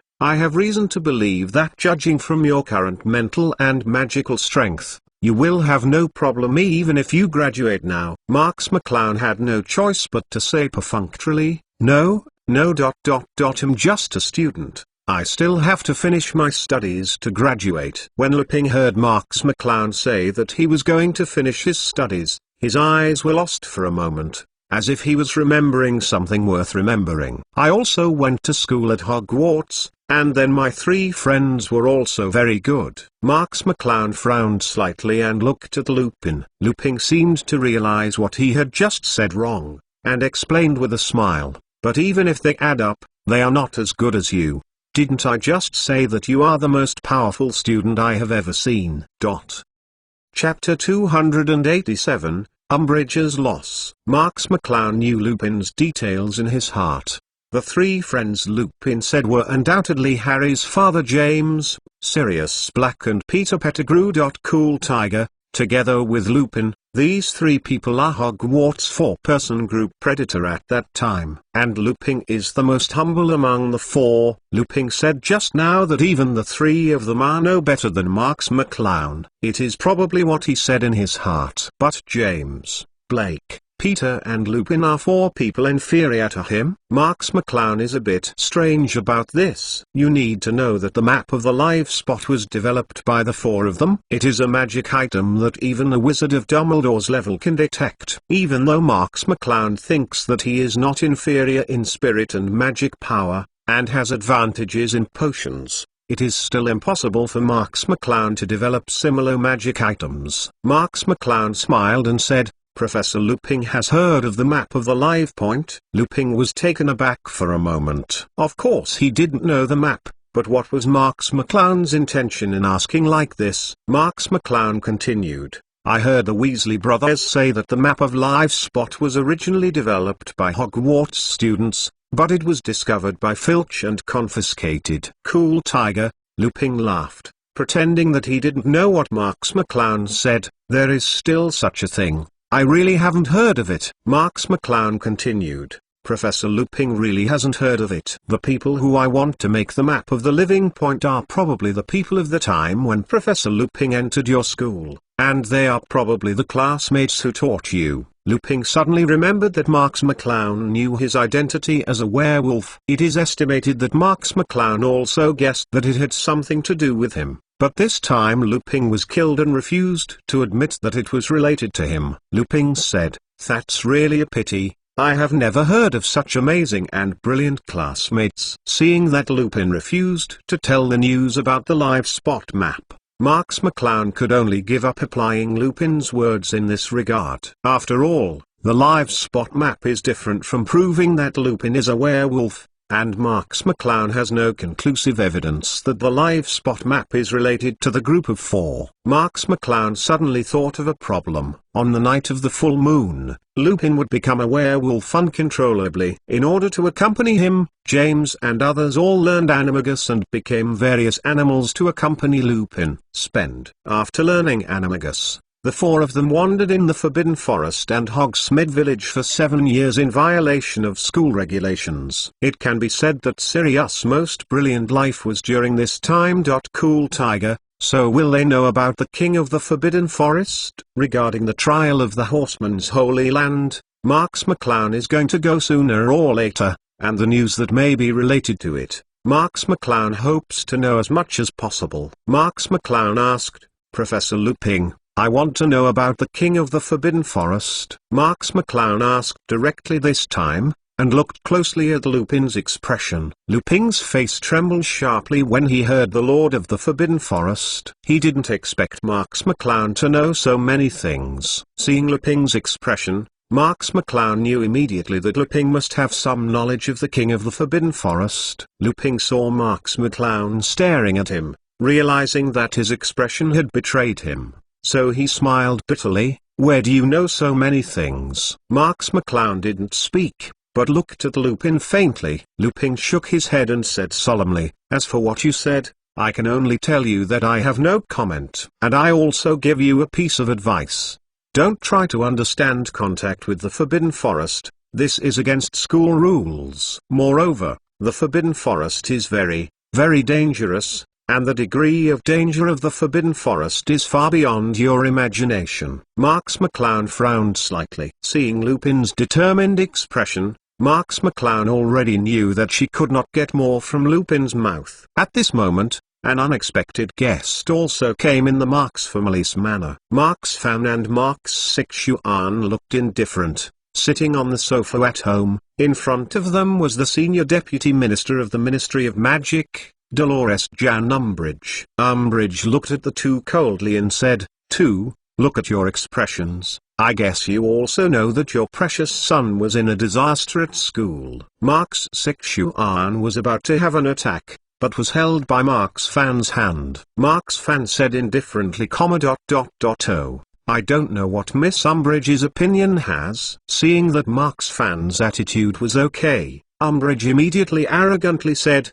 Your son Marx I openly drove out the Dementors representing the Ministry of Magic at Hogwarts. This incident caused the Ministry of Magic to be extremely bad. Impact. Marx Sixuan shook off Marx Fan's hand and said angrily, Obviously you have mismanaged and the Dementors openly attacked the students. What a decent way. Umbridge hurriedly said, That's not an attack. That's a check. The Dementor just passed through the Quidditch field and checked that there was the smell of Sirius inside. Marx Fan grabbed Marx Sixuan, walked to Umbridge, and said coldly, So the two innocent children who were attacked were accidentally injured? Marx Fan obviously refers to the two players from Ravenclaw and Slytherin who were attacked at the beginning. Umrizal Marzau nodded and said, Of course. Marx Fan sneered, I didn't expect that the Ministry of Magic is getting more and more smoky now. You can all tell this kind of nonsense. Umbridge immediately stood up and said angrily, Mr. Marx, I warn you, you are already slandering the Ministry of Magic. We can arrest you at any time. Marx Fan sneered and walked to Umbridge. The tall Marx Fan was a head's height higher than Umbridge, and said coldly, If you have a kind, try it. You are a deputy minister, arrogant in front of me. Chapter 288, The Dementor should thank Marx McClown. Umbridge took 2 steps back in fright. The order she had received was only to come over and warn the Marx family. Cool Tiger, and if she wants her to move the Marx's house, she will not dare to mess around if she gives her 100 courage. At this time, the Umbri wizard remembered clearly that even among the purer-blooded nobles, the Marx family was definitely not a character to provoke. Before, she thought she was a little overwhelmed for a while because of her identity as the Ministry of Magic and Minister Fudge supporting her. Marx Fan continued, Professor Dumbledore has explained to us about this matter. The fault lies with your Ministry of Magic. Professor Dumbledore will go to your Ministry of Magic to talk about this matter with you in a long time. Umbridge trembling hands, pointed to Marx Fan and said, You are despising the Ministry of Magic. Marx Fan glared and said, Don't say you are despising the Ministry of Magic. If you dare to move my son, I will tear down your Ministry of Magic. believe it or not. Even Dumbledore. Mark's fan directly thought about her words. It must be the Dementor who made a protest to the Ministry of Magic, right? But you remember to tell them well that fortunately my son expelled them that day, otherwise Dumbledore would be the one who expelled them. Now, so be grateful. Umbridge was so scared that she didn't dare to say more, but she deeply knew how powerful a family like the Marx family was, and what a terrifying character Dumbledore was! Now, get out of here, Mark's fan said coldly. Umbridge still wanted to say something cruel, but after thinking about it, it was better not to say it, and ran out of the Marx's house in despair. Although the Ministry of Magic was very dissatisfied with Marx's actions to drive away the Dementors, due to Mark's fan's strength and Dumbledore's protest, the Ministry could not impose any sanctions on Marx. After all, now Mark's fan and Dumbledore represent the Marx family and Hogwarts respectively, and it is impossible for the Ministry of Magic to offend these two powerful forces at the same time for a small move by Marx McClown. Of course Marx didn't know the Ministry of Magic's pressure on his father and Dumbledore. Even if he knew it, he would still dismiss it, because he knew the attitude of his father and Dumbledore, and the Ministry would definitely not be able to benefit. But Marx gradually started to feel unhappy about another thing, and Hermione seemed to have not found herself in a long time. It has been almost 3 years since Marx first knew Hermione. Plus cool, tiger. Marx could perceive her feelings about herself, otherwise Hermione would not find herself again and again for various reasons, and would invite herself to live with them during the summer vacation. Marx McClown seems to be a little accustomed to this feeling, so Hermione suddenly did not appear in Marx McClown's sight during this period of time. Even though Marx McClown knew the reason, she still felt uncomfortable all over her body for no reason, and she really didn't like it. This feeling. Marx McClown shook his head lightly, and put aside Hermione's affairs for a while. He still had a lot to think about now. King of the Forbidden Forest. Marx McClown has been investigating for so long, but still has not been able to find out about the mysterious King of the Forbidden Forest. Lupin was too tight-lipped in front of him to ask anything. If Lupin doesn't work in this regard, what should I do? The reason why Marx McClown wants to know about the King of the Forbidden Forest is that it may involve the trial of the Holy Land in the horse race in the Forbidden Forest. And the Holy Place trial Marx McClown said he was going to challenge. But Marx McClown knew that the Forbidden Forest was not as simple as he thought. The Holy Land trial of the horse race has not been completed for so many years. One can imagine how difficult it is. Even Marx did not have 100% confidence in himself to pass. Marx McClown can only improve his chance of winning the challenge as much as possible. BBBJ. Marx McClown opened the division system at hand, which shows that Marx McClown now has a total of 4,000 potential points on hand. Among the potential points, 2,000 points were rewarded by Marx defeating a large number of Dementors recently, and the other 2,000 points were left over after Marx defeated the Basilisk last semester. Marx McClown nodded with satisfaction. 4,000 potential points are already very much for Marx McClown. Marx McClown can add any skills he wants, but Marx McClown still has not directly improved his skills. After all, many previous experiences have told Marx that there is a potential point, and it will play a miraculous effect in an emergency. Marx McClown shut down the military division system, and now it is time to think about Sirius. Marx McClown actually had her own thoughts. To find Sirius and ask him, Scabbard was the most important place. Otherwise, with Sirius' character, it would be very difficult to ask questions clearly. Scarbolo is a field mouse raised by Ron and has lived in Ron's house for 12 years,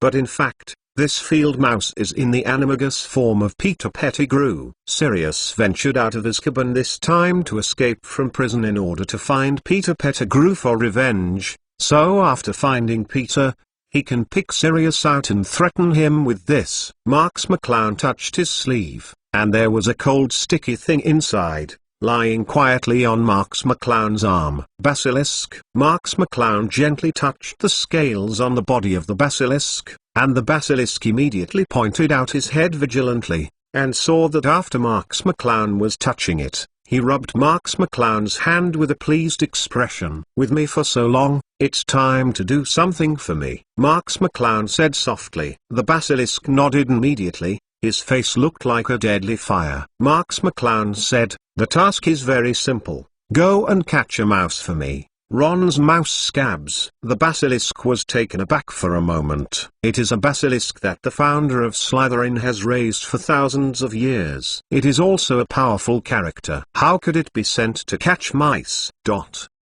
Harry Potter, the Most Powerful Mage, Chapter 289. Marx McClown said, "That's not an ordinary mouse, but an animagus of a wizard, so you have to be careful too." "Cool tiger."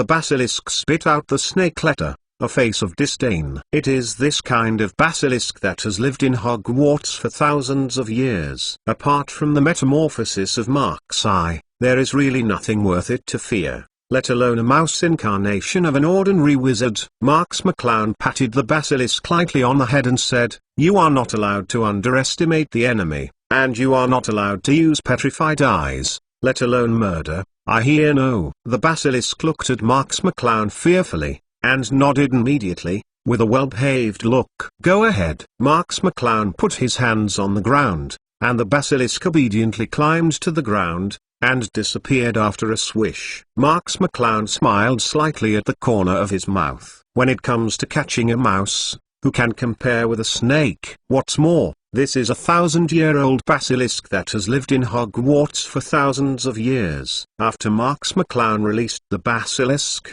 he glanced at the sleeping dog next to him, and kicked him gently on the dog's ass. The dog woke up from his sleep, jumped up and barked instinctively. Marx McClown said, "I didn't expect you to bark a dog." Seeing that Mark's eye awakened the dog to sleep, the dog yelled dissatisfiedly, "Mum's mental retardation. I was originally a dog. It's normal to bark, okay?" Marx McClown didn't talk nonsense, and asked directly, "Have you done what you asked you to do before?" Shaking Dog shook his head and said, "How easy is it? That is the criminal who escaped from Azkaban. How can I find it so quickly? I have been exhausted these days, and I patrol the school every day. Go to the kitchen every day to eat and drink." Marx McClown glanced at the dog with disdain, and gave everything he inquired about to the other little animals, and he ran to Hogwarts kitchen every day to eat and drink. The dog murmured, "You don't need to eat to do things." Marx McClown ignored the fluctuating dog,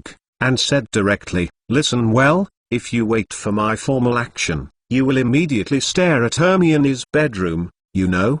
The bouncing dog nodded absently, and after being kicked by Marx McClown, he immediately ran out to convey the mission to the little animals. Marx McClown asked the basilisk and wave dog to perform tasks respectively, and Marx McClown knew that Sirius would appear soon. Tack tack. There was a rush of footsteps in the corridor, and the dog suddenly ran back. Marx McClown looked at the fluctuating dog suspiciously and said, "What's the matter?" The wave dog closed the door with a mysterious look. Hash. The dog walked up to Marx McClown and whispered, "There is a situation I forgot to tell you." Marx McClown looked at the dog with the serious look, and put it on the dog's face that meant doge, which made people feel very uncomfortable. However, Marx McClown didn't complain about the fluctuation dog at this time, but listened carefully to the words of the fluctuation dog. The dog said, "I found that Crookshanks often walked very close to a very strange dog recently, but I don't know where this dog came from." "Dog?" Marx McClown asked. Supplementary dog added, "A very powerful dog." "Are you jealous?" Marx McClown smiled slightly. He knew the relationship between Wave Dog and Crookshanks. The dog is about to deny it, arguing that he just thinks the dog is suspicious. However, Marx McClown immediately got up from the chair, as if thinking of something. Animagus of Sirius Black is a dog. If this dog doesn't even know the origin of the fluctuating dog, then this dog has a high chance of being Sirius Black.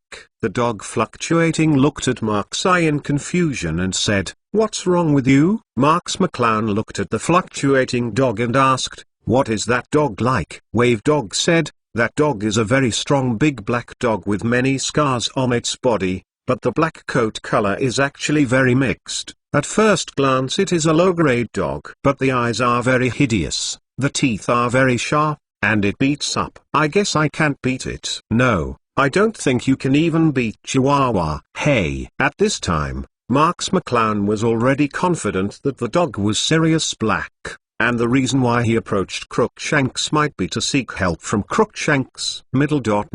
Find flowers. Crookshanks has the pedigree of a cat and a raccoon, and he is born to distinguish between good and bad, so he can help Sirius catch zebra. Marx McClown thought for a while and said, "You stare at that dog to death. That dog is most likely Sirius." Upon hearing this, the dog became rich and said, "So that dog is just a person." Marx McClown nodded, and the dog fluctuated immediately and said, "Guaranteed to complete the task." As he spoke, the dog ran out of the bedroom vigorously. Unexpectedly, Sirius was hiding by his side, but the appearance of a dog really made people not doubt him. After all, stray dogs are all over the streets. Which hunter would suspect that the dog around is the person they are looking for? If Mark's eye were not a traverser, he would have known Sirius' general actions during this period, otherwise it would be difficult to associate this aspect in the first place. In this way, during the next few days, the wave dog has been secretly following Sirius. And although Sirius Animagus turned into a dog, he was still a person in essence. And of course he couldn't be found by being followed by a dog. The wave dog also gradually grasped the whereabouts of Sirius, reporting to Marx McClown at all times, and Marx McClown also knew where Sirius was hiding, just under the beating willow on the outskirts of Hogwarts. Soon the basilisk also had a gain. It is not too simple to ask a 1,000-year-old basilisk to catch a mouse that is essentially a wizard. A huge mouse dangling from the basilisk appeared in front of Mark's eye. Squeak! She looked terrified, struggling constantly, looking like a real mouse. Chapter 290. Do you know? Even Mark's eye had to compliment the performance of Dwarf Star as a mouse. Marx McClown complimented the basilisk, after checking that the mouse did indeed miss a toe. He walked out of Hogwarts with the basilisk and the mouse and stopped in a remote place in the suburbs. The fact that this mouse is a small dwarf star cannot be discovered at Hogwarts for the time being, so Mark's eye had to come to the outskirts to ensure the smoothness of the plan. The small dwarf star turned into a rat trembling in the mouth of the basilisk, and it was not at all human to see it. The basilisk still held the small dwarf star in his mouth and did not let go. Although this mouse was huge, but its movements were too flexible. He would escape if he didn't pay attention. Marx McClown squatted down and looked at the mouse in the form of a small dwarf star May 13th. And said lightly, "It feels uncomfortable to be a mouse for 12 years. After hearing what Marx McClown said, the mouse in the basilisk's mouth struggled even harder, but the bite force of the basilisk was able to bite even rocks at the time, not to mention this little mouse. Marx McClown slapped the mouse's head hard, and said coldly, "You have been recognized by me. Don't you hurry back to the original Pettigrew Peter." When the mouse heard Mark's eye call out "Peter, Peter," he was stunned and stopped struggling. Marx McClown looked at the mouse faintly, with a confident look. The mouse looked at Mark's eye humanely, and had to eliminate his animagus form and reverted back to his original form. The basilisk also put down the little dwarf and retreated aside. Peter Pettigrew was wearing shabby and dirty clothes, and his body was covered with ashes and dirt. The nails on his hand are black and long, the ring finger of his left hand is gone, and the two large front teeth look very obvious. Mark's eye can also see from these two front teeth why Peter's animagus is in the form of a mouse.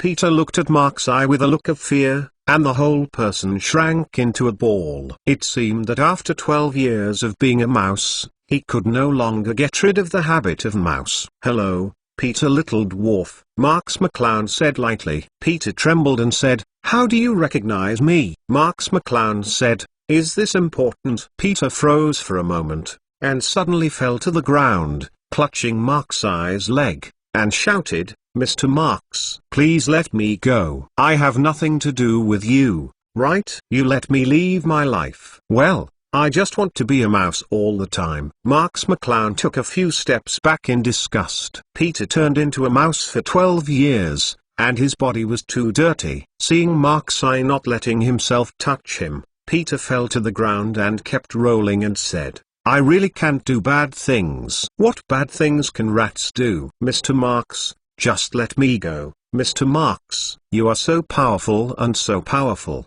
You shouldn't spend time on my humble mouse." Marx saw Peter, a big man rolling on the ground, and asked with interest, "Are you familiar with me?" Peter immediately got up, knelt on the ground, and said anxiously, "You are Mr. Marx. How could I be unfamiliar?" Mr. Marx had already defeated 6 Slytherin prefects in the first grade, but that's 6 who can accomplish such a feat in Hogwarts for so long. Marx McClown smiled and nodded. Seeing that Marx liked to listen to compliments, Peter immediately drove the railroad while it was hot.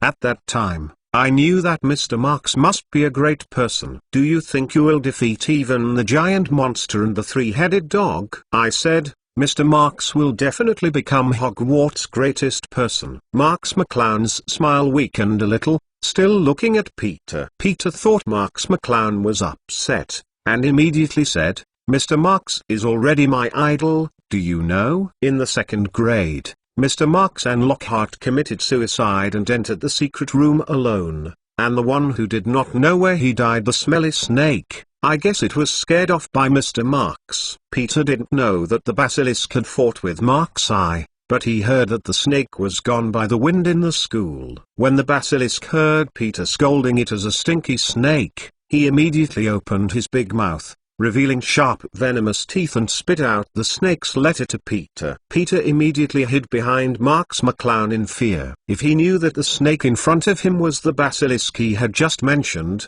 he would be scared to pee his pants. Marx McClown waved his hand slightly, indicating that the basilisk should not act rashly. The basilisk had to give Peter a fierce look, and slowly crawled back to Marx's sleeves. Marx McClown said coldly, "Although I like to hear what you say, this is not the reason why I want to let you go." Hearing that Marx still refused to let him go, Peter immediately grabbed Marx's wizard robe and cried out with his nose and tears, "Mr. Marx, I'm just a useless mouse, just let it go. Let me make a living." Marx saw Peter wipe his dirty hands and face on himself again, and immediately pulled off his robe, and Peter fell to the ground and kept crying. "I want to ask you something," Marx McClown said impatiently. Peter seemed to have grasped the life-saving straw, and said quickly, "Mr. Marx, just ask. I can say everything if you know." Marx McClown said coldly,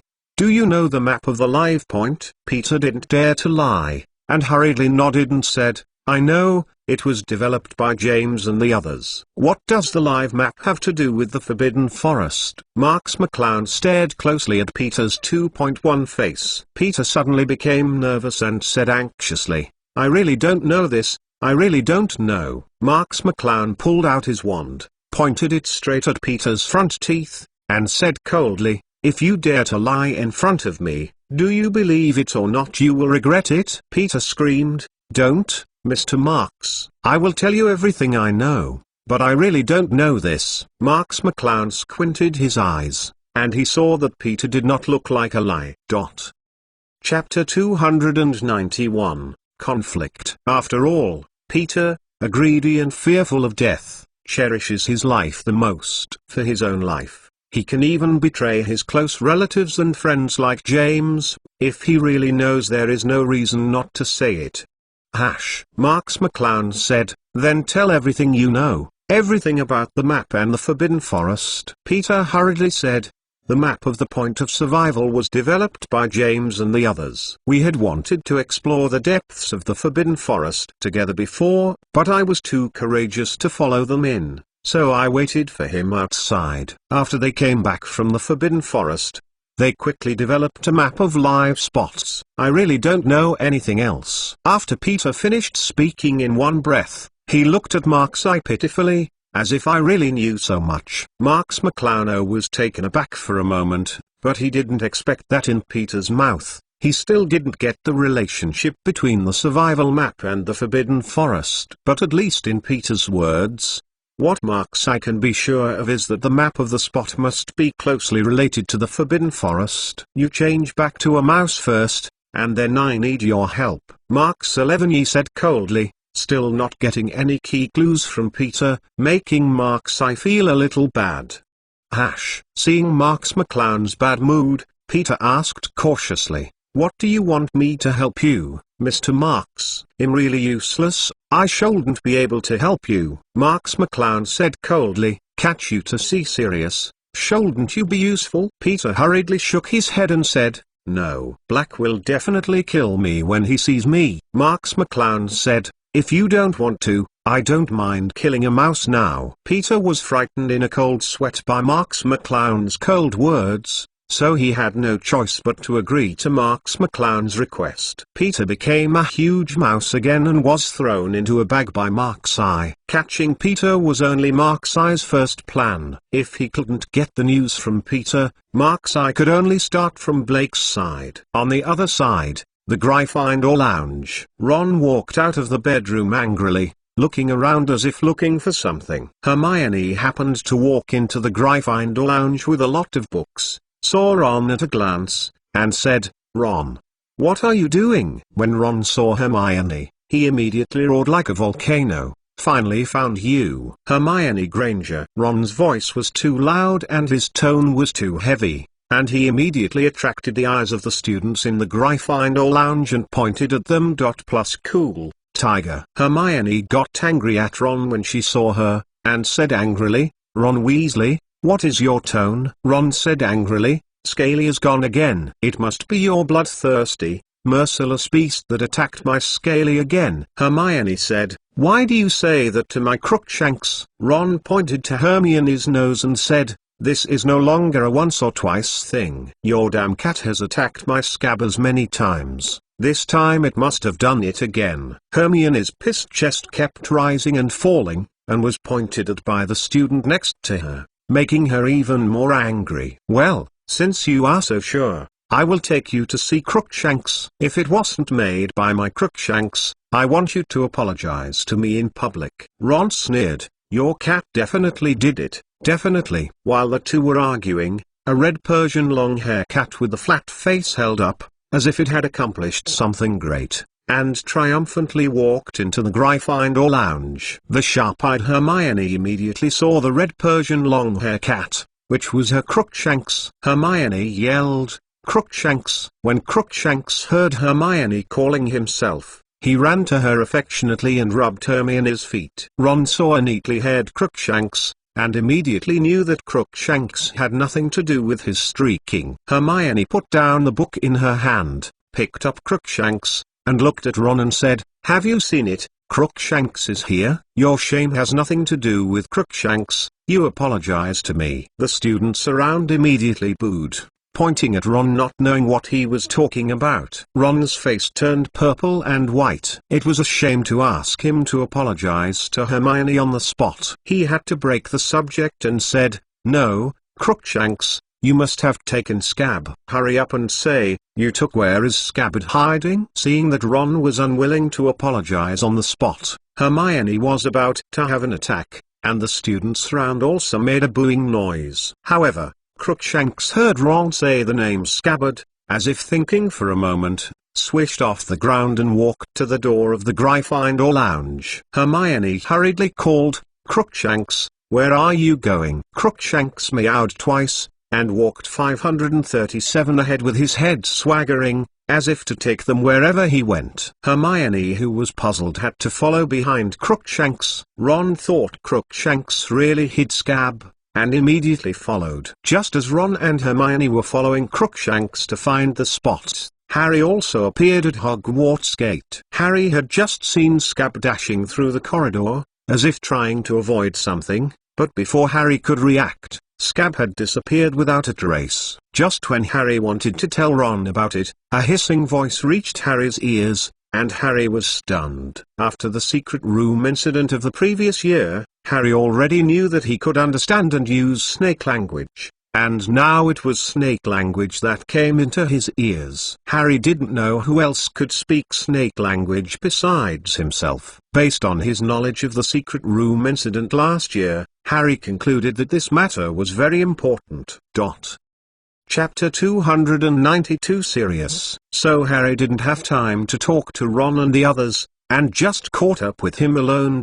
Plus cool, Tiger. As for telling the professors about this, Harry felt that it should be too late, because based on last year's experience, another person would be killed every minute. Harry didn't know that this was just the sound made by the basilisk when he was chasing him, but it was considered by Harry as another big conspiracy brewing in the school.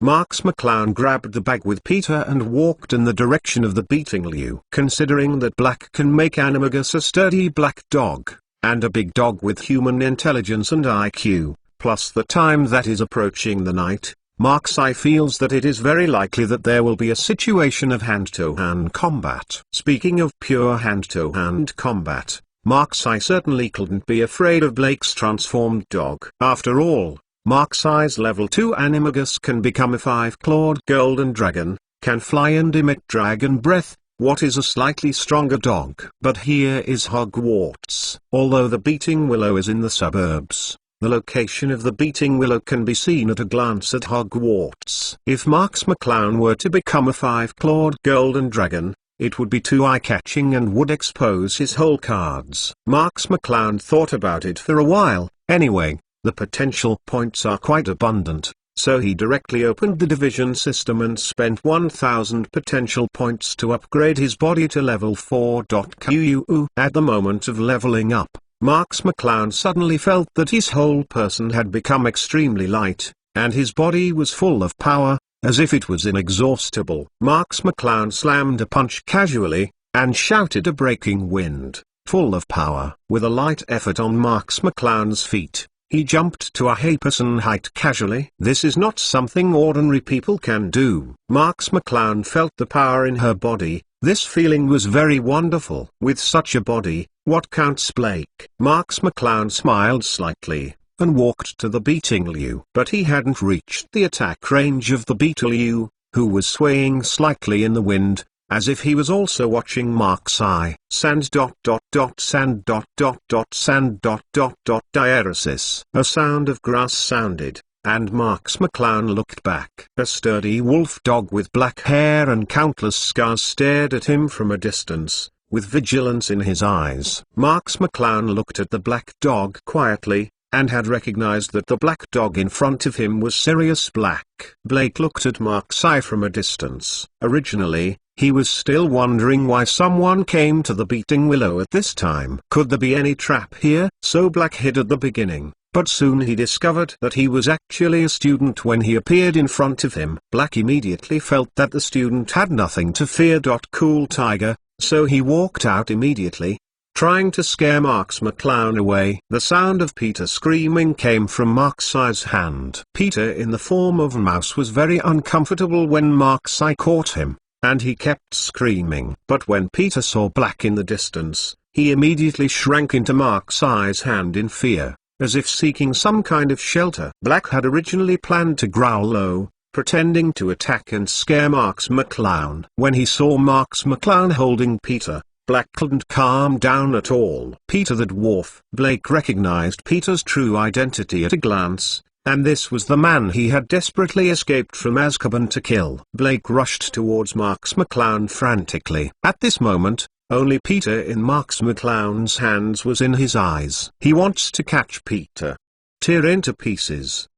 He can't control Marx or anything. Seeing Black rushing towards him like crazy, Peter screamed in horror, trying to get rid of Marx's hand. But Marx's hands were like iron tongs, holding on to Peter's body, making him unable to move. In the next moment, Marx McClown took out his wand from the wizard's robe, pointed to Black, and said lightly, "Armor for body protection." A layer of invisible things blocked Marx's face, and Blake slammed into it and was immediately bounced to the side. Blake should not be underestimated. The moment he was bounced by the armor protection, Blake had already adjusted his body, bounced heavily on the ground, and rushed towards Mark's eye in the other direction. Blake is very confident. His opponent is just a student who has not graduated from Hogwarts, and he will certainly not react so quickly. Blake has already thought about it. All he wants is to scare Mark's eye into a faint, and then take Peter away. He won't put a heavy hand on Mark's eye. But is Mark's eye such an easy person to solve? While Marx McClown used his armor to protect his body,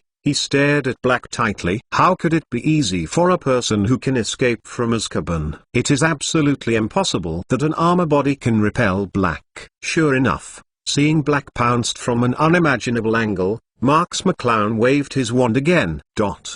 Landed. Marx McClown didn't use a powerful spell. After all, he still had something to ask Black, so he deliberately controlled the power of the spell. This time Black really couldn't dodge it, and was hit by the landing curse. The dog that Black had turned into fell heavily to the ground, making a heavy noise. Peter kept looking at Black, who was rushing towards him. He thought that when Black was about to rush to leaky aims out to tear himself apart, Mark's eye blocked Black's attack with an armor body. This made him stare at it. How could this be possible? To know that Black's famous Sirius, let's not say that he can escape in Azkaban guarded by countless Dementors. Peter's impression is that Black has always been the one who made others suffer. Who can make him suffer? But Mark's eye did it. Mark's eye not only knocked Blake into the air, but also knocked Blake to the ground again when Blake fought back. P.S. Ask for rewards and automatic subscription. Harry Potter, the Most Powerful Mage Chapter 293. Peter was shocked at this time, and it was undoubtedly Black himself who was even more shocked than Peter. Cool Tiger, he is an adult wizard and one of the best in Hogwarts. Just to say that he escaped from Azkaban is enough to scare many people, but the young man in front of him, who was still wearing Hogwarts uniform, was not afraid of him at all. And he was calm and decisive in his shots, as if his peers were playing tricks. The sharp-eyed Blake also discovered that Marx McClown casts spells at a speed comparable to the existence of the Ministry of Magica while facing herself, and is not at all like a Hogwarts student at school. Blake quickly jumped up from the ground and looked at Mark's eye vigilantly. At this time Blake no longer dared to despise Mark's eye, but regarded Mark's eye as a powerful enemy. Marx McClown narrowed his eyes slightly and stared at Black closely. He was able to beat Blake a while ago. The main reason was that Blake underestimated the enemy too much. Once he saw Blake getting serious, Marx McClown had to deal with it with 12 points. Blake suddenly pounced towards Marx McClown's side. Marx McClown wanted to cast a spell in seconds to repel Blake again. But 557 was Marx McClown's surprise to discover that the angle Black chose for this attack was just behind him on the right side, and he was holding Peter with his right hand. If he had to cast a spell to attack Black in seconds, Marx McClown would have to make a blunt turnaround. And the time for this action is enough for Black to pounce in front of him. Sure enough, this Black can't be underestimated. Marx McClown was forced to step back a few steps. Because Black chose a tricky angle, Marx McClown couldn't resist, but at the same time, Black's angle was very easy to dodge and was easily avoided by Marx McClown. Mark's eye smiled slightly after avoiding Black's attack, and was about to say that Black's attack angle was very problematic. At this time, a rustling wind came from behind Mark's eye. Not good. Marx McClown quickly turned his head and jumped with extreme reaction. A thick tree vine passed under Marx McClown's feet, and a strong wind blew. Marx McClown reacted. Black's previous attack was not at all for an offense, but forced Marx McClown back a few steps in another direction. However, the distance of these steps allowed Marx McClown to completely enter the beating willow. The scope of attack. Blake's dog face grinned with a smug smile, looking at Mark's eye from a distance. Cool Tiger, of course.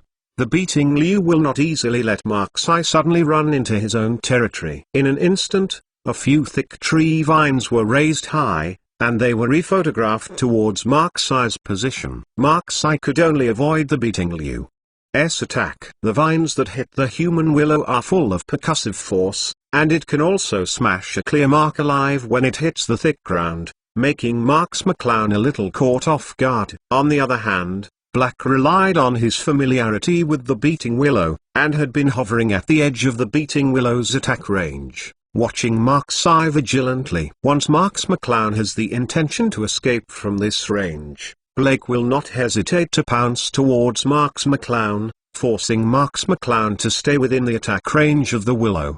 Beetlejuice suddenly lifted up a tree trunk the size of a stone mill and smashed it down towards Mark's eye's location, and Mark's eye rushed in the other direction. The tree trunks hit the ground directly, the thick ground was like a piece of glass, and a large hole was directly smashed out, and the cobweb-like cracks spread around. Marx McClown was thankful that he had avoided this powerful attack. A tree vine quietly appeared on Marx McClown's back, and the violent wind-breaking sound hit Marx McClown's defenseless back. Relying on the premonition of danger and the perfect control of his body, Marx McClown dodges the vines that beat the willows dangerously, but Marx McClown's delicate wizard robe was scraped by the vines, and an obvious opening appeared. Seeing Marx McClown avoiding this fatal attack, Blake looked pity, but his fear of Marx McClown rose to several levels. He knew the power and speed of Smashing Willow's attack. As long as he entered the attacking range of Smashing Willow, even Blake would not feel comfortable. However, it was obvious that Marx McClown had fought with the Beating Liu for the first time, and his attack pattern against the Beating Liu was not clear, and he was even staring at him from outside. But Marx McClown relied on her body's coordination and her own instinctive premonition of danger, avoiding the attack of the Beating Willow again and again, looking like she could do it with ease. This person is amazing. Blake has already put such a brand on Mark's eye, and Peter, who was in Mark's eye's hands, was stunned by Mark's eye's various extreme evasive actions, but the heavy blow he imagined did not happen. Peter was stunned at the same time as Mark's eye. Strength is more fearful. After the wizard's robe was torn out, Marx McClown stood on the spot. His eyes became extremely cold. This gnawing Beating Willow hit you twice, you are still addicted to it, right? The Beating Willow waved the thick tree vines again, smashing towards Mark's eye with his head and face. Marx McClown raised his wand high. His eyes narrowed dangerously, and said coldly, "Since you are so annoying, I will just smash you." Malnia. A powerful spell shot out from the magic wand in Mark's eye's hand. It was Mark's eye's strongest spell, Miournia. The powerful magic shockwave directly hit the vines of the Beating Willow, making a loud bang. Dozens of thick tree vines were blown into the sky of sawdust, flying in the air, slowly falling to the ground. Blake and Peter were stunned at the same time. If the Beating Liu was sane, it would definitely have to be stunned. It never expected that this ignorant human would even dare to resist when he faced his own attack. And the degree of resistance was so fierce that it blasted all its vines to pieces. P.S. Ask for flowers, rewards and automatic subscription _:3_. Chapter 294, Expected and Unexpected. Blake also didn't expect that Mark's eye, who was still in embarrassment under the attack of the Beating Liu, suddenly exploded with such a strong strength, blasting the tree and vines of the Beating Liu. Peter's thoughts were similar to Blake's, except that Peter kept praying. Then, no matter what Marx McClown asked him to do, he would do his best to accomplish it. It was easy for Marx McClown with this kind of strength to kill himself. After the Beating Willow was blown off the vines, the huge tree swayed frantically, angrily, as if it wanted to break through the ground, and the ground vibrated violently.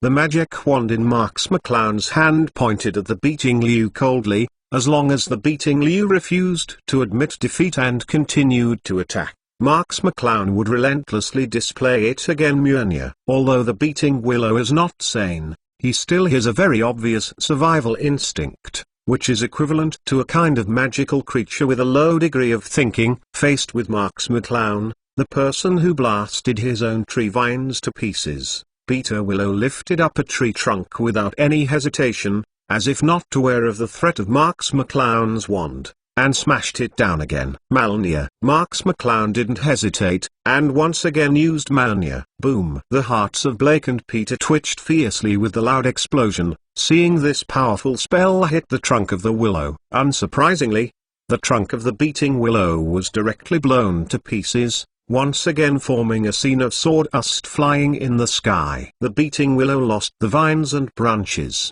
like a broken finger and fist, standing barely on the spot, and his body was scorched by the power of the curse, looking very miserable. And Marx McClown just used me. Oh, Ernie at Weiss. Want to hit me, right? Marx McClown slowly approached the beating Liu.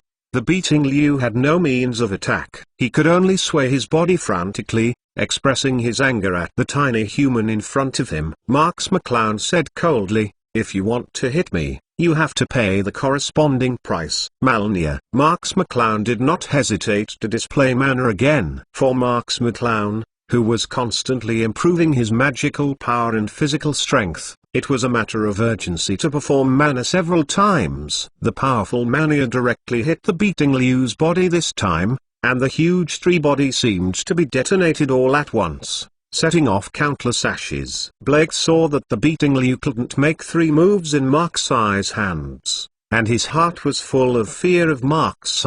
From the initial contempt of Marx to the fear and even fear now, Blake's heart can be described as twists and turns. Now Black no longer dared to confront Marx head, taking advantage of the evening night and the ashes of the sky, hiding in the dark.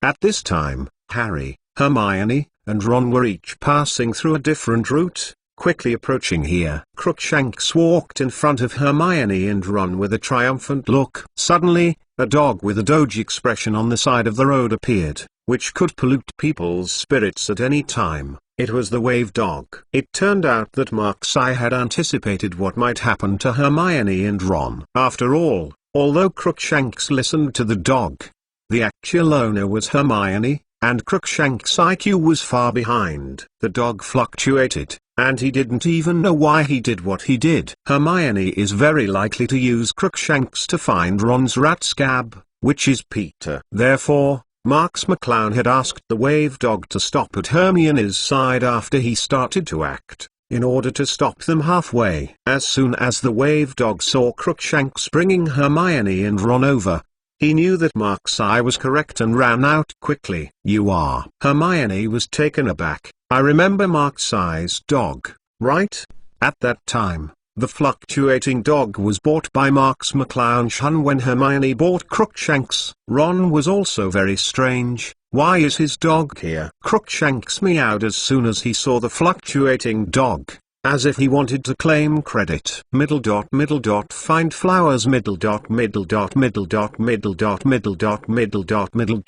Hermione and Ron looked at each other suspiciously. They didn't understand why Marx's wave dog appeared here.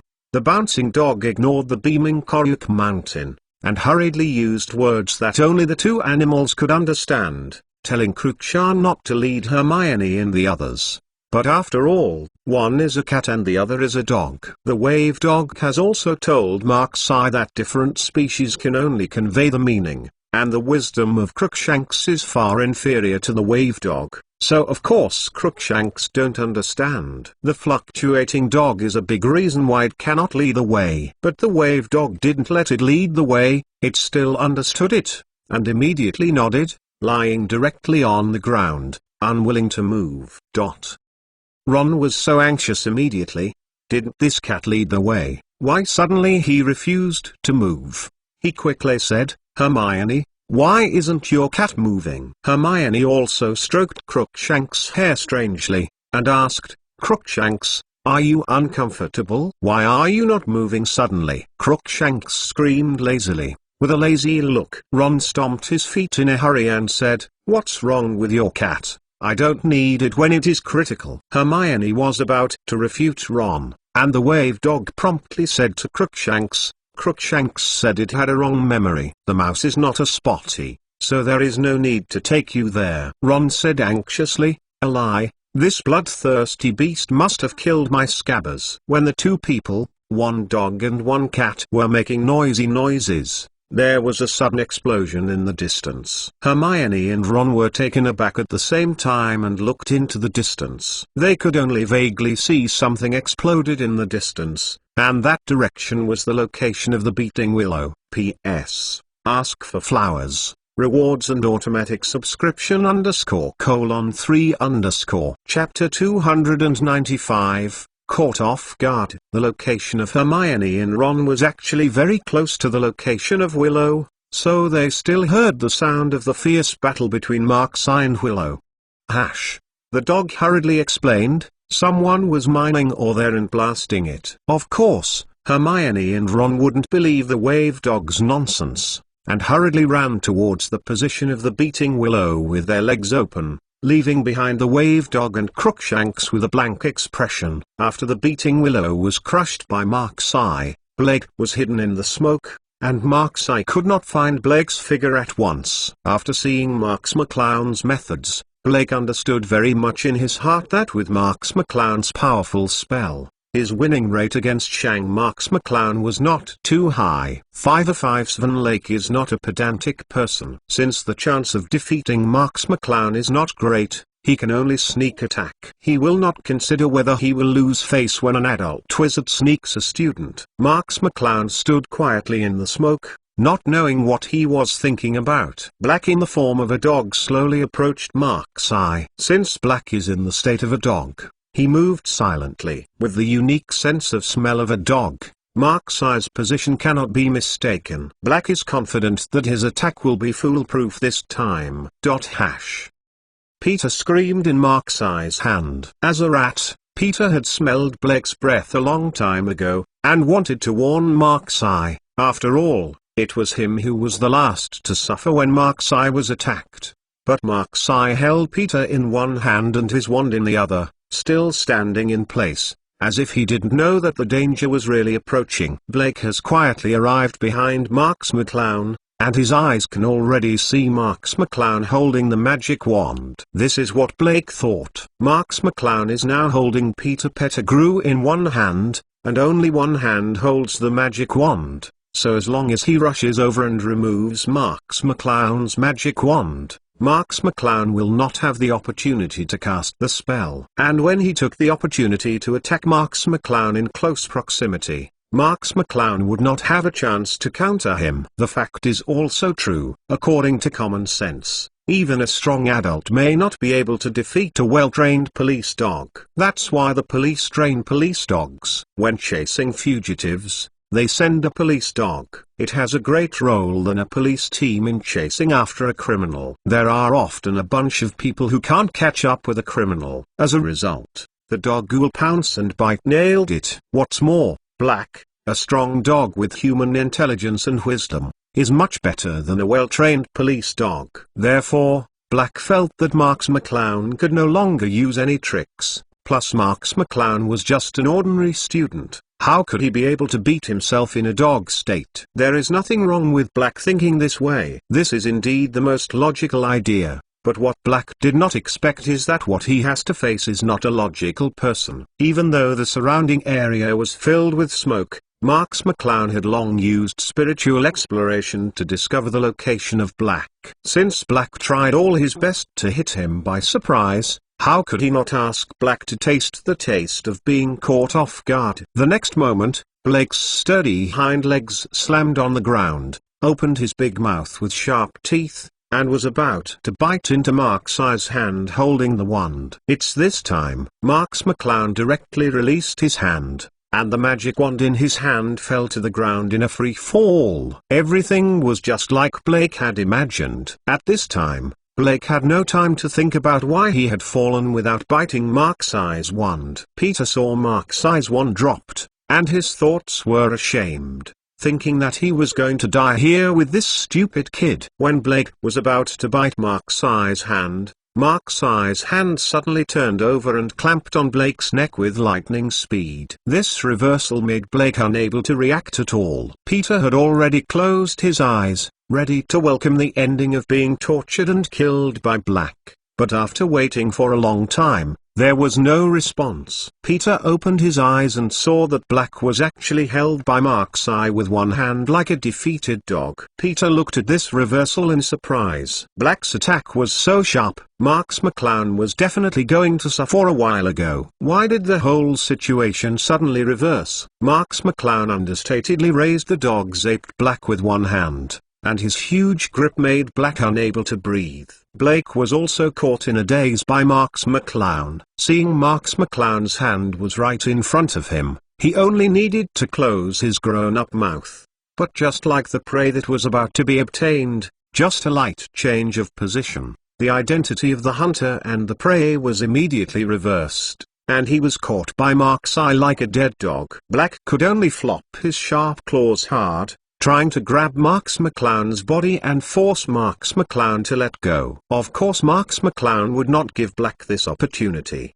and the arm holding Black's nose made a slight effort. Blake only felt that his neck was clamped by iron tongs, and a deep sense of powerlessness surged into his heart. Blake even felt that Marx McClown's strength was so heavy that he would most likely die. Marx McClown held Black high, and slammed it heavily on the ground. Boom.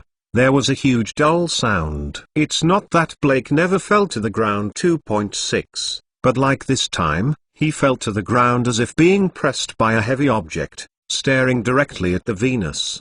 His whole body seemed to fall to pieces. He was still number 1 times. Black instinctively changed back to a human state, and stretched out his hands to catch Mark's eye and counterattack. This instinctive reaction was also exercised when he faced danger for many years. Since it's inconvenient to fight back with your own limbs in the form of a dog, you should turn back into an adult and use your physical advantage to suppress it. Harry Potter, the Most Powerful Mage, Chapter 296. Where is the Fantastic Beast? It's a pity that Blake soon discovered that compared to Mark's eye, he was like a child facing an adult. Boom. Blake was smashed to the ground by Mark's eye again, and the dizziness caused by the huge impact made Blake unable to find the location of Mark's eye at all. He could only scratch blindly, causing unbearable pain all over his body. Marx McClown coldly watched Black, who was in the form of a dog, directly transformed into a tall and skinny man, thumping on the ground, struggling to get up and fight back. Marx McClown bent his knees and punched Blake's face without hesitation. Puff.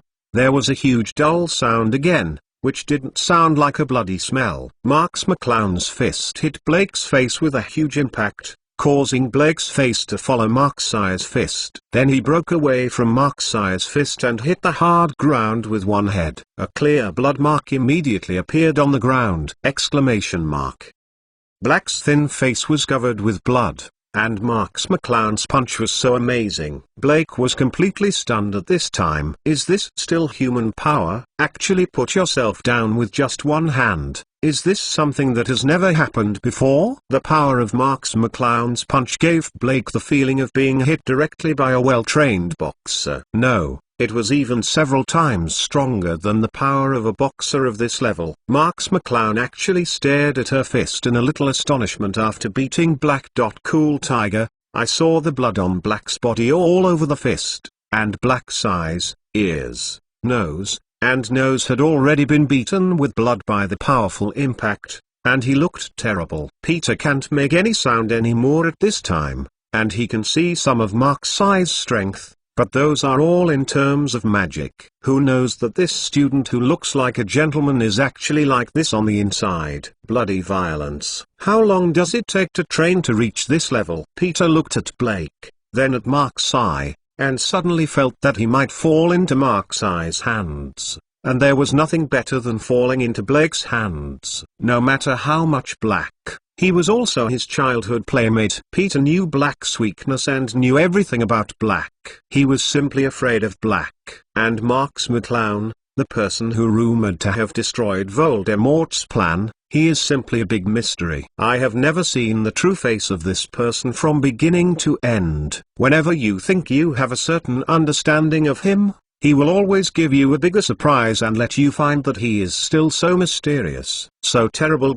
Plus cool. tiger. Peter is now a kind of instinctive fear for Mark's eye. Black lay on the ground, as if he had been subdued, his chest undulating slightly. Marx McClown stood up straight, thinking about the power that burst out in her body just now. I didn't expect that upgrading to level 4 would actually improve my physical fitness so much. Marx McClown is almost certain that his physique, endurance, strength, agility, reaction and other physical aspects have reached the highest level that the human race can reach. Just now when he punched, the coordinated mobilization of the muscles of his whole body and the excitement of exerting force all told Marx McClown's peak power of mankind is really not a joke. Marx I guessed that with his current body, even if he went to participate in any event in the Olympics, he could get at least the top 3 without accident. Even compared with the ace special forces who taught himself fighting skills before, he is still completely inferior to himself in most aspects of his body after years of hell training. While Marx McClown was meditating, Blake suddenly turned over and grabbed the wand that Marx McClown had just thrown on the ground. After all, it was Sirius Black who had escaped from Azkaban. Even in this contrast of power disparity, Black still did not let go of any chance to fight back. When Blake was holding Mark's eyes wand and was about to point to Mark's eye to cast a spell, he was suddenly shocked to watch Mark's eye's movements. I saw that Marx McClown had taken out another magic wand from his cuff, and pointed at Blake before Blake raised the wand. He actually has 2 magic wands. How can he react this way? Is he really still human? Blake is a little bit trying to swear at this time. Can you go against the sky? Originally, before Mark's eye, the monster-like power and speed exploded from the body of a child, which made Blake miss himself very much. But Marx McClown just felt that there was danger instinctively, so she quickly drew out her other magic wand and pointed at the opponent 1 step earlier than Blake. Except for your weapons. Marx McClown cast a spell first, and the wand in Black's hand immediately flew out. Blakeney 513 cursed viciously, but by now he had no idea of resisting. What else can you do when you are crushing your opponents in all aspects such as reaction power, strength, agility, or physical strength? Just beg not to be beaten again. Poor Black, the only person in the world who successfully escaped from Azkaban, now has this in his heart. However, reality often backfired, and Marx McClown immediately kicked Blake's chest heavily. Seeing Blake's stubborn resistance with his magic wand just now, Mark's eye decided to put an end to all his potential threats first. Blake's body flew out like a cannonball, and Blake spouted a mouthful of blood in the air, traversed a beautiful arc, and then hit the ground heavily. Black cursed this heaven-defying human madly in his heart. No, this must not be a human, but a magical creature. Satan from hell. Which human being would have such power? Chapter 297 Chaos. Thinking like this, Black couldn't help but spit out another mouthful of blood. Peter, who saw this scene from the beginning to the end, was completely speechless. It was Sirius Black. Even if you are better than him, you don't have to abuse him like this. Even I can't see it. Seeing Black curled up on the ground like a shrimp, Marx McClown also knew that Black had no ability to resist, so he bent down and picked up his wand. Mr. Marx. Harry had already rushed over at this time and saw Black on the ground at a glance. Hermione and Ron also panted and ran from the other direction. They were surprised to see the scene in front of them. Harry stared at Blake in a daze. He had seen pictures of Blake in many newspapers. When he saw the real Blake, Harry immediately showed a desperate look and drew his wand from his wizard robe. Harry, stop! Marx McClown shouted. Of course, Marx McClown couldn't let Harry attack Blake. You must know that Blake had beaten him well before, so he had beaten Blake for half his life. Under this circumstance, even if Mark's eye believes that Harry will not be a killer, any subsequent non-lethal attacks will most likely kill the seriously injured Black. Marx McClown still has something to ask Black. Of course he can't let him die first. However, Harry had red eyes at this time and shouted, "It was he who killed my parents, I will kill him." Saying that Harry was about to use a spell to attack Black, Harry had been dazzled by hatred. After all, he thought that Black had killed his parents and was the culprit of all his misfortunes, a hatred that was impossible to resolve. The reason why I had such a painful childhood is also because of him. Without Black, how could Voldemort find Potter's house? Marx. I saw that Harry couldn't control herself for a while, so she had no choice but to quickly turn the magic wand in her hand and point to Harry. Accept your weapon. Before Harry could cast the spell, Marx used the weapon of the Eliminator and flew Harry's wand. Although he would not really use a killer move against Black if he wanted to come to Harry, but at this time Black's body was worried, and Marx McClown didn't dare to risk Harry attacking Black. Harry's wand flew into the air, leaving Harry with an angry face. In addition, it was Marx McClown, who had always been longing for it, to make Harry's unprecedented rage. Plus cool, Tiger. Harry said angrily, "Why are you stopping me? Are you in a gang with him?" Before Marx McClown could speak, Ron rushed out screaming and yelled at Peter on Marx McClown's hand, "Scaly, it turns out that it's you caught Scaly." When Peter saw Ron, he screamed frantically, pinning his hope of escape on Ron. Seeing Peter screaming in Harry's hand, Ron's anger and dissatisfaction with Marx all at once burst out, yelling, "I see, you and Sirius are in the same group. Sure enough, you are the best. Evil black wizard. Slytherin people are not good people." To shut up. Marx McClown's hand squeezed hard, and Peter was squeezed by the huge force, and immediately he dared not make a sound in pain. Marx McClown frowned deeply, and said coldly, "Ron Weasley, do you know what you are talking about?" Ron saw that Peter was suffering in Marx's hands, and he thought he was right, and said angrily, "I'm talking about you, Marx.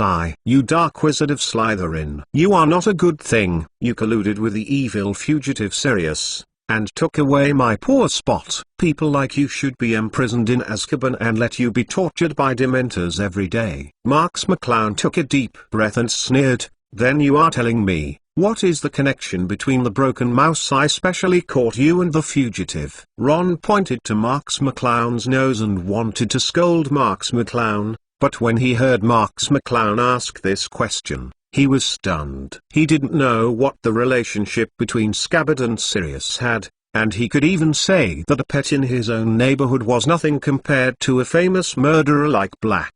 No matter how you look at it, there is no causal relationship between the two things, and there is no connection at all. Ron immediately retorted, "Don't talk about it for me. What is the relationship between Shaban and the fugitive? You are a total villain, a scum in the wizarding world." Listening to Ron's rude insult to Marx, Hermione finally couldn't help but yell: "Ron, you have enough. Shut up." At this time, Ron thought he was right, and yelled at Hermione, "Are you still from Gryffindor?" Marx McClown has already attacked Harry. He is a scumbag. Hermione glanced at Marx McClown, her eyes full of sadness, but she still screamed firmly, "I believe in Marx McClown anyway." "It is wrong for you to scold Marx McClown without asking anything clearly." Marx's heart twitched as she watched Hermione's eyes looking at her. Hermione's eyes clearly did not understand Marx McClown,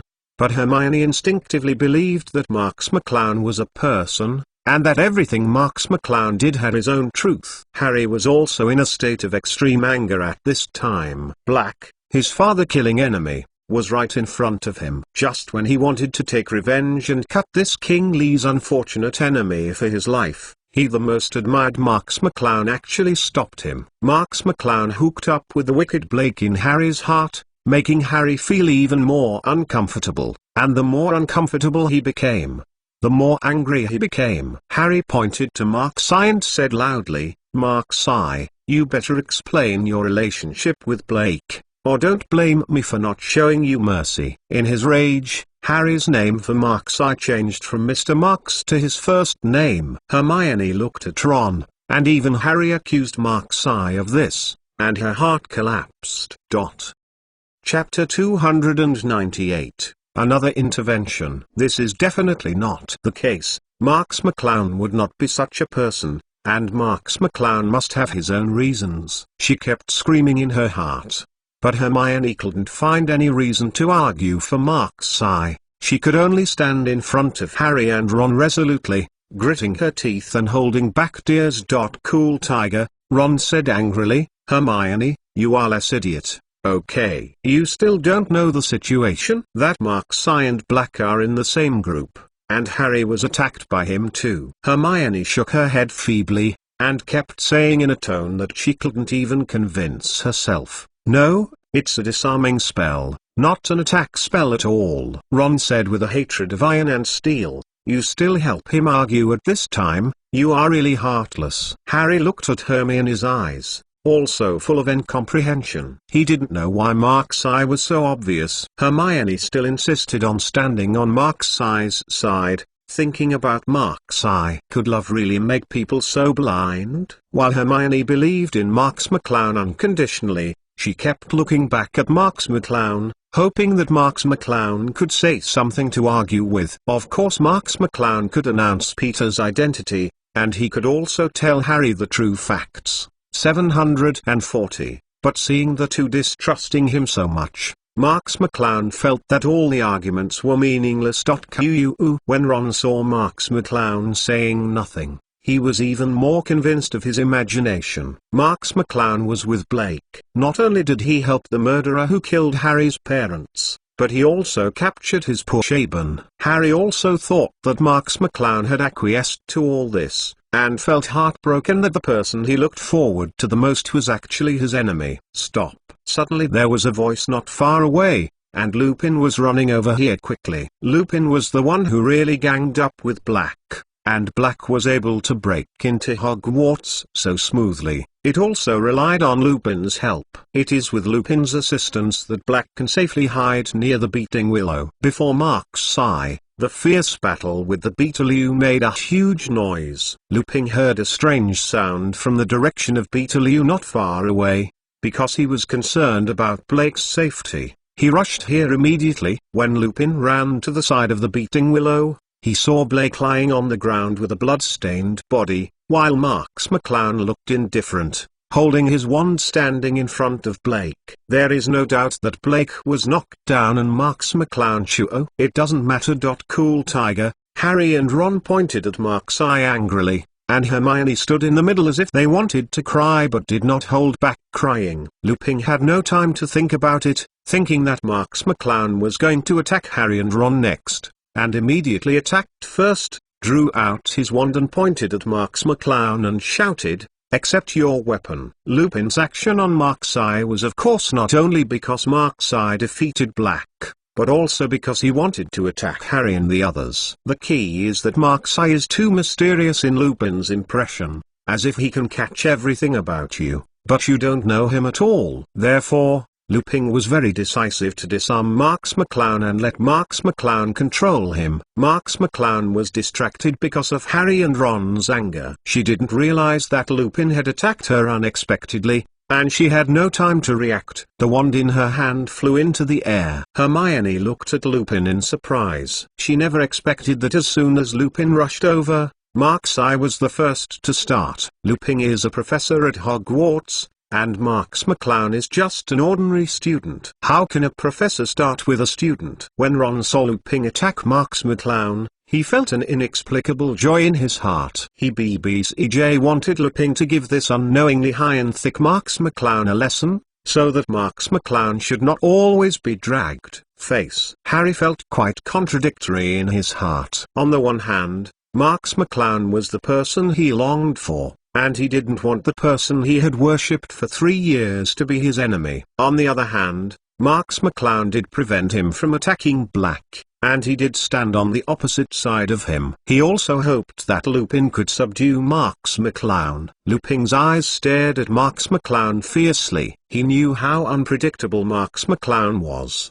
He was not so naive to think that an ordinary disarming curse would be able to subdue Marx McClown. For people like Mark's eye, you must never take it lightly before you truly defeat him. All petrochemicals. There was almost no breathing interval in the middle. Just after using the disarming spell, Lupin quickly added a petrifying spell without hesitation, and the goal was Mark's eye. There is nothing wrong with Lupin's guess. Of course, People like Marx will not hand their fate to others for no reason, even the professor at Hogwarts. As soon as Marx's wand flew up, Marx quickly stretched his hand into his wizard's robe and drew out a wand again. Usually when Marx casts spells, he basically uses only one wand, and the other wand is hidden in his clothes. Although the matter of Marx's two magic wands is not a secret at Hogwarts, it is obviously not the information that Lupin, who has just arrived, can clearly know. So Lupin, like Blake just now, made the big mistake of thinking that Marx only has a magic wand. But even if Lupin knows that there is another wand in the robe of Wizard Marx, Lupin will still attack like just now. A petrification spell is quickly added after a disarming spell, or a complete sneak attack. This is for Lupin. For this kind of senior wizard, it is too perfect to attack. Marx can't have any chance to resist. However, Marx McClown turned slightly on his side, and the speed of his hand was surprisingly fast. In a second, the magic spell was shot from the wand in Marx McClown's hand, and Lupin's petrification spell slammed into the air, exploding gorgeous magic power. Fluctuation.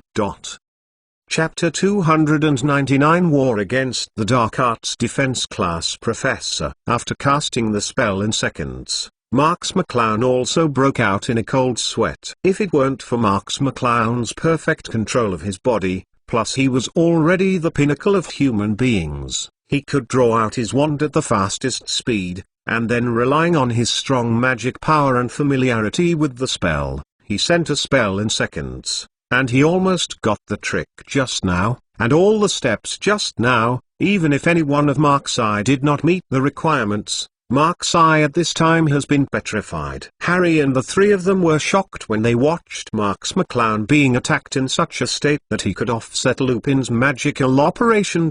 Cool Tiger. Lupin's sneak attack on Marx McClown was already something that surprised them. Marx McClown could still be on par with Lupin when he was attacked. Isn't it a bit against the sky? Ron was still very remorseful. No matter how Lupin could not kill Marx in a sneak attack, it was really useless. Hermione was half surprise and half worry. The surprise was that Marx's methods were even unpredictable by Lupin. It was Marx. The worry is that now Marx and Lupin have completely met each other. No matter who wins or loses, it will greatly affect the relationship between the two. However, the most surprised one was undoubtedly Lupin. Lupin had extremely high confidence in his skill, and even Dumbledore admired it. Otherwise how could he come to Hogwarts as a teacher of defense against the dark arts?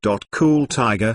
The timing of his sneak attack on Marx McClown just now was perfect, and there were no mistakes or omissions in all the steps, except that he did not count that Marx McClown actually had two magic wands. But it was such an inconspicuous loophole, or that would not affect anything, that actually became the reason why his sneak attack fell short. In an instant, Marx McClown held a magic wand, and Lupin shot each other curses in seconds. Various curses collided in the air to offset them, and the contest between the two seemed to be irrelevant. In the eyes of Harry and the others, Marx McClown is now undoubtedly creating another legend, acting as a Hogwarts student and a professor at Hogwarts, and he is also a professor of defense against the dark arts. The key is that the two of them actually have a sharp look and attack.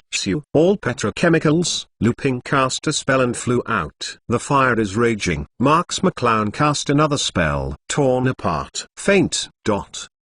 Marx McClown was engrossed in confronting Lupin with a curse. If he didn't use his Meow Urnia and the Eternal Gun, neither he nor Lupin could do anything. Of course, Marx McClown is not sure whether Milner and Eternal Guns can solve Lupin. Lupin's ability to become a professor of defense against the dark arts must have his uniqueness. Marx McClown does not dare to fully understand Lupin. Pack the ticket. And the most important thing is that Marx McClown's superb mental power always gives him a feeling that Lupin, due to the principle of not hurting the students at least, actually suppresses a part of the magic power against him to a certain extent. This may be the reason for Lupin's natural gentle personality, which led to the release of himself that he didn't even notice, but it really greatly facilitated Marx. However, Marx McClown couldn't help sighing. It seems that those who can legitimately enter Hogwarts as a professor are definitely not fuel-efficient lamps.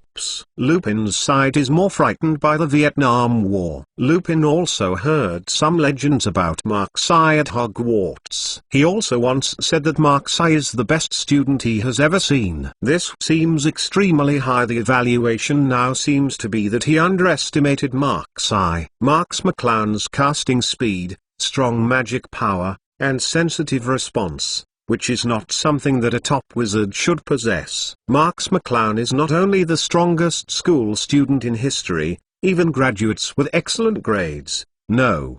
Even grown-up veteran wizards are not necessarily comparable to Marx McClown. Lupin played against Marx McClown even more cautiously. Marx McClown's level did not allow him to be distracted. Of course, Marx-I noticed that Lupin and herself were becoming more careful about the blasting curse. On the one hand, it shows that Lupin attaches great importance to herself. On the other hand, it also shows that Lupin can no longer be distracted, and this state is precisely a good opportunity for sneak attacks.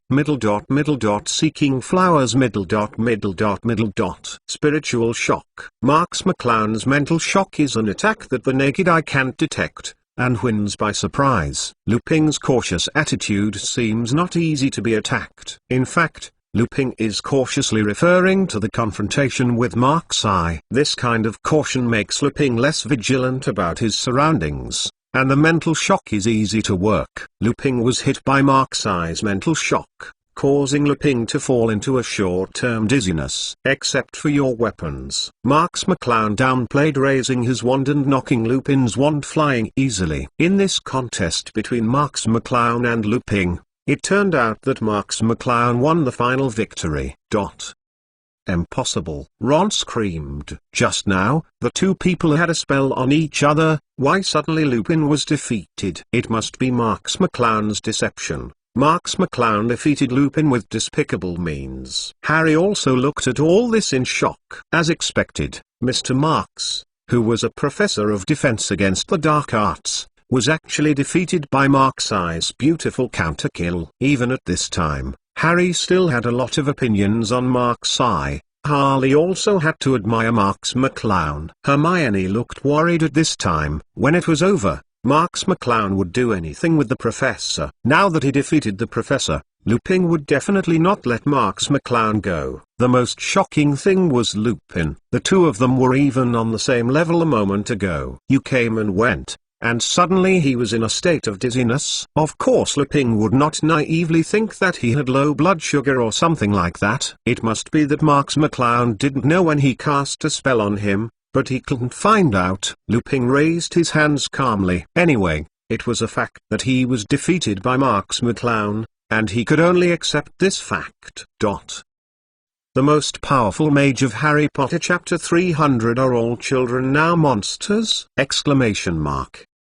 Enough! Black suddenly yelled and got up from the ground embarrassedly. Lupin looked at Blake, who was full of blood, and bowed his head bitterly. Originally, he wanted to come back with Blake to find Peter's revenge, but he did not expect to get to this point now. Black originally thought that Lupin's arrival would be a turning point, but he never expected that even Lupin would be folded in Marx-I's hands. What kind of monster student is this? I haven't come out of Azkaban for more than 10 years, and now the children in the outside world have this kind of abnormal strength. But in short, now that the two of them are riding a tiger, there is no way. Blake stared at Marx-I with blood-red eyes. Although he didn't want to admit it, the fact of 573 was in front of him. This man who was only a Hogwarts student defeated the two of them. Blake asked fiercely, "What do you want to catch, little dwarf here? Tell me everything." Marx McClown smiled faintly and said, "It's so good to openly and frankly a long time ago. The two don't have to suffer so much." Lupin walked to support Black with a cold face. He had already seen that Black had been hit hard by Marx-I and had difficulty standing. The conversation between the two made Harry and the others puzzled. Why did things seem to turn around, especially Lupin's initiative to support Black, which made Harry clenched his fists tightly. Lupin was obviously Black's accomplice.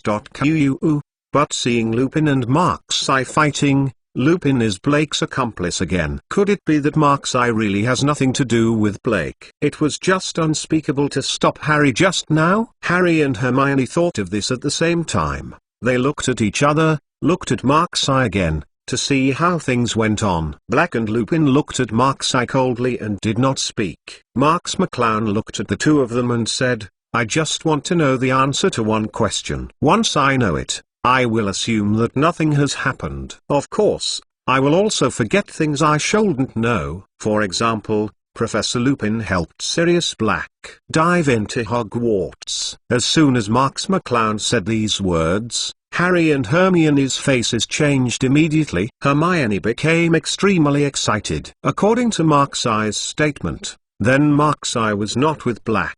Moreover, Marx had a perfect explanation for fighting Lupin, who called Lupin helped the fugitive of Azkaban. But it is also terrifying to think about it. The new Professor Hogwarts actually colluded with the fugitive. Harry was extremely remorseful. When Marx McClown spoke out, he chose to believe Marx McClown's words unconditionally.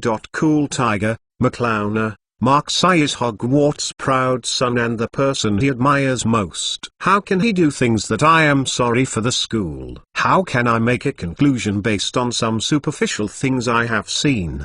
The Lastron had a miserable look. Hasn't Marx McClown already acquiesced to his relationship with Blake just now? How could he suddenly turn into this look? Think about it. Just now that I was scolding Marx so vigorously, now I am really going to finish it. Black and Lupin frowned deeply and seemed to be thinking about Marx McClown's words. Their silent behavior obviously acquiesced to Marx McClown's statement. Are you sure it's that simple? Black asked. Lupin wanted to stop Black but was stopped by Black.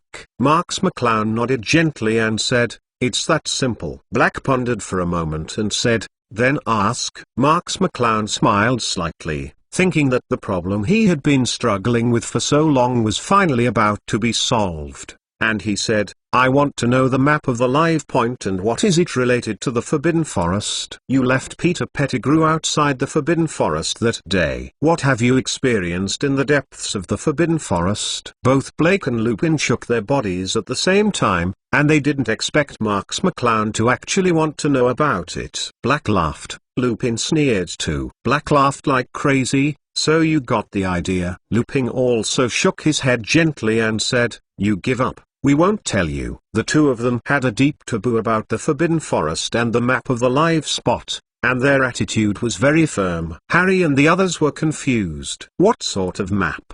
Even the most knowledgeable Hermione hadn't heard of it. Seeing the two men's resolute attitude, Marx McClown's mood that had relaxed was immediately tense. Are they reluctant to disclose it to such an extent? Seeing Marx McClown frowning slightly, Blake's arrogance rose again. "Although we can't beat you, what you want from us is also impossible." Marx McClown had to raise Peter in his hand and said, "If you still don't want to, then I can only kill Peter Pettigrew." Blake interrupted Marx McClown and said, "That's really sorry. If you do this, I will only thank you from the bottom of my heart, because the only purpose of my life now is to kill Peter Pettigrew." Marx McClown shook his head and said, "What are you talking about? Of course I will not threaten you with Peter's death. What I want to threaten is Peter's freedom." The smile on Blake's face solidified on it, and Lupin's face became somber. And Peter, who was grasped by Marx McClown, screamed uncomfortably. He already knew that 3.1 both sides were making their own ideas, and he had become a condition for the two parties to trade. However, he is weak, and he can only scream powerlessly in Marx McClown's hand, as if begging for mercy or saying forgiveness. Blake coldly asked, "What do you mean?" Marx McClown smiled lightly. "If you refuse to tell me, then I will release Peter on the spot. Believe me, if you release Peter this time, you will basically not find Peter in your entire life. P.S. Thank you Zicjan for the 1000 points reward.